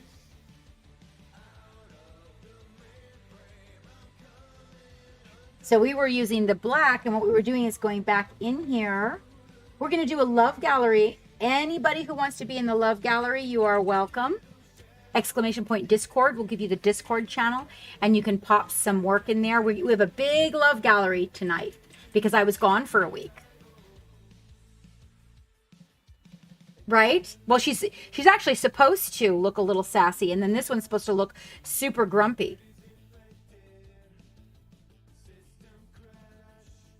We could probably put a little bit. Let's good night, Studio J. Good night, Green Eyes. I love you both so much. Thank you so much for the raid. All you guys that came in with Jay's raid, thank you so much for joining me. I really appreciate it. We're going to put a little bit on this gal too. Just on her bottom lip.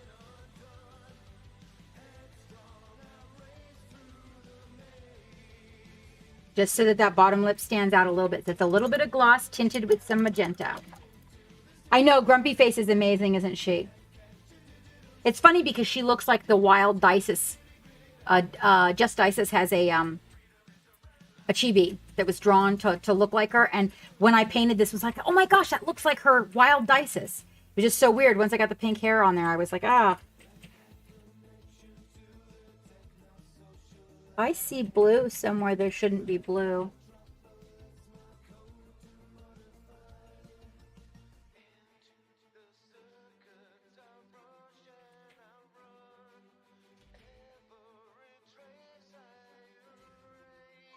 All right.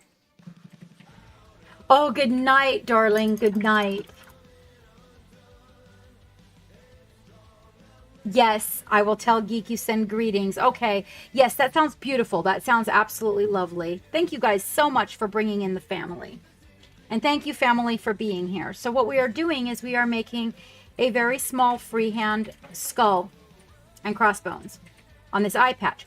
And what we start with is a shape, and then we have to come back in and correct it with black. Good night, you guys. Thank you so much.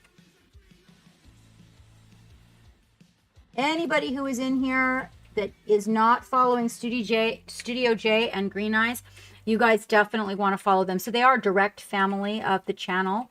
We have all been together since I very first started streaming. And if you guys are not following them, you definitely want to. There's all kinds of good stuff going on in their channel. And if you're in the UK time, that might work out for you too in the afternoons when I'm not streaming to pop in on either one of them. I think Green Eyes does some late night streaming as well. All right, so back to this little gal. We got to come in here and we got to take the tiny tip of this brush and we got to paint our way back.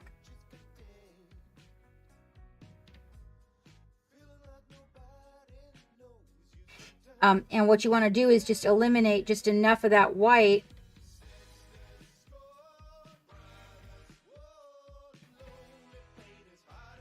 to where it starts to take, it's spaced a little bit better, so it starts to take a little bit better shape.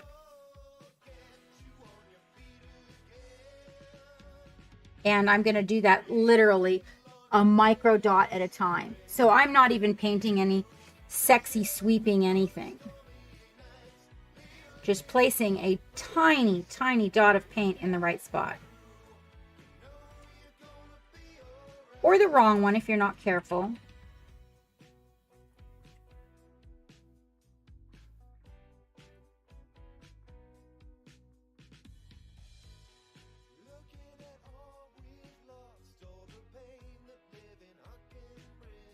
Hang on. It's got a wild hair.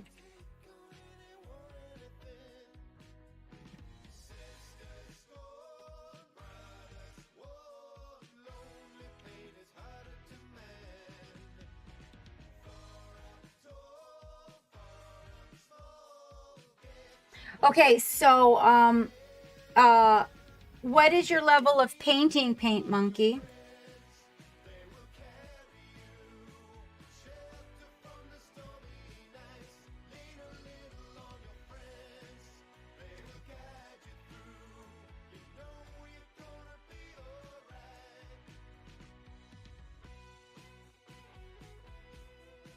Got to get that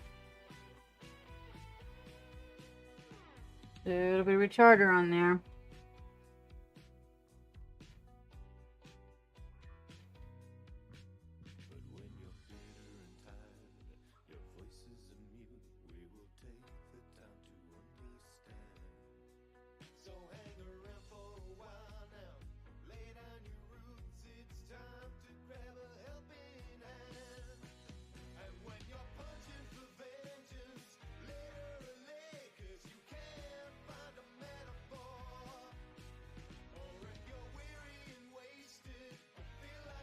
in this very small area.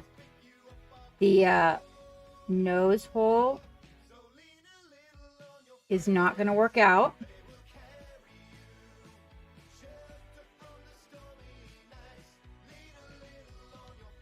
Okay. I'm coming back for some of the white.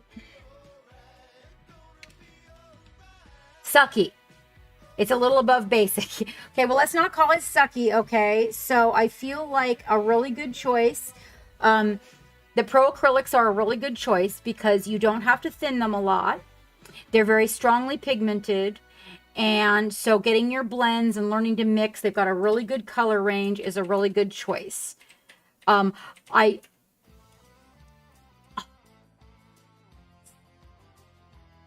I'm sorry. Oh, I was saying Pro Acrylic, I think, is a really good starting point. I feel like the pigment is really high. The colors are really rich. You've got a really good variety. You don't have to thin them a lot. I feel like the Reaper paints are really good quality. They've got good pigment. They're super smooth to work with, especially if you're doing a lot of glazing. Yes, exactly. Now, if you're doing a lot of super, super thin glazing, then Pro Acrylic is not always the one that I turn to. I'm going to be straightforward. I'm talking about, like, if you're really working on super thin layers, because the paint is already pretty close to the consistency that it needs to be. Yeah, so when it comes time for me to glaze really super thin layers for skin, that's when I think probably that scale 75 will come in handy. I've heard really good things about Chimera, and I'm going to be trying those soon. But a lot of people are very, very, especially people that are in that intermediate area, are extremely happy with the Pro Acryls. Second, damn it. You only had to say that 3 times. Okay, so we got to be careful here. I got to come in here and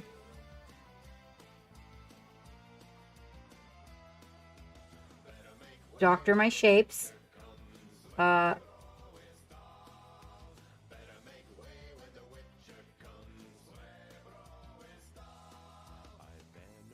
Okay, let's take a look at that in the camera. Okay, you can kind of see the areas that need to, looking at it in the camera. That's another thing I do too. I look at what you guys are looking at because I get a different view, because it's different. It's a different perspective. Okay, so just to let you know too, Paint Monkey, is that as you move forward, you will need to add different things to your arsenal.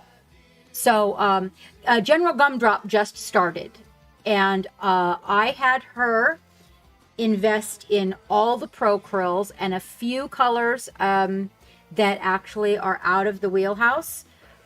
I'm going to tell you though, I'm very happy with the pigments and I'm happy with the consistency, and I need it to be as simple as possible for her because she's starting out. So I also had her go to Dick Blick and pick up some Earltrix. Okay, just to let you know. And I love golden fluid acrylics, very highly pigmented, and they have their place. So as you have not Turbo. Well, I'm all about the mixing, so I think that they're, Turbo, what's disappointing to me, I'm not kidding you. The set of Chimeras, I've been trying to buy them for about 3 months, and they're sold out everywhere. Everywhere. They're sold out in all the people that I buy from in the UK are sold out. Chimera themselves is sold out. All the Chimeras online, I can find any of the game stores that had them. I can't buy a set. I would have to buy them individually, and individually versus buying the set is about $35 more, and then plus the place that I can get them individually like that is in the UK, so then we're talking shipping on top of that. It's insanity. Hi, Love and Music. How are you doing, sweetheart? How are you doing? We're doing some seriously fine detail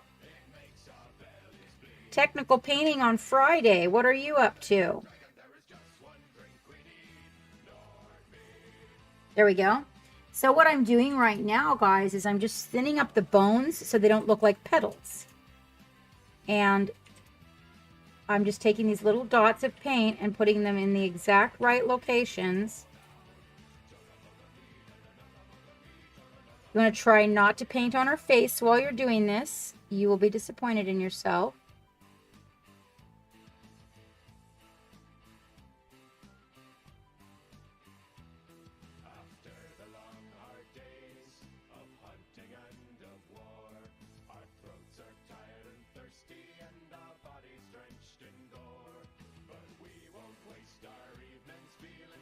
Okay, it's happening. Hi, Raven Cat.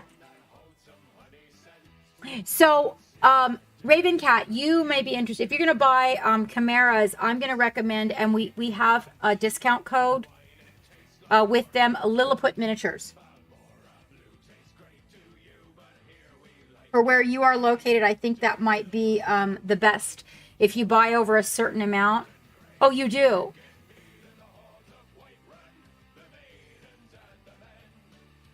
Oh, thank you very much, Love and Music. Here's our other one that goes on the base with her.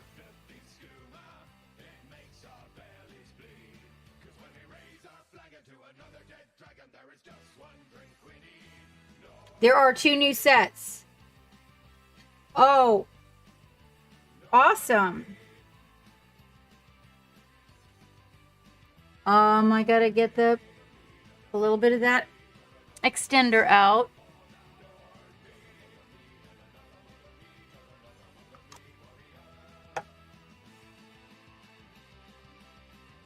Try to put a little bit of that extender in the belly. It just makes the tip not dry out quite as quickly when you're doing the teeny tiny little things.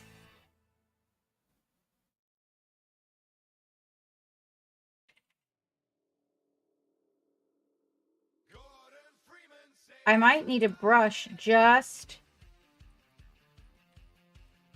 for this dot thing that I do.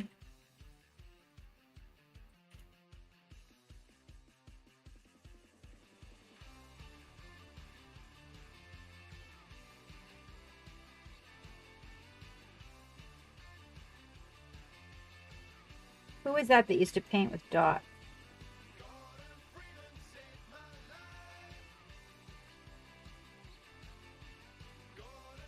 Salvador Dali. Did I get that right? No.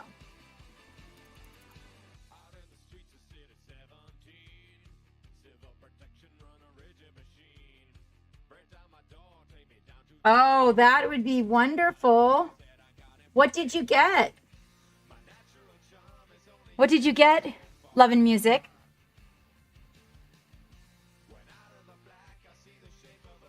Ooh, Raven Cat. Hold on. You know, Raven Cat, I've been trying to order those darn chimeras for like, oh gosh. The first time I tried to order them was a couple of years ago, and they were sold out. Every time I go in there to order them, they're sold out. Everywhere.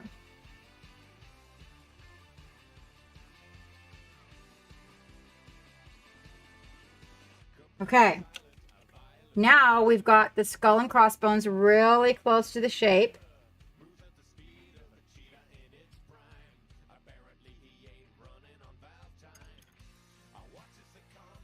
Pointillism. That. Right? Let me let that black dry while I take a look at what Raven Cat is looking at. What have you got? Oh, yes. Oh, that's delicious. Oh, I do love some teal. Ooh, the Fire Giant Queen? Oh, Treasure Rocky is so much fun. Oh, you did? You did, Wavy? Where? Holy where? Okay, hold on.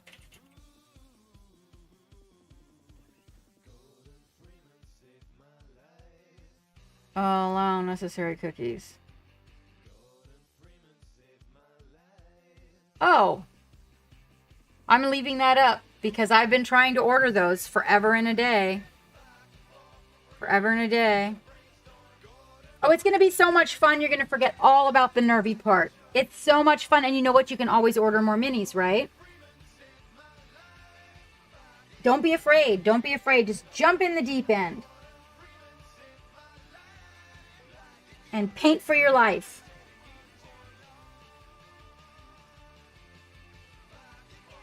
Okay, I think I got it pretty good.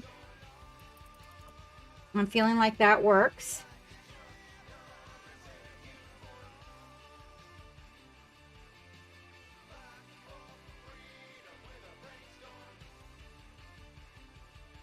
I think that one bone, hold on, I'm going to go in there for that one bone area, and I'm going to just kind of back it off a little bit so it's not quite so petally.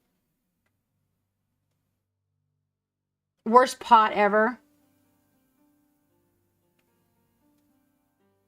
Yes, it does. It's a happy place. It's a happy place. All right.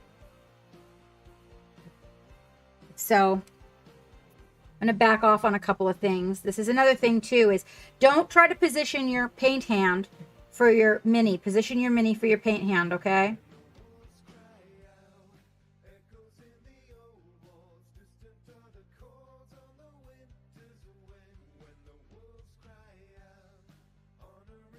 Otherwise, you'll give yourself posture problems. And as soon as I get this ball developed for you guys, as soon as we get it developed, I will let you know so you guys can get in on it. I might even do a Kickstarter for it, just so that we can get the first big order done, you know, without having to be responsible for the entire financial part of it. So keep your eyes open on this ball. I may do a Kickstarter for that.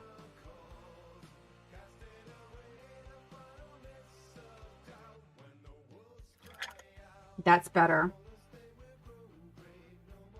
Still, okay, so all this is that I'm doing is the back and forth until you get the balance that you like.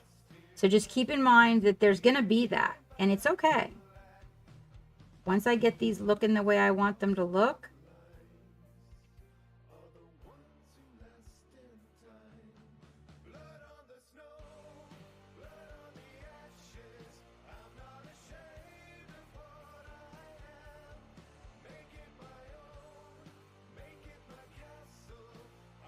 sorry about my visor hitting the camera, guys.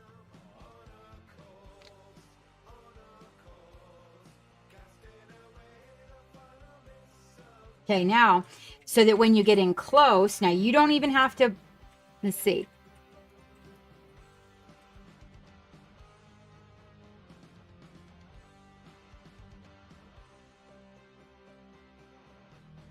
You can never get a clean, oh, I know what you're talking about. You're talking about these?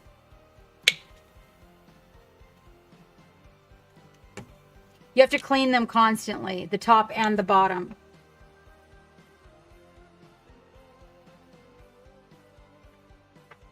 Oh, you do that. You do that. Thank you for showing up, Love and Music. Okay, so over here on the palette, I'm making a little bit of gray, okay? And I'm going to take that little bit of gray, and I'm going to accentuate a few areas with it.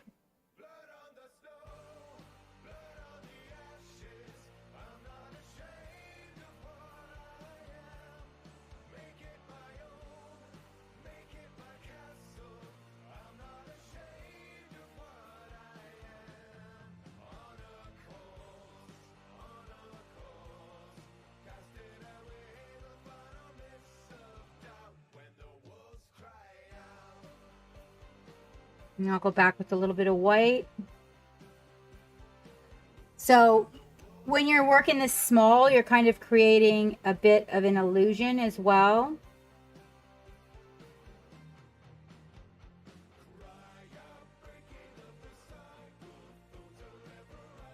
And you want to keep that in mind.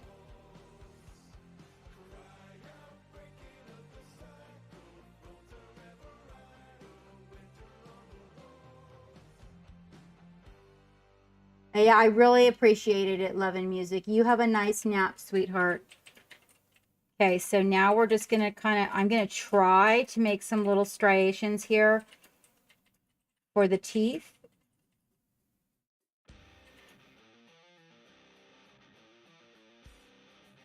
The brush is a little bit too big for that. Oh, I'm sorry, you guys are out of focus. The brush is a little too big for that, so we're gonna get a smaller brush. Wow, killing it with that, aren't I? We're gonna get even a smaller brush now. In a case like this, what I do is I do keep the brand spanking new, super fine brushes in the background.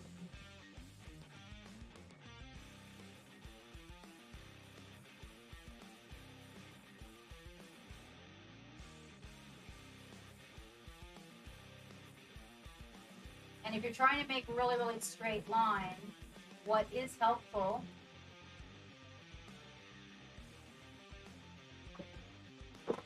a lot of times is a synthetic.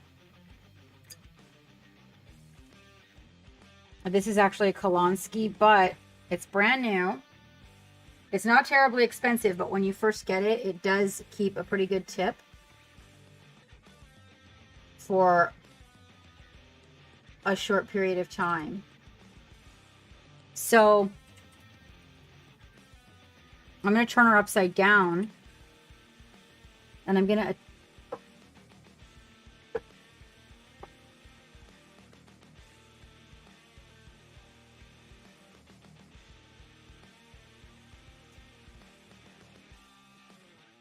this is literally like 2 hairs on the end.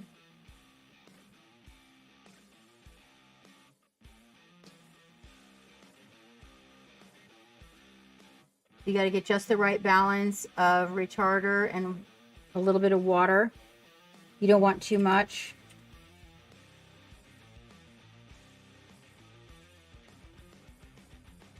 Even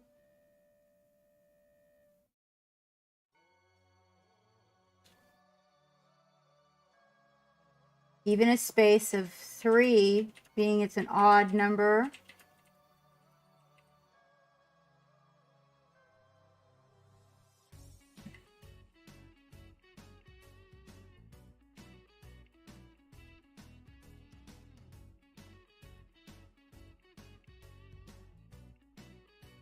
Had to hold my breath on that one.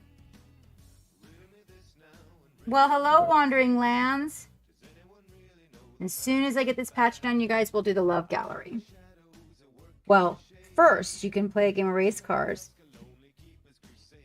I'm guessing the Geek is battling while I'm painting.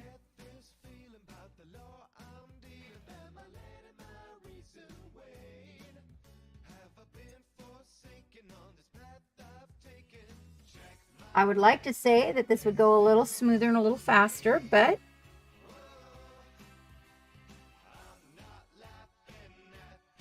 there we go.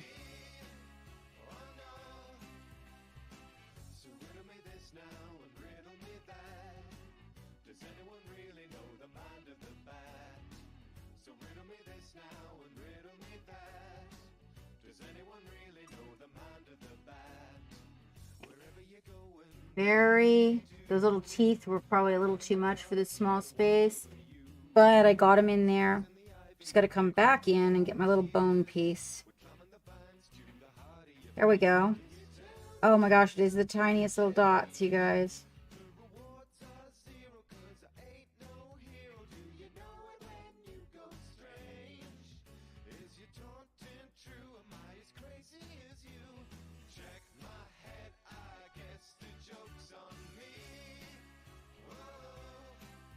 Boom.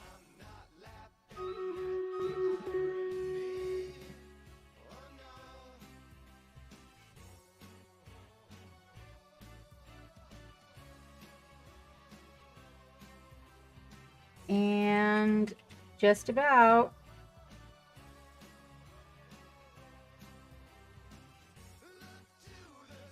Okay. Oh, it looks really, really good from the, so when you're looking at it from the distance you should be looking at her from. There we go.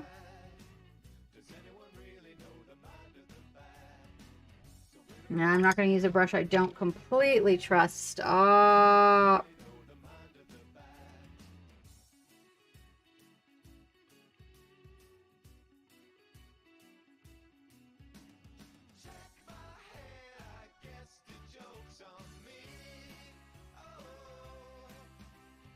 Okay.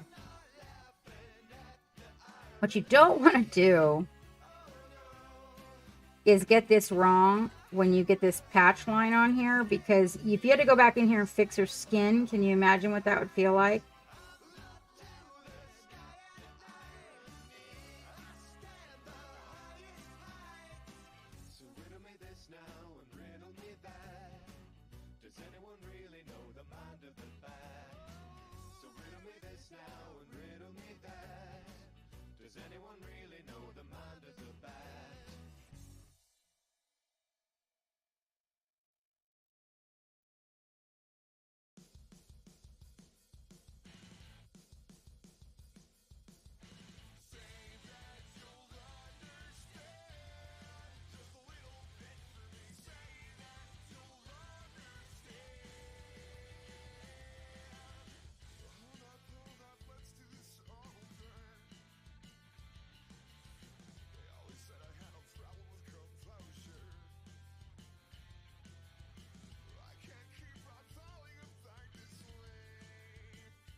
There is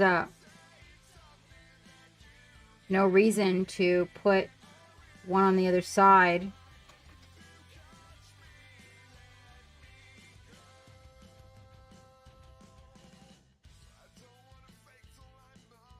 Because the other side is the one that comes up underneath of here. I suppose you could put a little black line right there.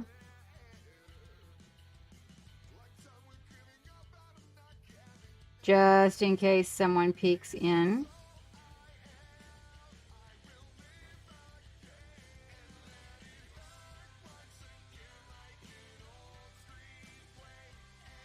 And then what I will do is I will go in here and I will put a very, very, very fine brown line on the side of this to create that three-dimensional effect of the strap on her face, so that it doesn't look so flat. You know, like it's just a stripe on her face. Instead it will look like a strap on her face.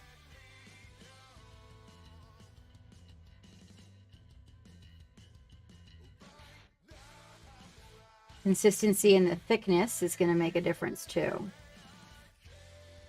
And I will come in here and I will fix that part of it.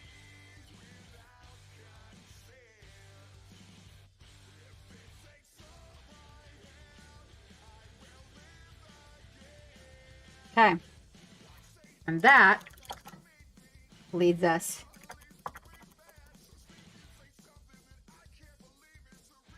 to a game of race cars. I think, let me see, what time is it? It is. Oh, we should totally pull a winner on those dice.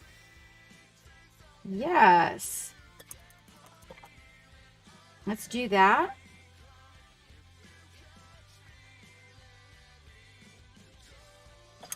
Is everybody in that wants to get in?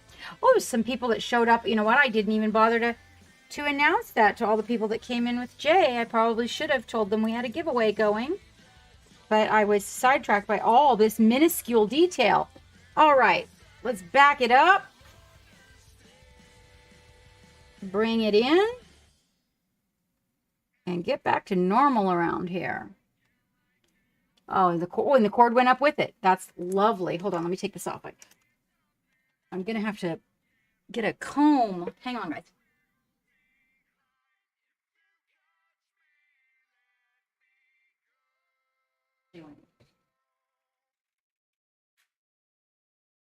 That's a nice brush.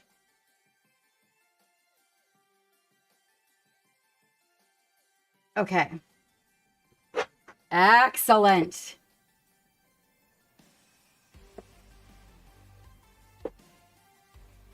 It says Studio J rated me with a party of 1 40 minutes ago.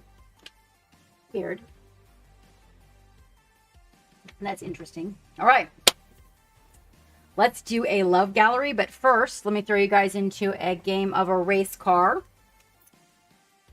And, oh, I've got to paint the wings for Grumpy. Forgot to tell you guys, she has Grumpy wings. Look, these wings are going to be like hanging down. Like that. Because she's grumpy. They were supposed to be up like this, but she's so grumpy that I decided to put them down like this. Like humrumph. Not a single jump scare. Oh, you know what? That's true. I know, right? With all that fine detail. Hi, Reimer. How you doing? I appreciate that. That would have been horrible if we would have had this, like, nasty, you know, and blotchy. And there was a lot of going back and forth, but I really do. That's that really... Just really getting that very, very fine control helps it go faster. The more you do it, even if it's in small places on your miniature, little places that you can find that you can do this, the more you do it, the more accustomed you will come to that type of very, very intricate, and you will get better and better and better at it. Oh, Hatter, hello, you are out there. Do you like the eye patch?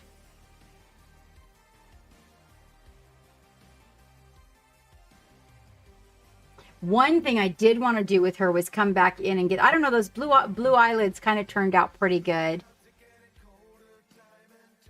Oh, I'm really, yeah, you know, it's funny because I was going to paint her other eye and then somebody mentioned, oh, I thought you were going to make an eye patch. And then I was like, eye patch. Well, she is a pirate, so that would be kind of cool. All right. So we're going to go see what other people have been working on. First, race cars. But before race cars, we should put... Did everybody get in the giveaway that wanted to get in the giveaway? It's at Gleam.io. So I think if you put exclamation point giveaway, it should give you the information so that you can get in. You can see the dice we're giving away over there on my palette. It's covering my paint palette. We're giving a really nice set of Easy Roller dice away.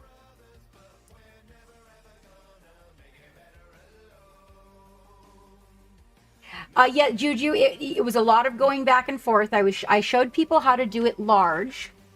So we did a large version, and then we got crazy with it, right? And how to just utilize shapes to create it, okay? That was the thing that you know, this is not, it's not a by any means a pretty skull, but we're going to go so small that you're trying to get the idea of a skull. So you take the shapes and we're making it with teeny tiny little drops of paint, little dots all around. And so basically it's to create the look of. Now probably if I'm gonna be doing this small, I probably need a smaller brush even yet than what I was using, I'm thinking, just so that I can get those little bones a little bit better. I might have another whack at them. When I'm not streaming, sometimes I can get fine detail done a little bit more accurate. So I might have another whack at them, but I do think that the basic concept that we have going from the distance that we look at her at is really pretty good. And then, you know, getting this strap is going to need a dark line underneath of it. And that dark, so it's already black, but basically her skin color shadow. Really super fine right along the edge of it. And what that will do is that will create that 3D effect from it so that it doesn't look like it's just painted on her face. It'll look like an actual strap laying on her face. So I'm going to say everybody's in oh, there we go. Wandering Lands. There you go. You guys go to the Gleam.io. That's the link. Wandering Lands. Just put it up there. And you guys can get into our giveaway.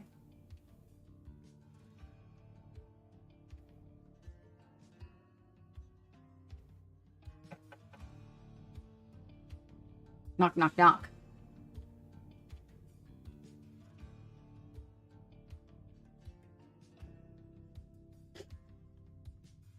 What is the measure of the common man? No deeds to share, gifts to come. Are we good? Well, Yes, and because her eyes are the center of attention on chibis, we want to work juju from the waist up, right? So by adding something around the eyes, we're still keeping our viewpoint in the air, our visual point of interest in the area of the point of interest. Now, if we were to do, I was telling everybody, if you're going to do a whole lot of crazy detail and you're like down here on the boot or on the pants, then you're going to be taking the eye away from the central focal point. So trying to keep things that stand out really popping like that in the area of where your focal point is going to be.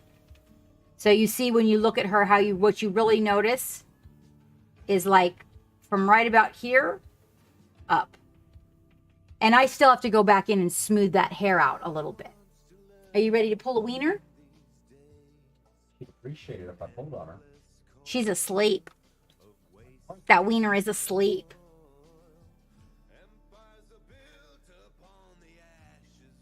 And so tomorrow we're going to be painting on, in our Patreon stream, we're going to be painting on, we're going to be painting on this. This is what we did. The Patreon stream is up, you guys. So we're painting green. We're working with greens and how to build a green so that you can get depth from it. It needs more than one color. And we're going to be working on this tomorrow evening in our late night stream. We're going to go till 11 o'clock at night. But I'll be painting blue skin at the beginning when the stream opens from 1 p.m. to 3 p.m. We have a master from Italy coming in who's going to be painting blue skin. Green Art of Colors is joining us from 1 to 3, and he's going to be painting pale blue skin. And this is what I've chosen to paint the pale blue skin on. And then at 3 o'clock, we will be done with that stream. We'll have some Q&A. We will close it down. I will take a break, and then I will come back at 4 p.m. for our late night. And our late night stream is open to everyone who is one tier above Twitch equivalent and beyond. So the late night stream will be open to all of those people. The stream for this blue skin is open to everyone who is Twitch equivalent and beyond. Spoiler, it's red. What's red? What's red? No, red didn't win, Wavy. Blue won. It closed and it said it was 55%. It was blue. What are you talking about?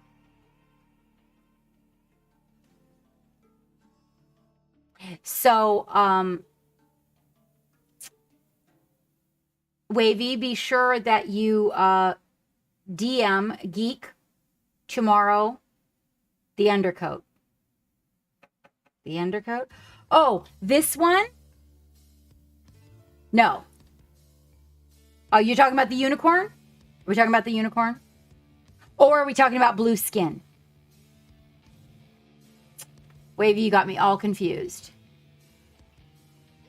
So, Wavy, DM Geek, if you'd like to, if I don't know if you're going to be staying up late tomorrow or what, but 4 p.m. starts the late night stream. So be sure to DM Geek. Okay.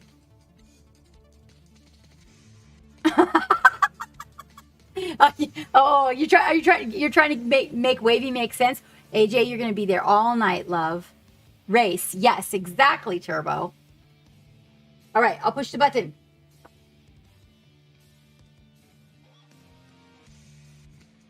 What? Button. I ain't giving Wavy shit. Other than I'm giving him shit. I'm always giving away shit. Wait, what? Next race. Why does that... Was that way last time? Oh, what the shitballs? What the shitballs?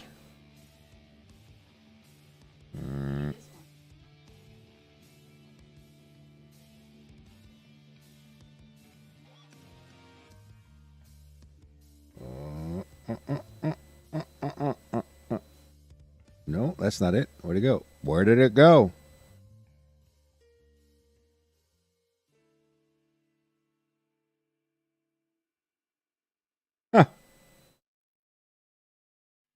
I wanted to really get a close up. There was supposed to be an earth-shattering kaboom. Dave is here.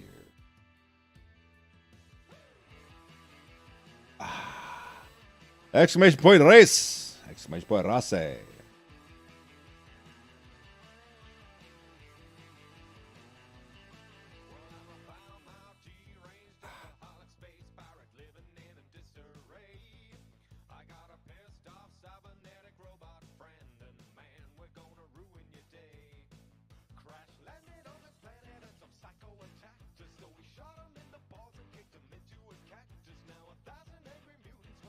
Oh, God bless.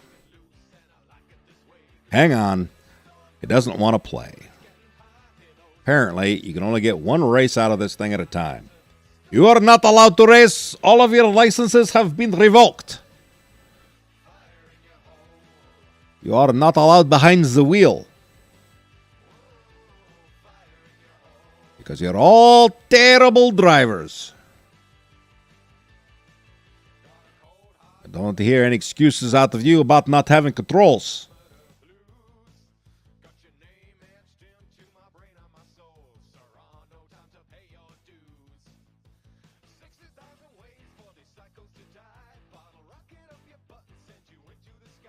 Let's try this again. What up, Dave's Mini Art? What's cracking? How's that 3D printer working? Let's try this again. Let's try it again, folks. Exactly, Wavy. You won and broke the game.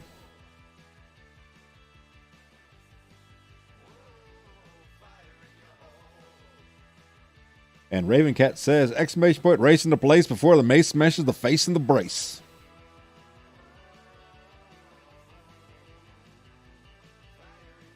Ba, ba, ba, ba, ba, ba, ba. Ba-da-ba-ba-ba-da-da-da-da. Alrighty then.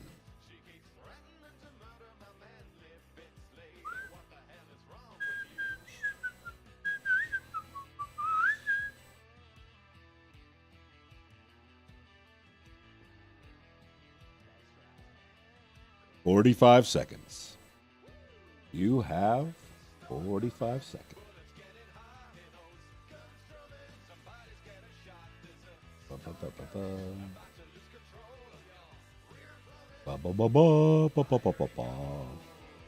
I'm getting my ass kicked, people, and I don't like it. Don't like it one bit.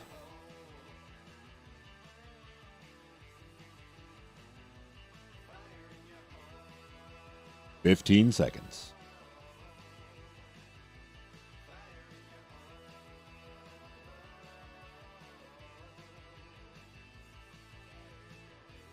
Do that. Do that.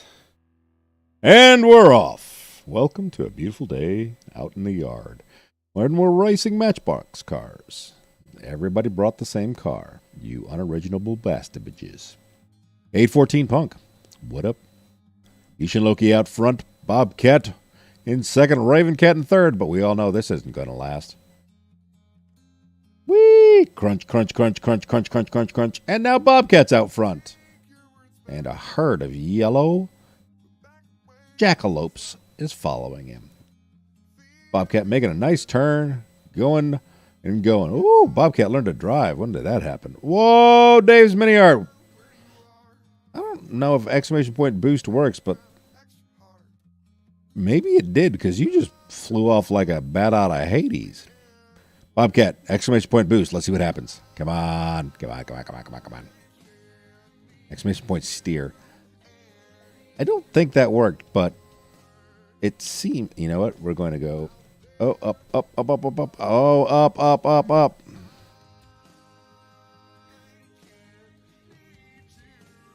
Let's see if we see any changes in speedolas.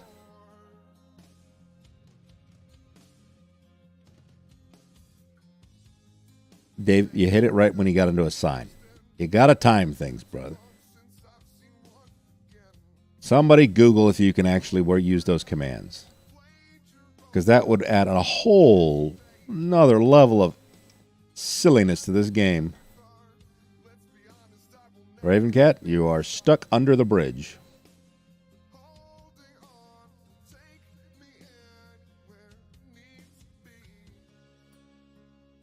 Pit stop and change to a better driver. Yes. This is a good plan. Hashtag I quit, get a better guy. Yeah, that's pretty accurate there, Dave. Ooh, Bobcat still just kind of cruising. I think that actually worked, Wavy, because you just boosted the hell out of it. Where the hell's Scooter?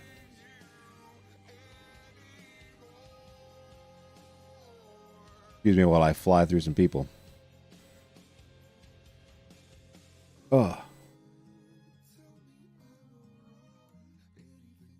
Whee, Bobcat just kind of cruising. Y'all making this easy on him. Dave, do it again. Follow Dave around. Watch him massacre things.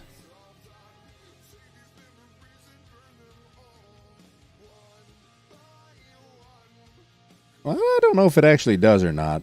It seems that, you know, so one driver will take the corner nice and slow, and then the next somebody types in boost and they go screaming off into the sunset. I don't know if that's actual factual or where'd Bobcat go? Bobcat still just kind of cruising.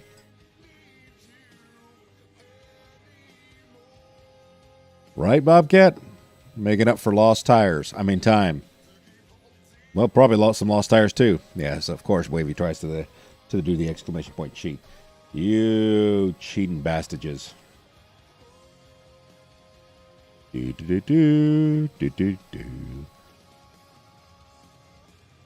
I want to watch that movie again. I need to watch the A-Team again. I love it when a plan comes together. B.A. Baracus. I pity the fool.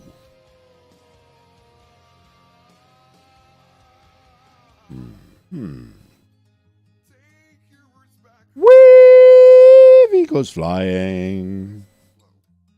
Bump. You know, it would be awesome if they had some kind of destructive ability and everybody just lawn darted. Dunk, dunk, dunk, dunk, dunk. Jeez, Bobcat, look at you all by your onesies. Like, nobody's around you for miles and miles. Everybody else is playing bumper cars, and you're winning a race. Look at this go. Bobcat's going to beat the shit out of all y'all. Totally missed the uprights. He just wants to go back on the track. Oh, I see. This is a pretty good tactic, Bobcat. Sit in the middle of the track and watch people run into you because you've already won. Also, that's a kind of a dick move, bro. I'm not saying anything. I'm just saying. You know what I'm saying?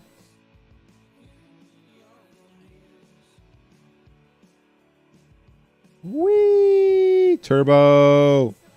And we're just trying to barricade.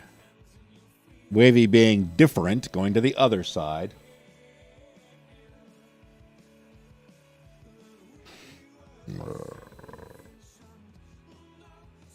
Excuse me. Oh, Scooter! Oh my God, Scooter, did you really park there? Look at that shit.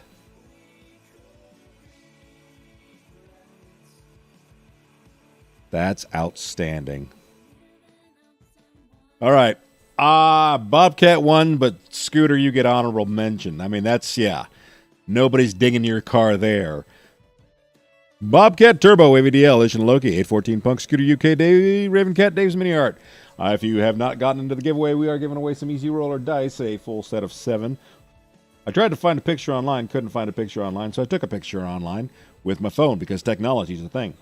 Exclamation point giveaway, and it does. The giveaway command actually does work in YouTube as well. I'm working on porting over all the commands so that all the exclamation point commands will work on YouTube as well. And then follow that to get into the giveaway. There's not a lot of folks in there, so you have a high opportunity for victory. And the four people that are in there is like, shut up, Beavis.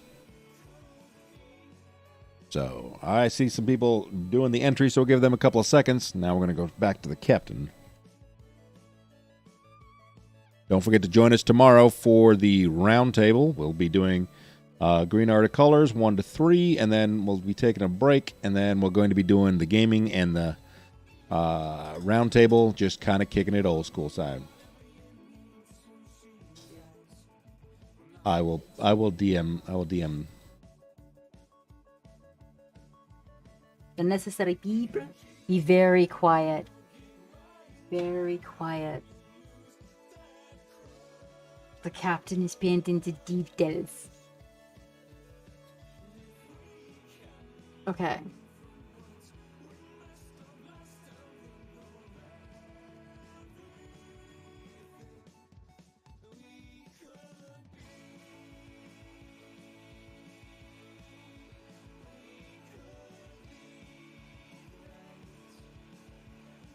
I still need to blacken the eye holes up a little bit.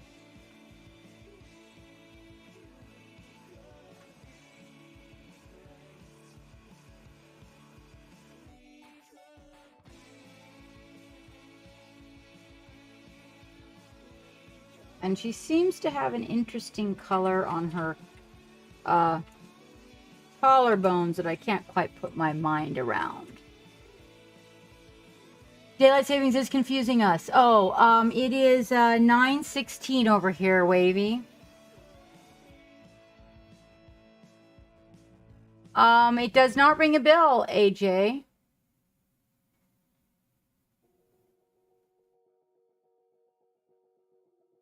Oh, but you know what, AJ? The one for the blue skin will be recorded, and we'll leave it in the Patreon for you. Just to let you know. So it'll be there. And it's highly probable when you're done with your classes that we may still be about, because we're way ahead of you. So, well, of course, you also might be tired. But yeah, so the one for the blue skin will be recorded for our patrons, and it will be left in there for you. And then he'll be coming back again so that we can finish those, because only so much can be done in 2 hours. But he's a lot faster than me, so we'll see where that gets us. These guys are so... 1 p.m. Eastern Standard Time tomorrow. Yes, Wavy. And right now it is 9:17 here. Yeah, because you guys don't do the daylight savings, but we do, right? Right, you're ahead. So your classes would be over. Well, when we start 1, 2, 3, 4, 5, it'll be like 6 p.m. your time when we start. So depending on how long your classes go, you may potentially make it. And if not, like I said, we're going to leave the blue skin up for you guys. Right. And at least if nothing else, if you are in the tier above the basic Twitch, then there's the all-nighter, and it's going to go until people fall asleep. Yeah, see? So you should be able to make it. So it will work out. And then we're going to have a short Q&A with Green Art of Colors, like after we're done, and then a break, and then we'll start the second part of the stream. So I am going to be painting this. I'm going to finish this guy. This actually is a guy. Look, it's a male. He has a dangling. So I will be painting this in the second portion. And then I will probably finish this up fairly quickly. So I will probably end up working on these guys when I'm done with that. Maybe. I really do want to get Bingo finished. So probably that's where my focus is going to be. Because these guys, I need to christen them by gluing them on... Bobcat. By gluing them on their... Look how nicely that dried. Do you see how lovely that came out, looking like that nice green mossy? And then a little bit of so the areas that don't have the green on them, I'll do with matte varnish. Then these areas that look really slimy, I'll do them with a real glossy varnish so they look slippery. Hello, Dave. Hello. All right, let me take a quick bio, and then we'll pop into the Love Gallery and see what's going on there. How does that sound? It's probably a pretty big one. I'm just letting you guys know. As soon as Geek gets back, he's going to pull a winner for the dice, and then we'll pop into the Love Gallery. Let me reduce that and go over here and get into there. And I don't think anybody threw bacon down last time. We have no bacon. Hello, Plank Walker. Okay, let's see. AJ says Robert J. Sawyer wrote the book, became the show Flashpoint. If anyone ever watched... Oh, okay. I do not believe I have. I don't think. It does not ring a bell. It does not.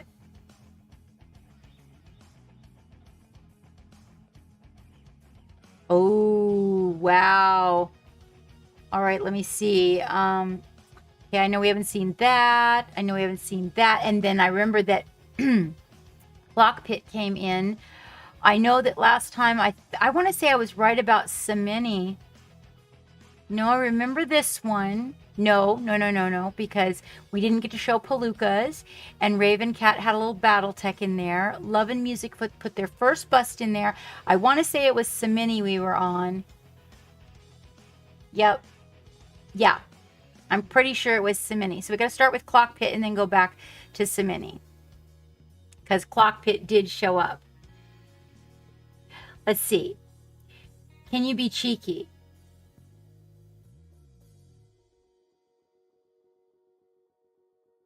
Yes, of course, Wavy. But Clock Pit first, okay? First, Clock Pit. Because we have to open with Clock Pit, and he's just seconds. Wait, stop. No! Oh. Okay. Oh, and these weird pop-up ads. You're always cheeky, Wavy. Okay, let me take a quick bio. I'll be right back. Geek's gonna pull a wiener. And, Shanks. Well, you know, AJ, it's okay. I get it, but, it happens. And so, that video will become available.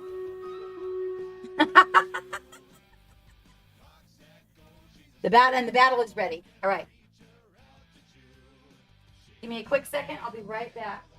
Oh, she is feeling so much better, you guys. She is sleeping. You are sleeping like a baby. Did that medication make you feel better? Yeah, those anti-inflammatories help you. Look at you all sleeping on your back. Aww. I am so happy to see you feeling better. That makes me feel better. Aww. Such a good girl. She's back here sleeping on her back.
Talking is so weird. Oh, yeah, I actually don't need those glasses for El Love Gallery, yo.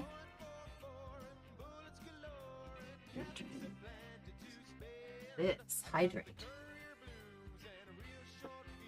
Oh, I walked off without the little babies on here. I apologize, you guys.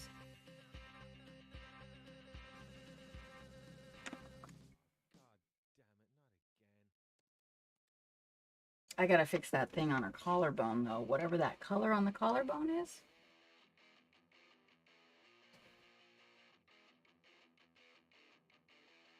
It's a little red.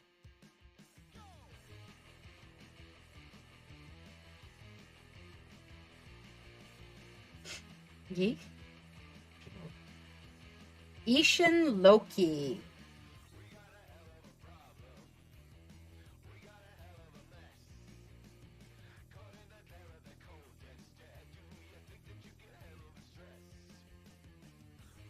Are you still out there, Ishin? You sure? Yeah? Well, I don't think we have Ishin's address, so you could...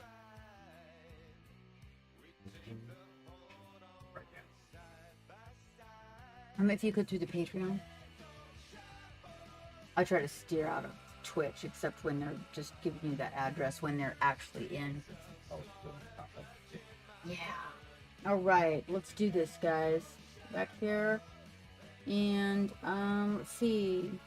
Go to the gallery. Nope. Go back home. Not working, Geek.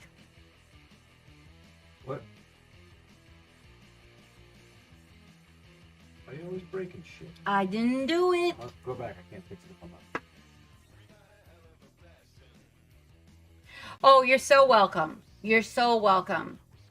Also, that palette paper makes a difference, too. I know, right? And it just, I hate it when the skin, or you're trying to make a blend and all, especially on skin. I guess if you're doing it on fabric, okay, you know, a little texture. But when you're trying to make skin, it's like that texture is so annoying. Just like, ah.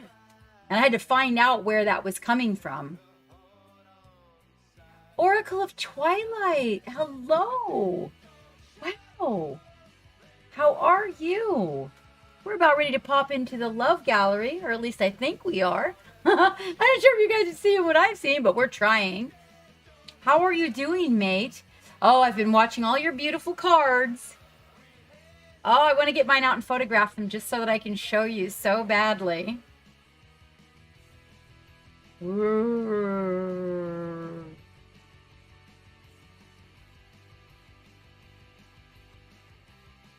I need to get my stuff out and set it up. You inspire me regularly.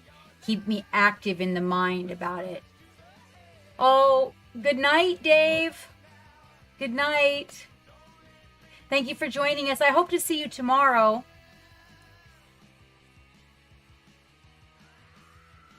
I hope to see you tomorrow, Dave. Rest well, my friend.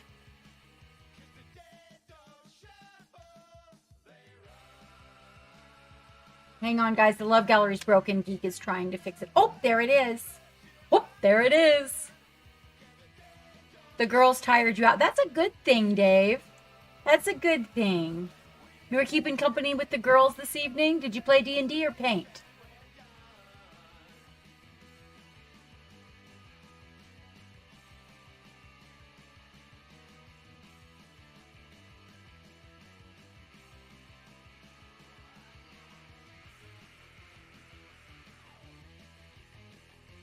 Oof. Okay. All right. Can I have the mouse? Neither. Okay. I'm in studio mode, which Gallery. means... You're in the Okay. gallery. Okay. All right, you guys. You dropped some badass units in there, Oracle of Twilight. Well, Dave, you can then let me know later. All right. So this, we haven't had one of these from Clock Pit in a minute. So we are going to see what Clockpit, actually this is, oh, this has, I believe this has voice. Oh. And Missy came home and you found food. Or you had food, okay. Well, that still sounds like a pretty good day. Spending a day with a friend is, it's underrated, I'll tell you. I mean, yeah, it's underestimated. Underrated? One of those. Oh, that's wonderful, Oracle of Twilight. AJ is also a writer. Oh, that's good, Dave. That's good. She needed it, you needed it. That's perfect. Let me that a little bit. You'll just have to see the messy desk behind me where I keep my drink stuff and whatnot. But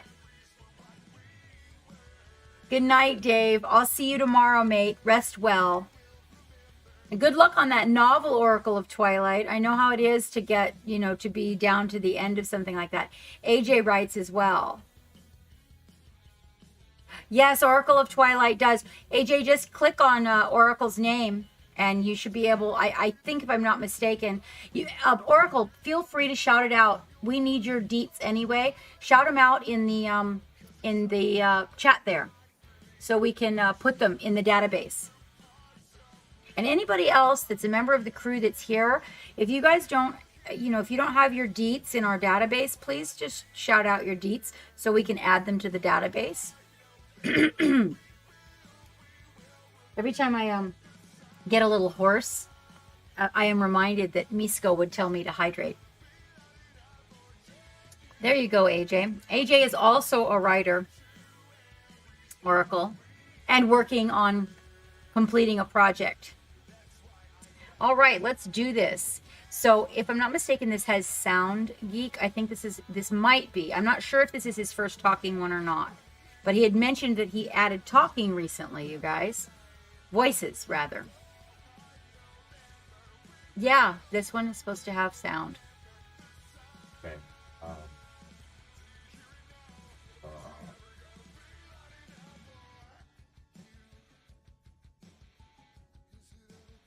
Okay, so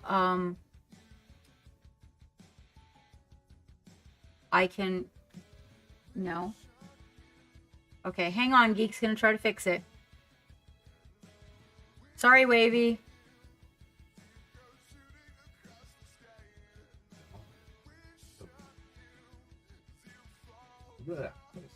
Oh, that's exciting, Oracle of That's exciting, Oracle. Yeah, that's, my dad was writing a novel. What's interesting about my stepdad was writing a novel. And what's very interesting about the novel is, the movie, no, it's the one with the guy who, there's flying machines in it, and and there's a princess from another planet, and I don't even remember how he got on the other planet. But the talking about how you always know. Oh crap. Edward Rice Burroughs, it's actually The Princess of Mars. They called it John something? Yeah, John Carter. John Carter. Yeah, thank AJ. Oh God, look at you go. You had it actually before him because I know that there's a delay. So yes, so it's interesting because he was writing a story, and it is his story. And this was years ago. Was similar in ways, but also the one of the main things that he was focusing on in his story that was so important to him was the six-legged riding beasts. Like, he was so proud of creating these six-legged riding beasts. And then when the movie... Check me out on Twitch. And then when the movie came out, Avatar, he was so disappointed that somebody else put those in a book. Or in a movie. I remember that. I remember that part.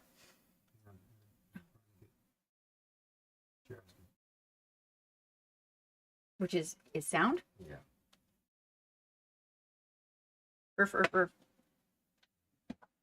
Hello, Game Father. Hi. How are you?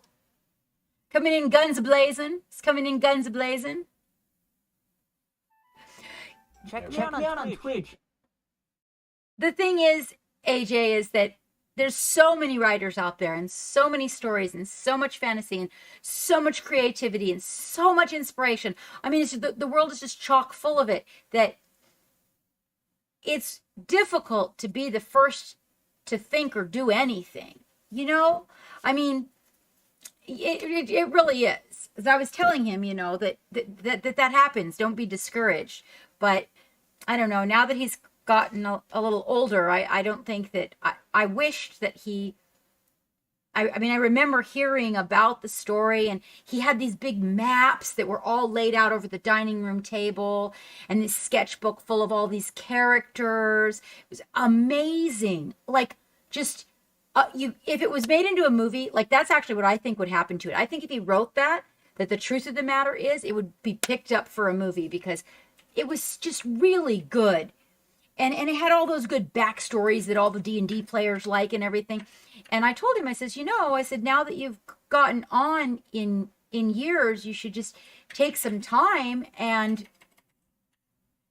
I know, AJ, I try to encourage him, but he's like grumpy about it, you know, like, oh, I'm too old now. And then the six-legged horses, and it doesn't matter. And I was trying to convince him that it's not about being the first person to do it.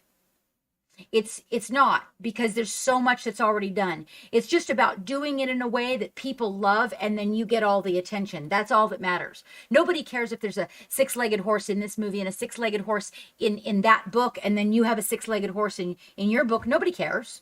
You know, I mean, there's cars and all kinds. There's horses in stories. There's people in stories. There's everything in all of it. So I told him, why be so uptight about it? Why not just make your story with your six-legged horse, and that's all that? Yeah, exactly, Bobcat. That's what Geek always tells me. It's really just about doing it better. Oh, that, you know what, Game Father, we would love to experience that at some point. Exactly. AJ. In fact, that particular subject, AJ, I have one in my pocket. I do. That is my from childhood. That's, you know, that was it. The first time I saw Dracula, oh my goodness. I was like, okay, that's a thing. All right, let's do this, because Wavy's got to go to bed and I want to show his artwork. So this is the first talking video. So you can commission. Clockpit does stop motion animation, and this is his first video with voices. Check me out on Twitch if you would like to see some shiny hunting, Nuzlocke, and ribbon collecting. All for Pokemon. Oh, he's getting so good. Did you take my mouse again? Yeah, because I couldn't see part of it. Okay, Geek is resizing it.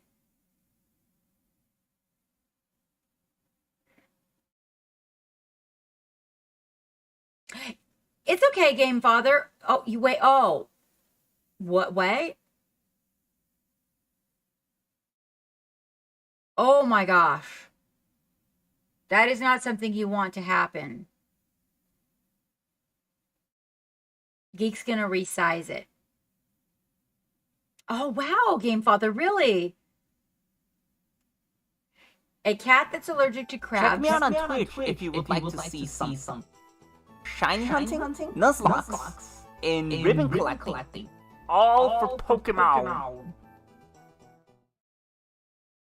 That is too much. I do love Clockpit.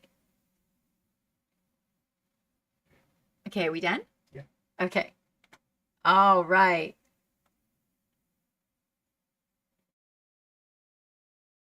Let's see. A cat that's allergic to crabs becomes a bounty hunter and teams up with a crawfish. They fall in love while hunting the walrus king of the Walrus King of the Toads, but don't know if his allergic reaction will allow their love to blossom and make weird cat crayfish babies. Wow. What was that? What was that? That was...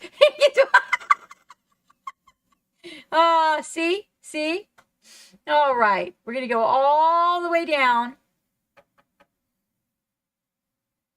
All the way down. Oh, Wavy, the base is priceless. He turned out great. He's so tiny. Oh, his gums are good. I do like the gums. They look so gummy. I like it. They're just juicy. Oh, he's darling. Aw. And he's got the little shrooms growing on the bottom. I like that one because it's got the little shrooms growing on the bottom. I think that is... No, that's not the one that I made into the angry... It is. That is angry sperm, isn't it? Hold on. Let me look. Is that angry sperm? Oh, no, it's not. But angry sperm does have those mushrooms below him. Gummy squigs. Bouncing here and there. Right? Okay, read what you said. Okay. Oh, the one above it is, okay, I went all the way to the bottom. I painted this over 30 years when you were 13 or 14 years old. Your sister found it. Ooh. Is that like your first one? This is Wavy DL, you guys. Now, Wavy DL does stream, you guys. His stream schedule is a little bit broke up. Life's been having some stuff going on, but this is our mate, Wavy. This is when he was in high school that he painted this one. And your sister found it. That is too cool. Some of the nail art. Are you being real? Oh, wait. Sorry, you guys. Okay. Oracle of Twilight is interrupting with nail art. That's okay. I didn't know it was going to come up on that screen and just slap yours down, Wavy. I apologize. I thought I had it on the second screen. Actually, that's quite symmetrical, Oracle of Twilight. Yeah, okay, well, that makes sense. But it's quite, on the subject of freehanding, you guys.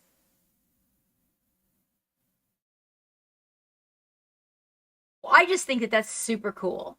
Yeah, so Scooter says that Wavy's stream is really laid back and there's lots of tech content from Wavy. So, for being 13 or 14 years old, Wavy, I think you did a bang-up job on that. I think you turned out really well. I mean, even your color palette was just really solid back then. Chaos Arrows. Oh! Yeah, check it out. Yeah, they're really quite symmetrical. Your freehand there is really quite symmetrical. That's really cool that you have that, I do have the first mini that I painted also, and looking back on it is just really, look at your blends now, you know what I mean? Like your blends are just all smooth and connected, cohesive. Well, of course we are comparing a squig to a wizard, but I like your squig. I like your squig. Well done. And I like your wizard as well. I think that, you were 13 or 14 years old, and your color palette was still strong even back then. I think the whole way that you laid it out, the complementary colors, the fact that the white, borders and frames, the black and white on his back, it's good. Yeah, it really is. Now this one, you used 15 paints on the squig. Yeah, I noticed I had like about 16 paints. Well, of course, I was painting a green, yellow, and blue squig, so I guess, that would be a little bit different.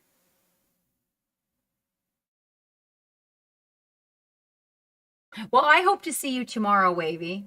You didn't do the squig. Oh! Wandering Lands did the squig. Oh, I thought you were showing me your little... Okay, this is Wandering Land. Okay, you guys, Wavy was showing us his. I apologize. I don't have my screen glasses on. They're upstairs. Wavy was showing us the one that he did in high school. And Wandering Lands did the squig. And he's very good at squigs. Wavy's big squigs. Oh my God, you guys. You seriously go to Wavy's Instagram and check out his big squigs that he did. Holy, that's right. Because you said you weren't going to paint any more squigs for a while. I remember that, Wavy. Look, you even got the indentations on his staff. The writing. That is really cool. I think it's really cool that your sister found that. You should, Bobcat. You should totally. I think that when I clear everything out over here, I will probably end up finding some of the minis from when Geek first moved in, because there was a small parcel of them.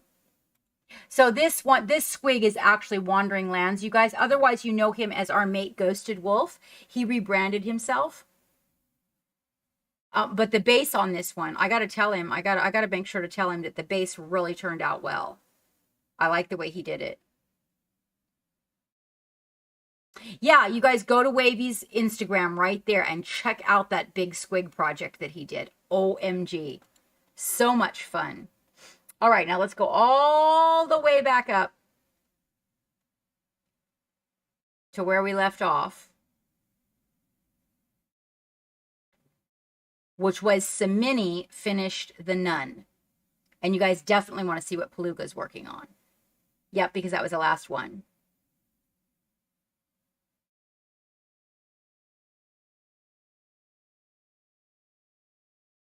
And literally,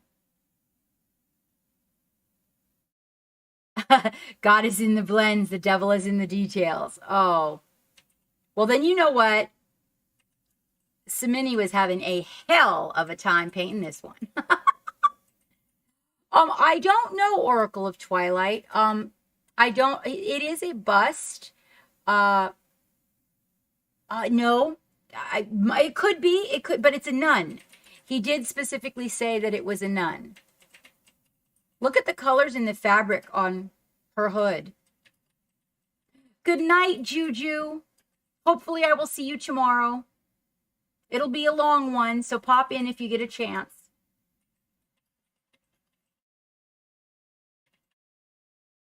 And all the colors reflecting in the non-metallic metal. So Samini only paints NMM. And all the little scratches and oh my gosh. Oh my gosh. You want to see something crazy? Wait, let me show you something. Good night. Yeah. This is insanity. I've done this. I've done this. Oh wait, hold on. I've done this sitting at my own computer looking at Samini's work. Hold on. This is going to blow your mind. I'm about ready to blow your minds.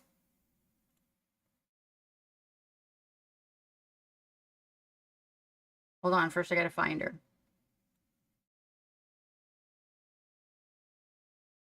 Right?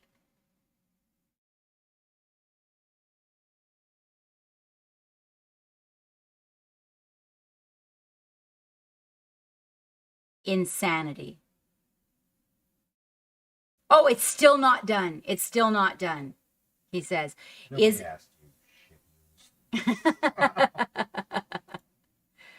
is that not... I know, right, AJ? It's like, it's so hard sometimes for me to wrap my mind around Samini. It's just like, wow, you know? I think he has brushes that were issued by the paint god himself. And it's still not done. I thought that this... Oh, see? Nope. I thought... Nope, enough for today. Okay, well, it's not done.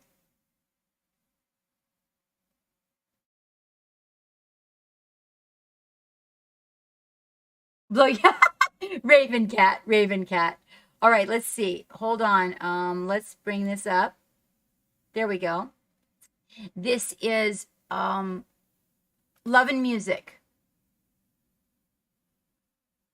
It does not say whether or not it is done, but it was in here before. So I think that it... Nope, finished my first mini. So she finished. That was her first mini. Her undertaking was a bust. Oh, and so let's see. Samini has a Instagram that would love your love, you guys. You gotta go see the Cyberpunk people. Seriously. Go to Samini's Instagram. We got a shout out for him there. Click on that Instagram and go look at the cyber people.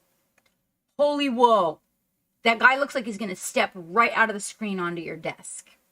It's really cool.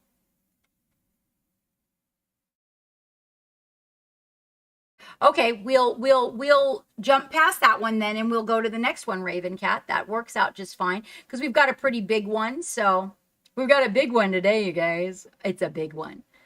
Now, Palooka and Dave is not out there, so anybody that knows the name of this, I don't know if we have Love and Music's deets yet, AJ. I had asked her to drop them in the chat, but I think we're gonna have to go look for it because that's the second or third time she's shown up, and I don't have her deets. And again, and then Palooka is epic level painter also, you guys. He really is. He gets those blends, and boy, this job he did. I don't remember the name of this model, but it is so wonderfully disgusting. It really is. And Palooka doesn't stream as often as he used to, but every now and then you'll catch him. But his Instagram will absolutely love your attention. Oh, it's totally fine, AJ. If it doesn't show up, it means we don't have the deets, dear. That means they're not in our database. So you're doing it correctly. You are. It's just that if it doesn't show up, then it's not, unless of course it's spelled incorrectly. But I think you've got it right. That looks like the way that Love and Music does it. Now, Palooka should be exclamation point Palooka, and Palooka will come up. And you guys go give this man a follow. He will answer questions.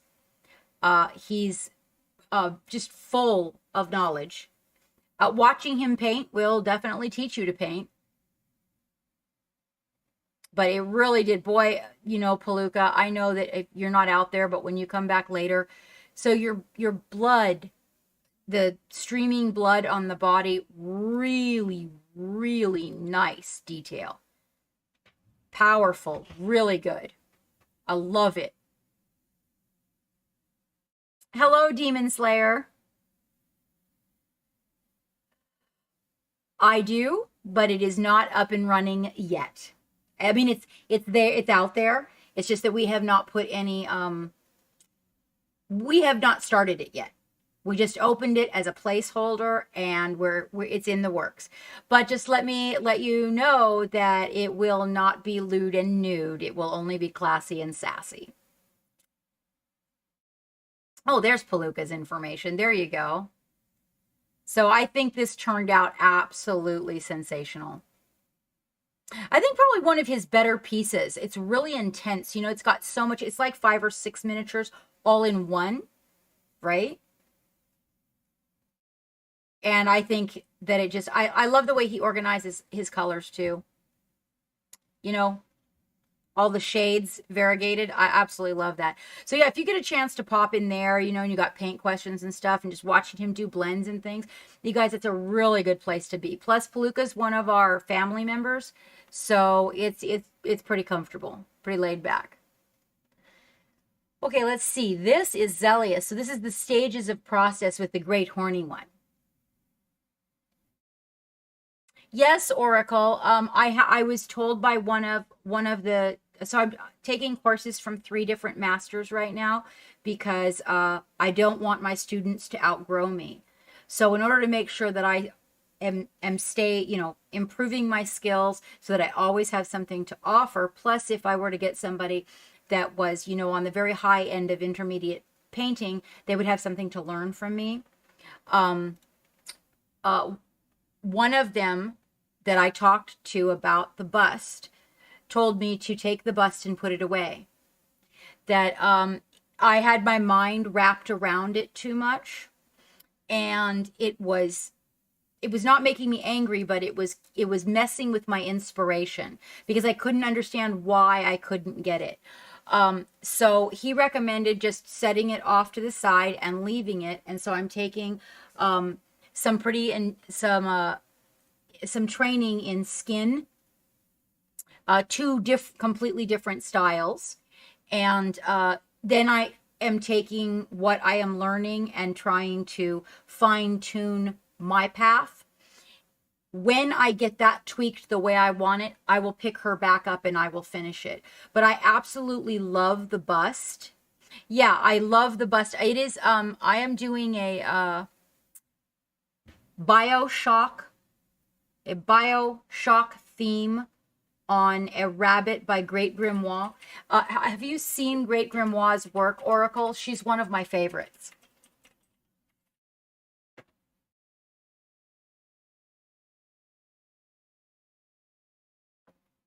Hang on just a second, you guys. I want to show this to Oracle.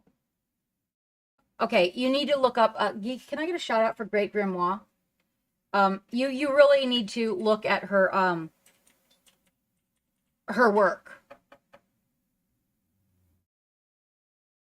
I am gonna kill it, AJ, and that's the whole point. Is I'm gonna kill it. So I know I can do this, but the skin. As you can see, if you were to, let's just make a comparison. So this is before, we're talking about Caucasian people. I have trouble with Caucasian people, okay? You've never seen this, AJ? Really? Okay, so notice the skin. The face, right here I got right here on this side. I got it. That was when I began to understand it. But if you notice, like the way the breasts, they actually look moldy. That's terrible, right? Okay, and then look at this.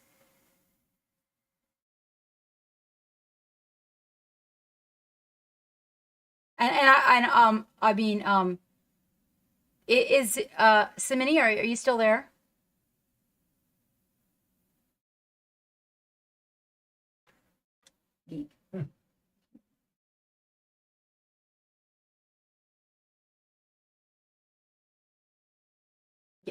Just ask him if it's okay. So you can see, oh, you heard me? Is my microphone that? Oh, yeah, you're there. Okay, I was going to be like, oh, my microphone. Okay, so as you can see, when you look at these guys, right? So look at, I mean, I'm not saying that nobody could ever have this color of skin, but it's just all wrong. It's just, I was getting the smooth, but I kept making it muddy. And only that one little spot on the face there, Oracle, satisfied me. Now, notice the eyes, though. Like, eyes are a thing with me. Like, I got the power of the eye, man. I love eyes. That was just one of the things that... So, and mouths. I did mouth and hands. Oh, I love to do ears, hands, eyes, mouths. Feet is the hard one for me. Now, if they're three-dimensional, I can do them, but like drawing them. But hands, it's the weird little pieces. So, He says, yeah, sure. So the master that I'm learning the skin from is none other than the same man that painted the nun. That would be Samini. So I sat with Samini and he freed me from the burden of the colors. I sat with Green Art of Colors, same thing. Samini gave an understanding to the blending to me that I could wrap my mind around. And Green Art of Colors pushed me to continue to glaze and glaze and glaze until I would get it smooth. So if you look here, was one of the first challenges that was given to me by Green. And you'll notice that it's choppy, but the colors are better. Now, when I saw his palette for colors and then I saw Samini's palette for colors for skin specifically, I was like, oh, wait a minute. So I kind of stopped using the colors as the labels, and instead I started using the colors as the color. So instead of like this color being tanned skin, I just used this color as one of the brown family. So I started mixing colors differently like I used to when I was doing oil paints. Once I started doing that, then it started to make sense. And that was this horse that I did. It's not just green. There are colors in the palette underneath of the glazes of green to give it the life and the blood in the tissue and everything. And that's really what I was missing. So that's why she looks kind of gray. And then in learning about the glazing, I'm hoping that I'm gonna the other person that I am seeing about my volumes, which I'm really learning a lot about, is Sam Lenz.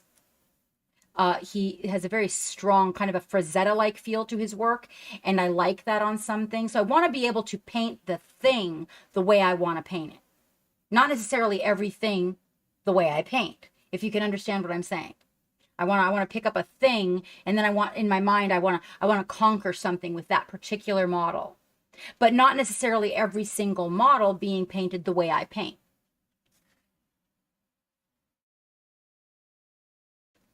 So that having been said, let us go back to the gallery and look at the transformation of Zelius is so sassy. The stages of process for the Great Horny One, which is not for sale, is a Skaven Vermin Lord from the Age of Sigmar. Oh, he is not for sale.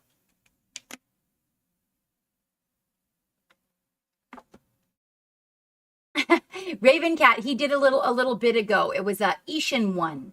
Ishin 1. And you guys know the ship rat. I think we got a shout out for him up there when he was up on screen. You guys definitely, if you ever have a chance to make a stream. No, it wasn't you, Raven Cat. Excuse me. Definitely go check out Zelius if you need like a boost of caffeine. That's who you want to go see. He is a character and so funny and in such a good mood. You guys would enjoy it. You would. He's very chaotic. He is definitely the rat of chaos. I will tell you that for sure. I want to see if Wandering Lands did a video. He did. He is working on this army. Now, Wandering Lands used to be Ghosted Wolf. He's our mate. And you guys, if he is streaming, and if you're not following him, you guys, will you go give him some love and a follow? Because honestly, on his Instagram and on his Twitch, you guys, he is such a good person. And he is a commission artist. He is wicked fast.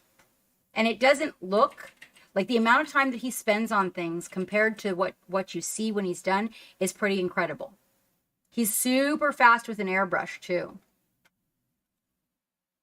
This guy reminds me of a really ooky spider.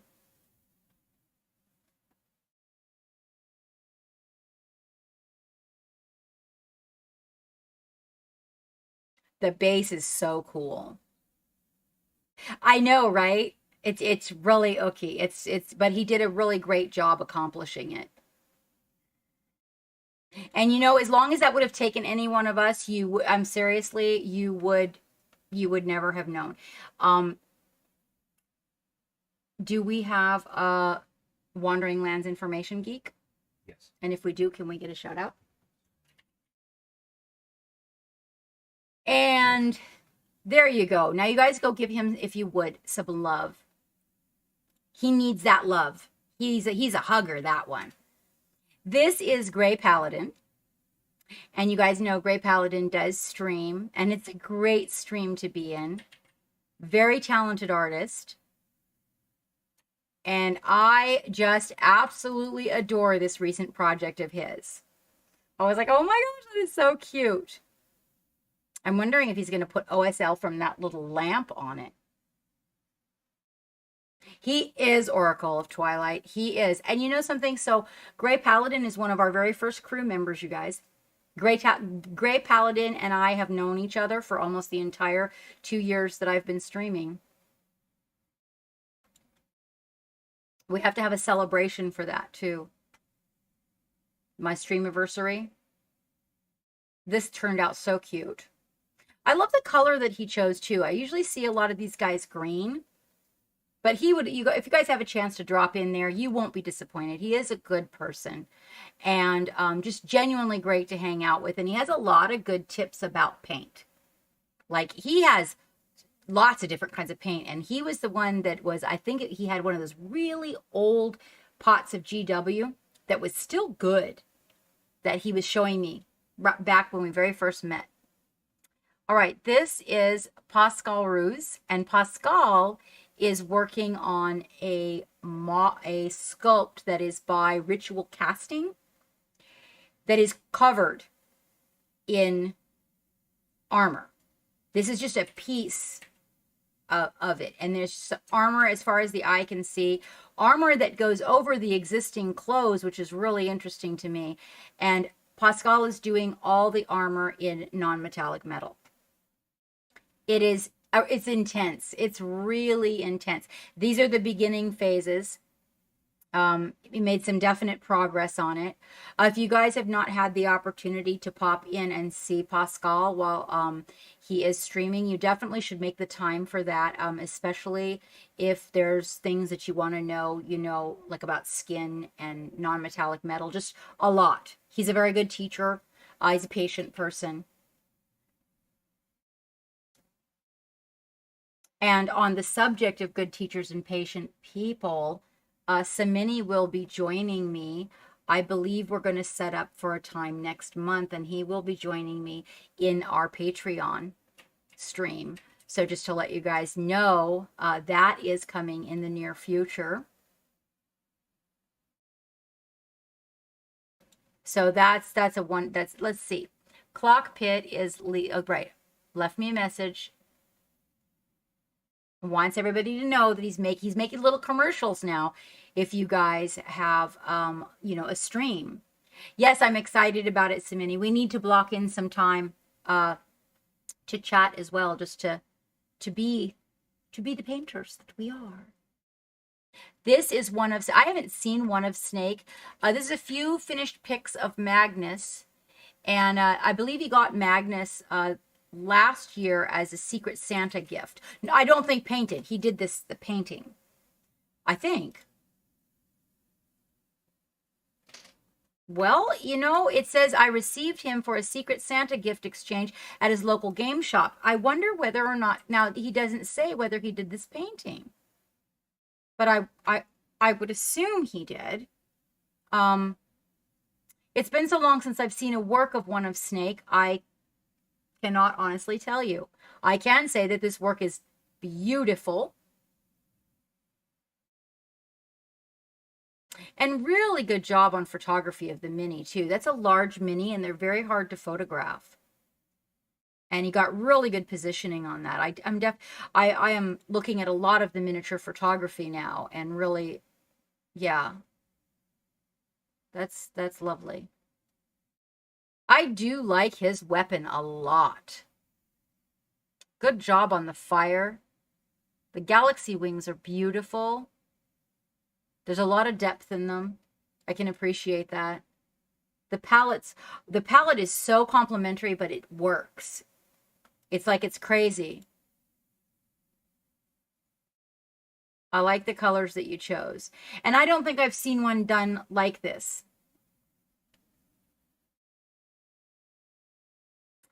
And I am not recalling if one of Snake is still streaming or if, it's been a minute. It's been a minute. I don't have any detail on Fast Snake. AJ Ryan, put them out. I see an Instagram and a Twitch. Oh, I just misspelled fast.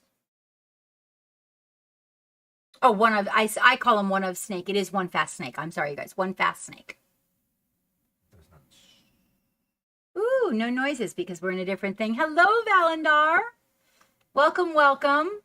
Booga booga. We are in the love gallery right now. Yeah, One Fast Snake. Not One of Snake, One Fast Snake. Hey, MZ the Cat. How you doing? What were you working on this evening, Valendar? Thank you for joining us, and thank you for the raid. For everybody that popped in with the raid, if you will click the upper left-hand icon on your screen so that it'll refresh you into the channel, I would greatly appreciate it.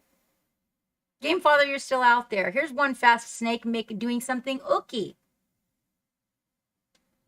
It's the Beast of Nurgle. He's a happy guy. Ooh, your Marvel's Hero game. What, you stream it? Wow. Now, see, this is something I didn't remember. He's a happy guy. This is a happy guy. Wow. Those lacerations look really good. And the squirting pustules are just amazing. I mean, the drippage there. And then the guts, you like really good job on. Didn't he do a good job on the guts? Like, it really looks like guts falling out there. And the game again. It's nice of you guys to join us. We're rocking through the love gallery. Well, most of you have seen this. I showed it. Actually, wasn't a half bad picture. I was like, oh my God, look, I took a picture of a mini. I'm so excited with myself. But that's just the whip. That's what we're going to be working on tomorrow evening. So Love and Music dropped something off. Oh, that's right. Love and Music was working on the Ice Dragon. And it's turning out quite well. I do love working with the color gray. Man, I love gray. Really nice. Really nice job, Love and Music. Very nice. I like all the frosty on the back. That's really cool. And on the horns, the horns there. Hell yeah. What beautiful colors, love. Beautiful colors. I just really dig the frosty part. That is really cool. So Love and Music started streaming recently, you guys. They are new to streaming. And I don't know if this is the first mini. This is the second mini, because the first mini was the one that was the bust.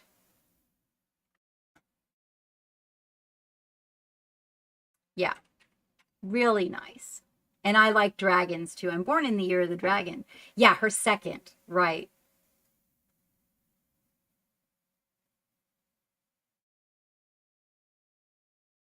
And that was that's right. I remember that whole conversation about, I'm going to paint a dragon for second. But you did a great job. If you come in and you watch this later, and you fast forward to this, I want you to know you did a great job. And for it being your second mini, holy cow, girl. Like, really, really nice. Your palette is very strong. You've got a lot of depth. You got good highlights. I absolutely love the frost on it. The frost is just a really, really nice touch. I have an ice dragon, but he's a lightning storm ice dragon. But I had thought about putting ice on the wings, but then I decided to go with the lightning instead.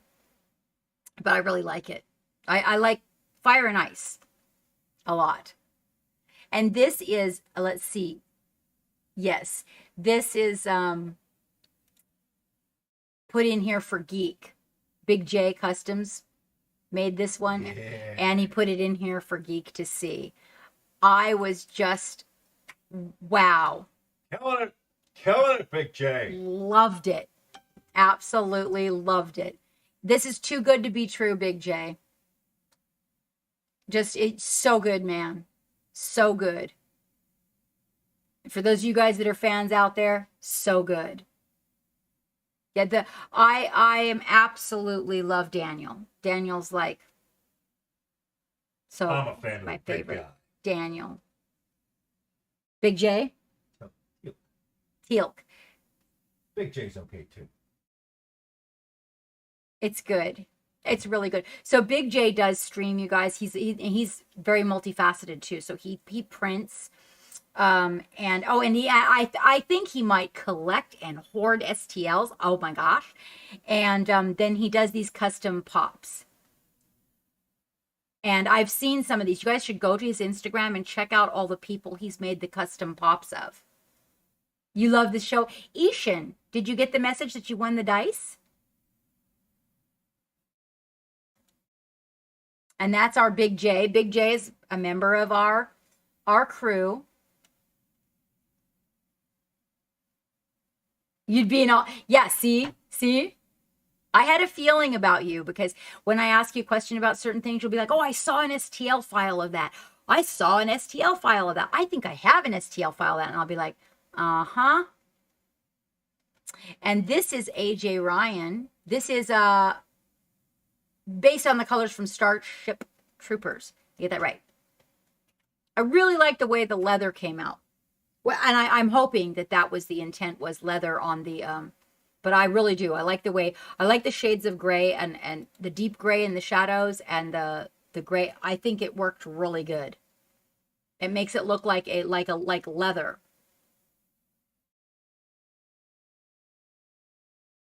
Oh, I'm sorry, Ishan. Well, but I'm glad that you're excited about it. I'm sorry that it's hard to get around. Because surgery. Right. Yes? That's right. Ishan had the surgery. Oh, I should have been more excited that you were back in here. I'm sorry, so much on my mind. Sometimes it's hard for me to keep track of everyone and everything. Gray leather with bluish armor. Yes, obviously Ishan's a little bit sore, but it must have gone well because you are here. Purple metal spine tech through. Spine tech?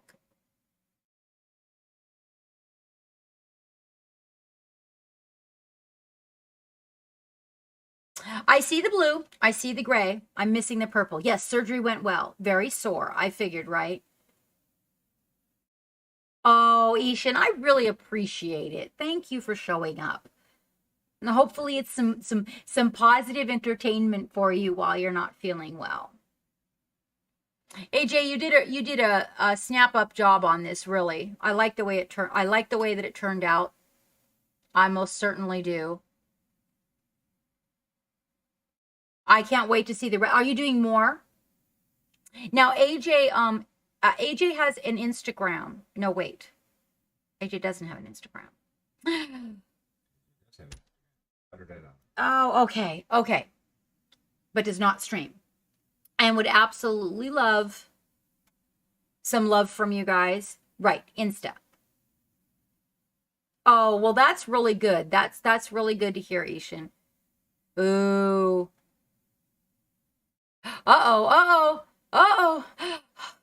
You're moving forward on me. Okay, I have a box. I better go in the box. I'm going to pick something out because but we're going to save her for next month when we come together, right? And then we're going to work on Ilther and Bingo. This is what we're going to be painting for you guys. Well, I'm not painting this. I have to find something semi-equivalent, something with hair, with fur, and with skin. Okay. So but I got my big box came in of miniatures, so I'm going to go through it and try to find something comparable to be able to work on. I have a huge one. I have the Viking from Ritual Casting, the one that Pascal Ruse painted with the canoe in the back. Right? Yeah, right. Yes, that one with the little piece of canoe in the back. Isn't it gorgeous? It's just started, AJ. This is just getting the lighting on it. But see, I've learned a lot about zenithal highlighting from Samini as well. So notice that when Samini does zenithal highlighting on the model, that it's not just like squirting from one place in the air. Oh, this is pre-shading. I'm sorry. This is pre-shading. My bad. Some folks refer to it when this is done as zenithal, and so maybe I should start referring to mine as pre-shading. This is brush? No, this is airbrush, right, Samini?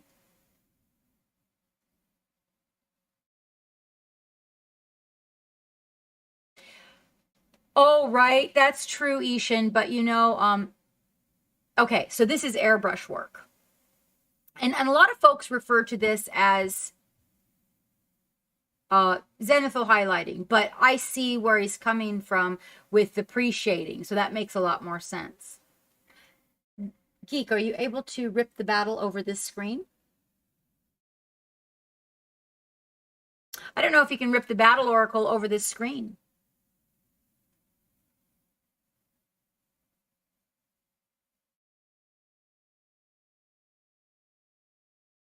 Yeah, she's gonna be, you know, she kind of has this oh, sorry, hang on. She kind of has this Frazetta feel to her, don't you guys agree? Are they seeing that now? Yeah. Okay.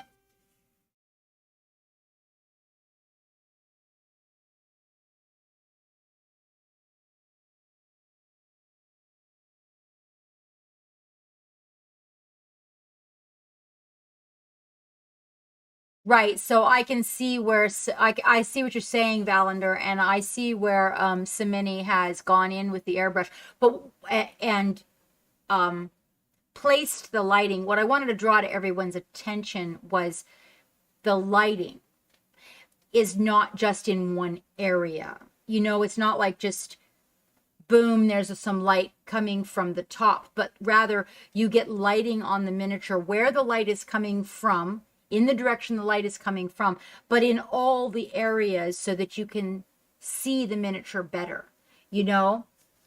Exactly. That's one of the things that I really admire is placement. The placement of the lighting brings out so much more 3D form. That's why I'm always stressing to you guys, you know, we're lowering a shadow, we're bringing up a highlight for volume in an area so that you can get that more 3D concept from the miniature. So it's coming more out towards you. Oh, right on. Exactly, AJ. And so, and notice when you look at it, so you notice how dark it is. Like she's got that spear on her shoulder, right? But notice how dark it is up underneath the spear where the furs are hanging over the edge. And so that dark in the back, but then the breasts are highlighted. So it really makes the front of the body step out and the back of the body go back. And then on the face, if you look, even though she's got all that really full hair, still the face is highlighted kind of right up underneath it here, and the lip and the chin, so that the face protrudes forward so you can see it. So you're able to make out the expression of the character. So it really creates it. And then if you notice also like where the highlights are placed on the hair, already the character has begun to move before any paint per se in color has even began to touch the miniature. And that's why I was trying to talk to people about the importance of these. Like I didn't use a lot of zenithal highlighting for the longest time. Or pre-shading for the longest time. I showed you guys how to do the zenithal highlighting and the pre-shading with the ink on the soft brush. I started doing that. The reason I started doing that was to make it easier for other people. But I realized when I started doing that I could keep track of my light better and that the miniature started turning out better. And it was actually both Samini and Green Art of Colors that thought that I should prepare the mini and prepare it with the light so that I didn't lose track. Yes, most definitely. I would totally agree there, AJ. Let's see. And this is a little personal project. Oh, of a Japanese tattooed cyber. Oh, this is going to be good. Oh, this is really cool. And you know I love the purple in the skin. I am a sucker for I think that all skin should have purple in it. Even yellow skin should have purple in it. All purple everywhere in the skin. That is beautiful. Very nice. Let's take a look at him from the front. Oh, that is good. Man, those abs are to die for. I really like the color of this skin.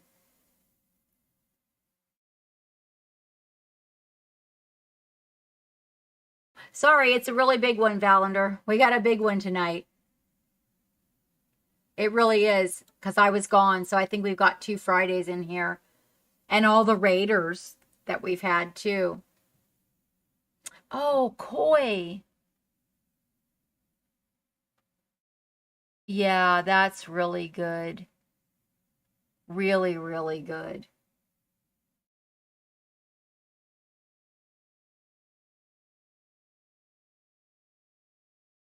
It's really good.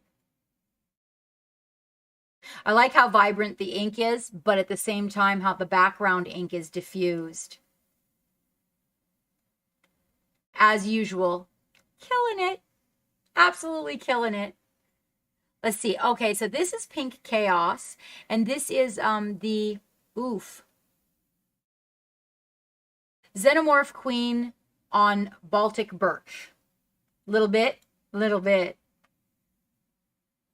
Ooh.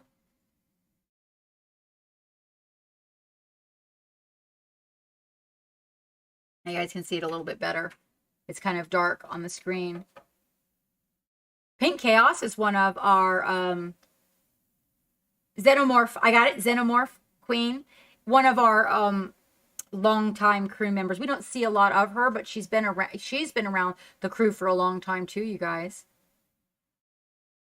Yeah, that turned out great. Love the drool, Pink. Love the drool. Really nice. So one of the things that Pink does, right? I got that right. You paint the longboards, right? It was before the varnish. Oh, I know the varnish really does make 2D look so much more 3D, right? You guys should just go to Pink's Instagram and check out the longboards. Really, really cool. This turned out really nice. I like the frame. And the frame, and then the part where you've got the one of the little babies hanging off the bottom is just priceless. Just priceless. All the detail, I can't even imagine, Pink. Oh, it's all one piece. Wow, really? So you painted that 3D effect? Because it looks like metal wrapping the corners. Wow. Pink, you've really, like, your artwork has just... Your techniques have just blossomed. Man. All those little squares, though, I'd have gone out of my mind. Really nice. Really nice. So are you doing the stream thing? 16 hours. Damn. And it's 2 feet by 2 feet, 2 feet by 2 feet. Are you doing the streaming thing, or are you really busy with all the commissions? 156 hours. So Pink also streams, you guys. You should give that a check. Definitely go give her a follow. Yeah, and just a really, really nice person too. You guys will enjoy yourself there. You really will. Let me make sure I didn't no. And so Minnie is Instagram until further notice. You guys can give love on the Instagram and love in our Patreon when we have him as a guest. Milite is working on a character for a Friends D&D campaign. Milite's work has really come a long way. Now, Milite is one of the owners of Nerd House Minis. Has an Instagram that would love your love, you guys. Pink Chaos only streams on Sundays.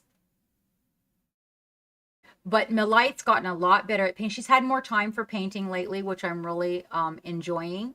She loves to paint. But check out the back of this cloak. Really nice. She's just gotten so much better. I think I met Milite about a year ago, but she might have been hanging out in the stream longer than that. Really good, though. Her work is blossoming also. You guys can see, if you go look at her Instagram, you can see the rapid progression A little bit of a gap there because life was crazy. But very, very wonderful person. And she's one, like I said, one of the owners of Nerd House Minis. You guys definitely want to keep an eye on Nerd House Minis. They should be back up and running in August. Okay?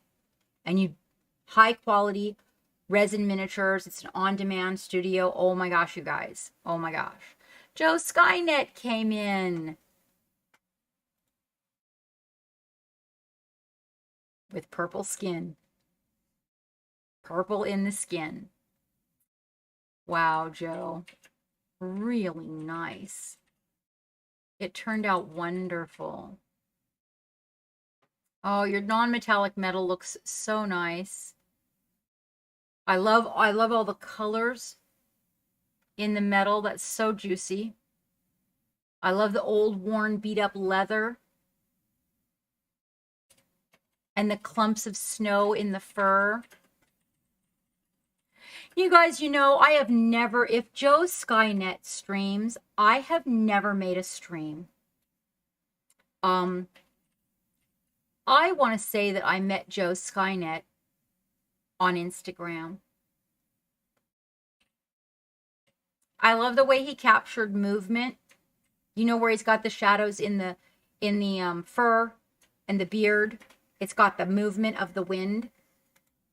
Really sweet person, you guys. You got to go check out some of the color combinations Joe uses. Man, you guys. So we are going to have Joe on the stream as a guest in the future.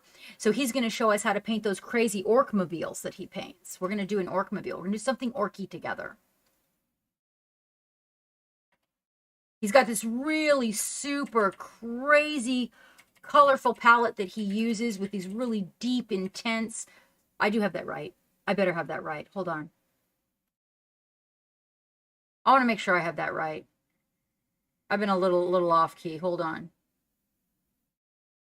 Yes. Yes. Joe Skynet. Right? So we're going to paint one of these, something like this, something orky together. The orc-mobile, AJ, like, just, this is crazy. Somehow he managed to paint with all these colors, and every color of the rainbow and still keep a lot of depth and volume.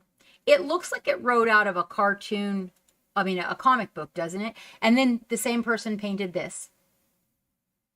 But he definitely has this very animated storybook, like an illustration. His work does. Definitely go give Joe a follow. And here's Raven Cat's. That turned out the legs, Raven Cat, the legs. You're starting to express the highlights and the volumes. That's and the dark lining is good for the shadows. It's a Raven battle mech. Right on. Yep. The legs. Are they legs? Are those called legs? Yeah. Okay. Yeah. Yep. You're working it up there. Getting those darker volumes that create that pull back into the shadows and starting to get those highlights, bringing them crispy. And your edge highlighting is getting a little thinner. It's working.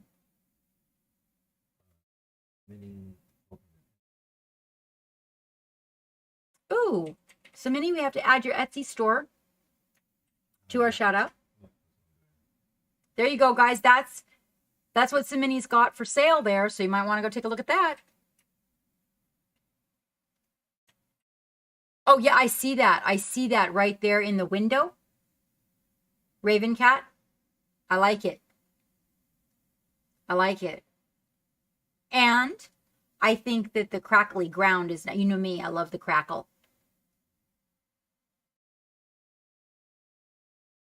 Yeah, I don't even know where oh, on top of it. Yep, I see. I see. Yep. Well, sometimes it's hard to choose the best angle. Miniatures are very, very finicky. Now, Raven Cat, do I remember correctly that this is where you show your work? Or do you have an Instagram where you also put them? It's been a minute. Okay. Oh, pretty much. Well, I appreciate it. I really do. I have been appreciating the mechs. Oh, it just has ancient photographs, they said. Now, Ishan put some whips in here. Let's see. Attempts at making miniature mushrooms, which you haven't been able to finish because of the surgery. So, this is a beautiful color palette. Yes. And that shield is really pretty too, by the way. I mean, I've never seen this shield before. I've never seen this miniature before. It reminds me of Joan of Arc. But this color palette is sensational. I can also see, Ishan, that you're working on the metal effects. I like that you've glazed it and added a little wear and tear. Or a little aging. That would be the better word. A little bit of weathering. Yeah, that palette is really good. I like the teal, the blue, the gold. It's really a powerful combination.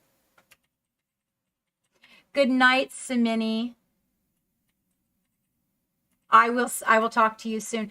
Simini, if you have tomorrow off, please DM Geek. You have a pass to the stream tomorrow. So if you'd like to paint with us and whatnot, come in the Discord if you want to. You have a pass.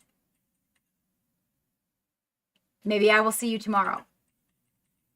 Thank you for stopping by. And thank you for sharing that tattooed guy.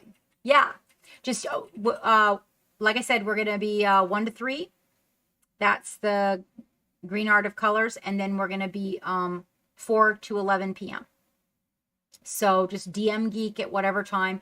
We're going to have a little slot in there where I take a break. But just DM Geek and he'll give you the pass. Okay? He says he's not giving anybody shit. That sounds good. That sounds good. All right, you take care. Don't work too hard, or try not to work too hard. Thank you so much for showing up. And thank you for sharing that tattooed guy. You know how I feel about tattoos. That was epic, as always. I don't know if there's anything you create that's not epic, mate. You rest well. All right, let's see here.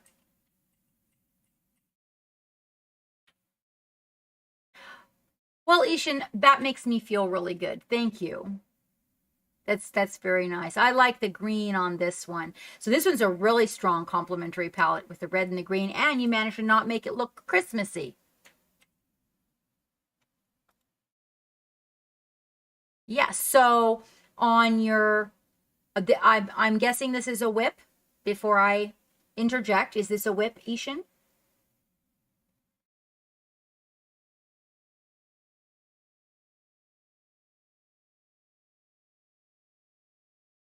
On the, okay, be sure to get some dark, really dark, like a dark foresty piney green, and in all the divots, yeah, in all the places that go down on the cape, you want to put that really dark in there. And what else would work really good?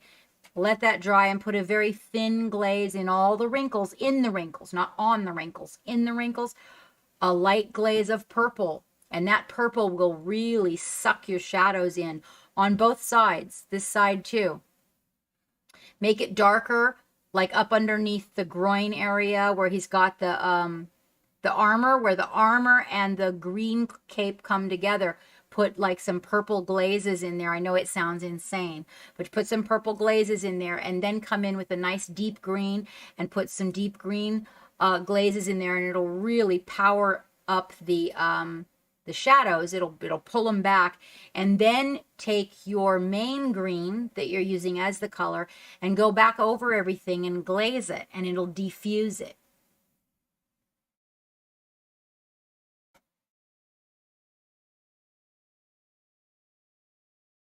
Yes, so purple purple is the thing that will just make green deep and rich. When you put purple in the shadows, or Payne's gray, it's purpley bluish gray. But yeah, it'll really give it some pow. Those are darling. So we're gonna Ishan, I'm gonna do some of those shadowing for the Patreon videos. I gotta start writing them all down and then knock them out in order of priority. But with you know, with one a week, it's hard to get like all of it done. But that is one of the things that is actually a basic kind of. Yes, putting the complementary colors in the shadows will, like, you could also use red. But if you do, it's probably gonna it because his armor is that color of red, it might get a little awkward. You don't want to go like towards Christmas. You could put red and green shadows, and it looks really it is complementary and looks really deep as well. But I find that purple that leans a little bit towards red is the best in shadows on green. I mean, in green, and then like on his armor, you can thin a very deep piney green on the armor because the armor is red. You could also use, because it's kind of an orangish color, an orangish red, you could probably use purple in the shadows on the armor as well. Yeah, it's so just go like on Amazon, Ishan, and order yourself a color wheel, and we'll do a thing on that. I actually ordered one to be able to use for you guys so that I can do the color theory thing and the color wheel thing, so that you guys, that way you guys can just put little sticky notes like on your computer so that you remember, you know, which ones they are complementary. They are across the wheel. If you have a color wheel, the complementary colors are across from each other. Hey, Ford. It's good to see you too. I love your mushrooms, Ishan. You know how I love mushrooms. I think they turned out quite darling. My orcs would just love to snuggle with them. And we did Wavy. And we did Wandering Lands. And One Riser. And that was, hold on. Yes. Oh, really? Well, Ishan, you might have to record that and send that to me. This is One Riser. Oh, One Riser's building an orc army. And look at on the back of One Riser's desk what he's got there. You see that? Dollar Rowney. Yellow ink. Yeah. If you guys haven't been into Riser's stream, that's a place you want to go. He's one of our crew members, for sure. Solid state. Solid state. I love what he's doing with the orc skin. Now, see, Riser was using like a reddish brown. Super glue and toothpicks. What? Ishan, you need to record that on your phone. And then pop it in some, well, just send it to me and then hot glue. Hey, K-Sauce, how you doing? So Riser used like a reddish brown in the shadows on these guys. This is an example, Ishan. They're green and yellow, and then he used like a really rich, it was a more red color of brown in the shadows, and it really made them turn out. Look here. See that? Like on the back of the elbow there? Isn't that cool? And that worked out really good. You completed the Lonely Tree, K-Sauce. Congratulations. Probably, Ishan, probably. Take it easy. This is hernia repair time. Remember to take it easy, okay? Remember to take it easy. Crazy with the orcs. So many orcs. So we did get a shout out for Riser, right? You guys go give Riser some love. You will like it there. Much like Studio J, that's like part of the family right there. Oh, Game Father. Yeah, I forgot about this guy. Oh my gosh, he turned... Oh, he looks... You know what? He looks related to the Grinch in the face. Do you see it, you guys?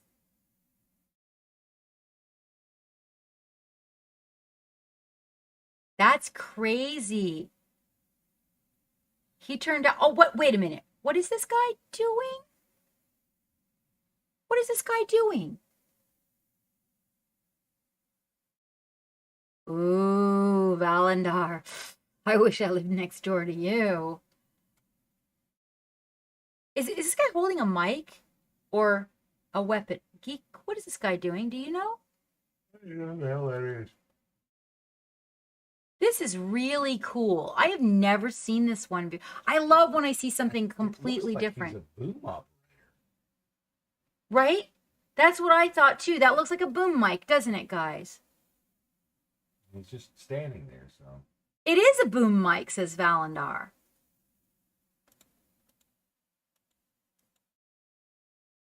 This is crazy. What a cool guy. And you did such a good job. He's just got this whole Grinch thing going on. I love it. So Gamefather does stream, you guys, and has an Instagram there. He's so sweet. You guys would love it there. Seriously, go give him some love. There's the deets right there. For sure.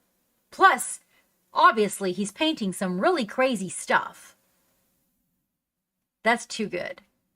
It really does look like a matured up, very grumpy, older Grinch in a way. I like it. I love the Grinch. You guys know that. I love the Grinch. Let's see. Here's some of Big J's work. Oh, look, it's you again. Throwing stuff. Look at these. Look at these cloaks, you guys. Yeah. Darling. I usually don't get to see the little minis painted by you very much, Big J. I love the green one. The green one's my favorite. But of course he is. He has the book. Everybody knows how I love a book. And he's got a rat and a book with writing in it. They turned out very nice. This one, I want to paint this guy. I do not know what it is. I do not know who he is. I want to paint this guy. I need to order this guy. That's Grim from RVE. Reaper Virtual Oh.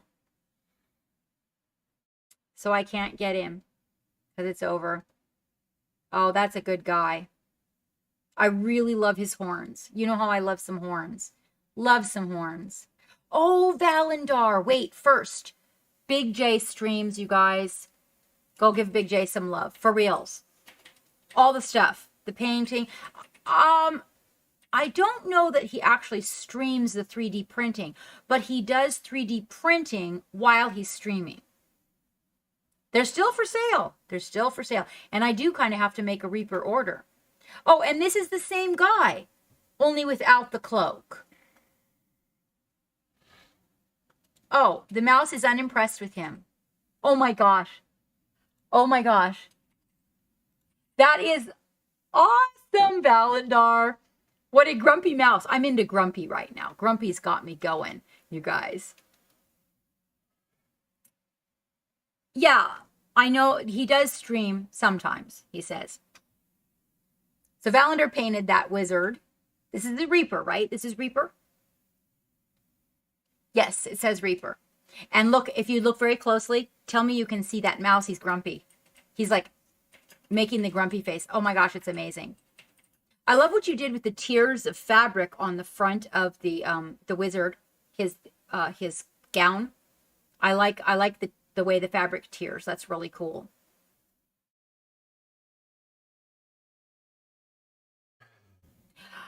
Really, that means I have him, and I love wizards with books.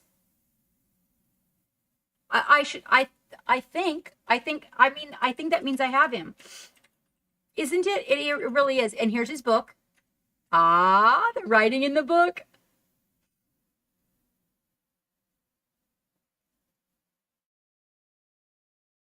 Oh, Valendar, I'm sorry.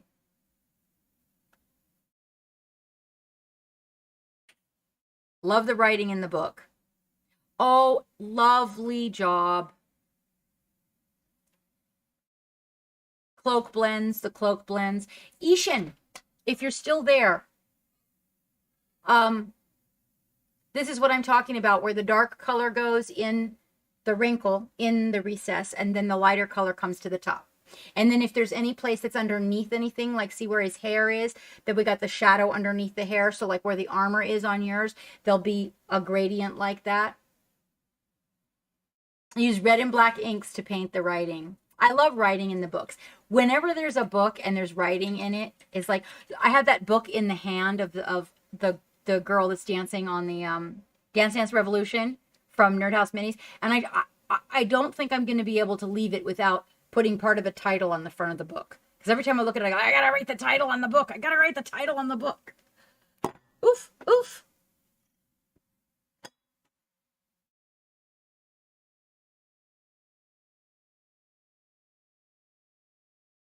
I saw the writing, I think. I did, Big J.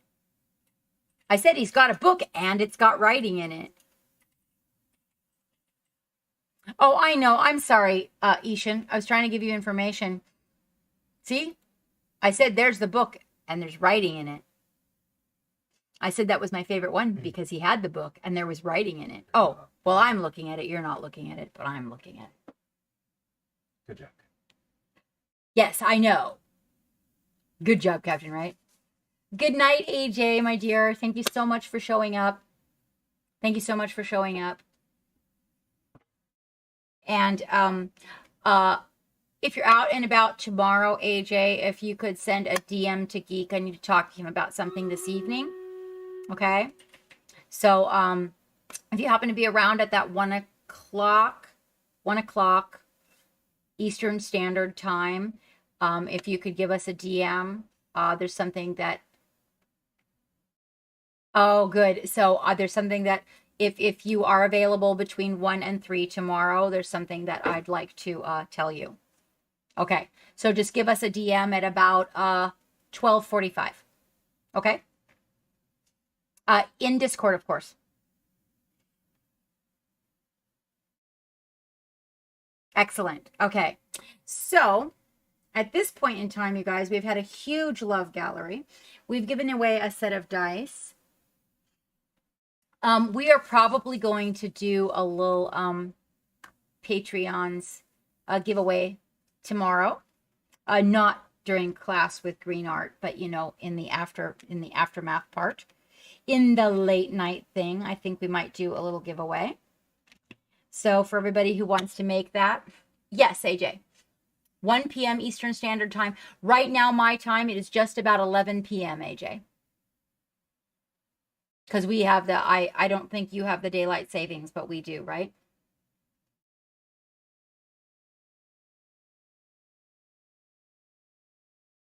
So let's mark the calendar for Easter. We've got the big celebration, the second annual painting with dices.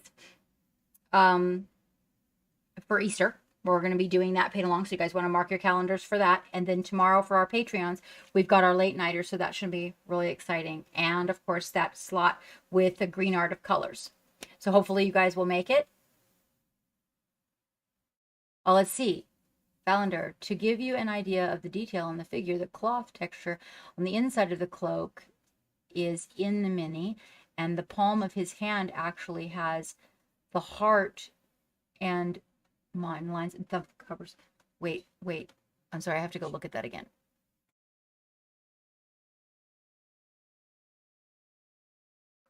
And the palm of his hand actually has the heart and mine lines. Geek, can you please read that statement and explain it to me? I'll give you an idea of the detail on that figure. The cloth texture on the inside of the cloak is in the mini.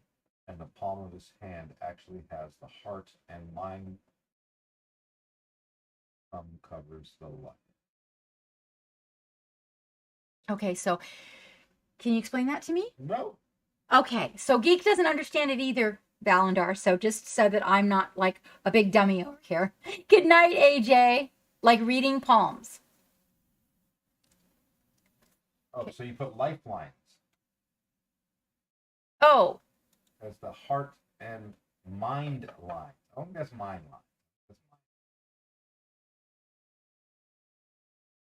mine. There. So they put the palm reading. Oh, okay, okay. The love lines and heart lines. Oh, yeah. Well, I'm going to look in my collection and see, because if he was the free mini from last month, I ended up getting my choices. So I got a box of miniatures from Reaper and I ordered like a couple $100 worth. And then the free minis that were supposed to come to me in the order, I chose my free minis, but they didn't show up. So later, the following month, they sent me the list of all the free minis. And I want to say this guy was on it. It's cool. It's cool. All right. So we are going to be here again tomorrow and Sunday. Okay. So this is going to be quite a full weekend. All right. And Sunday is just our regular PJ Sunday. And, I don't know, I might just finish up, Bingo and Ilther, or work on trying to finish them up on Sunday, because we're getting close to the end of the month and I kind of wanted to try to at least wrap Bingo up by the end of the month. And then I've got some things planned that we're going to be bringing out some stuff here. We've got some GW. And then, of course, I'm not going to be painting the Raging Heroes anytime soon. But definitely on the agenda is this guy. Oh, yeah. Oh, yeah. Gotta do this guy. And he's got all the guns. So we'll probably photograph the guns and put them in there. You know, maybe do a poll. And you guys can choose which gun. I know that they're interchangeable. But that way, you know, we have options. We have options.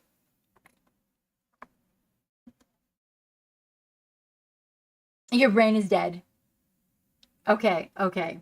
Well, we are going to take this party. What a quiet Friday night it has been.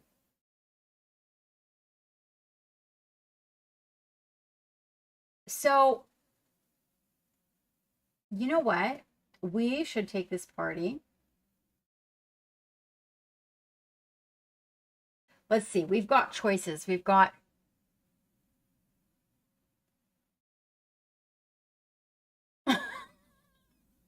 what if Kingdom Hearts series of video games is just Goofy trying to impress his son's girlfriend with stories of his D&D game? I don't get it. Kingdom Hearts is a video game. Right. I'm aware of that part. About the characters, Mickey Mouse characters, right? Of all the Disney characters. So Oh, I'm thinking of a different. Okay, I'm thinking of a different heart. I'm thinking of a character, a little black bunny character with crimpy ears. Sorry. I'd have to see the game. I'd have to see the game. Let me see.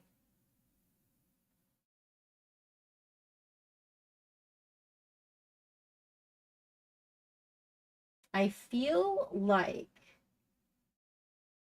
So you guys want to do some Kingdom Death? You want to do some.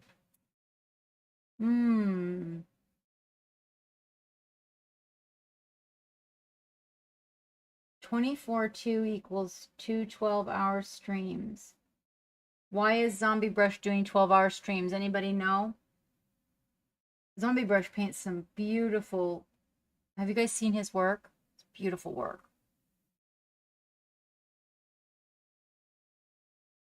Really, really beautiful work.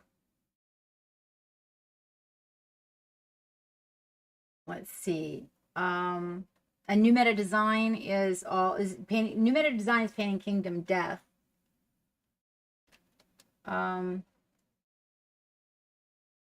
Yeah, I think we should go raid Zombie Brush. What do you guys think? New meta design or Zombie Brush? Nothing? Nothing?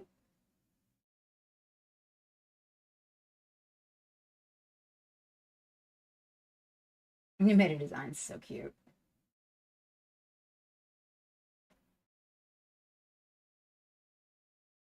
We haven't rated him in a minute either. Well, hello, Daryl Crates.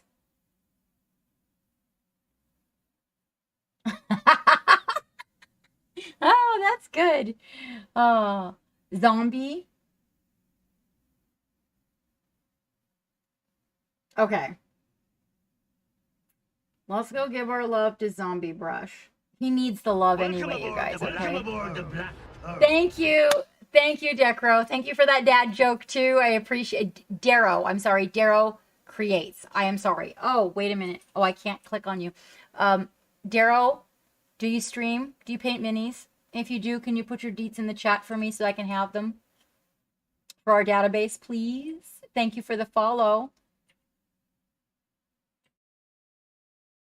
I appreciate that. We're going to go raid Zombie Brush.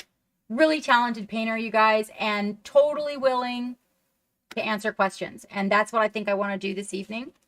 Again, I am leaving my desk and starving. Yes, Bobcat, he did. Ishin won.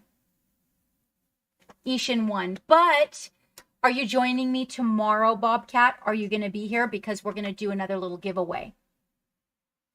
I'm really, really considering doing a giveaway for our patrons for one of the little robo squigs. What do you guys think about that? Oh, no, it's okay.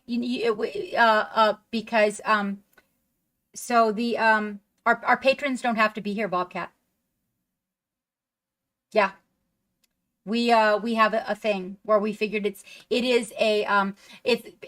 patron that is that has it basically people that have been here for a while and are Twitch equivalent or beyond. Oh, good. Okay. All right then. So hopefully we'll see you. We're going to be on late. So like I said, we're going to start at 1 p.m. Eastern Standard and we'll be here till 11 p.m. So perhaps you'll have the opportunity to pop in. And yeah, so that's something that we offer our regular patrons when it comes to our drawings when we're streaming. If they are people that are regularly here, they are patrons who are regularly here and they are Twitch equivalent or above. Yes, every third Saturday, Bobcat, every third Saturday. So you can mark it. I'm not exactly sure what that means, Darrow, but it looks mighty sassy. Oh, okay. See? I have a gutter brain. I'm sorry. All right. Let us go raid. You know the drill, you guys, right? Care for yourself. If you don't care for yourself, you cannot care for anything else.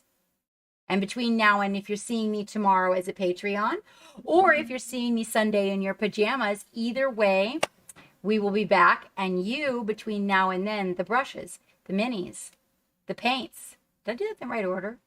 I think it's the paints, the brushes, the minis. There we go. Get your fucking paint on. I'll see you guys later. Take care.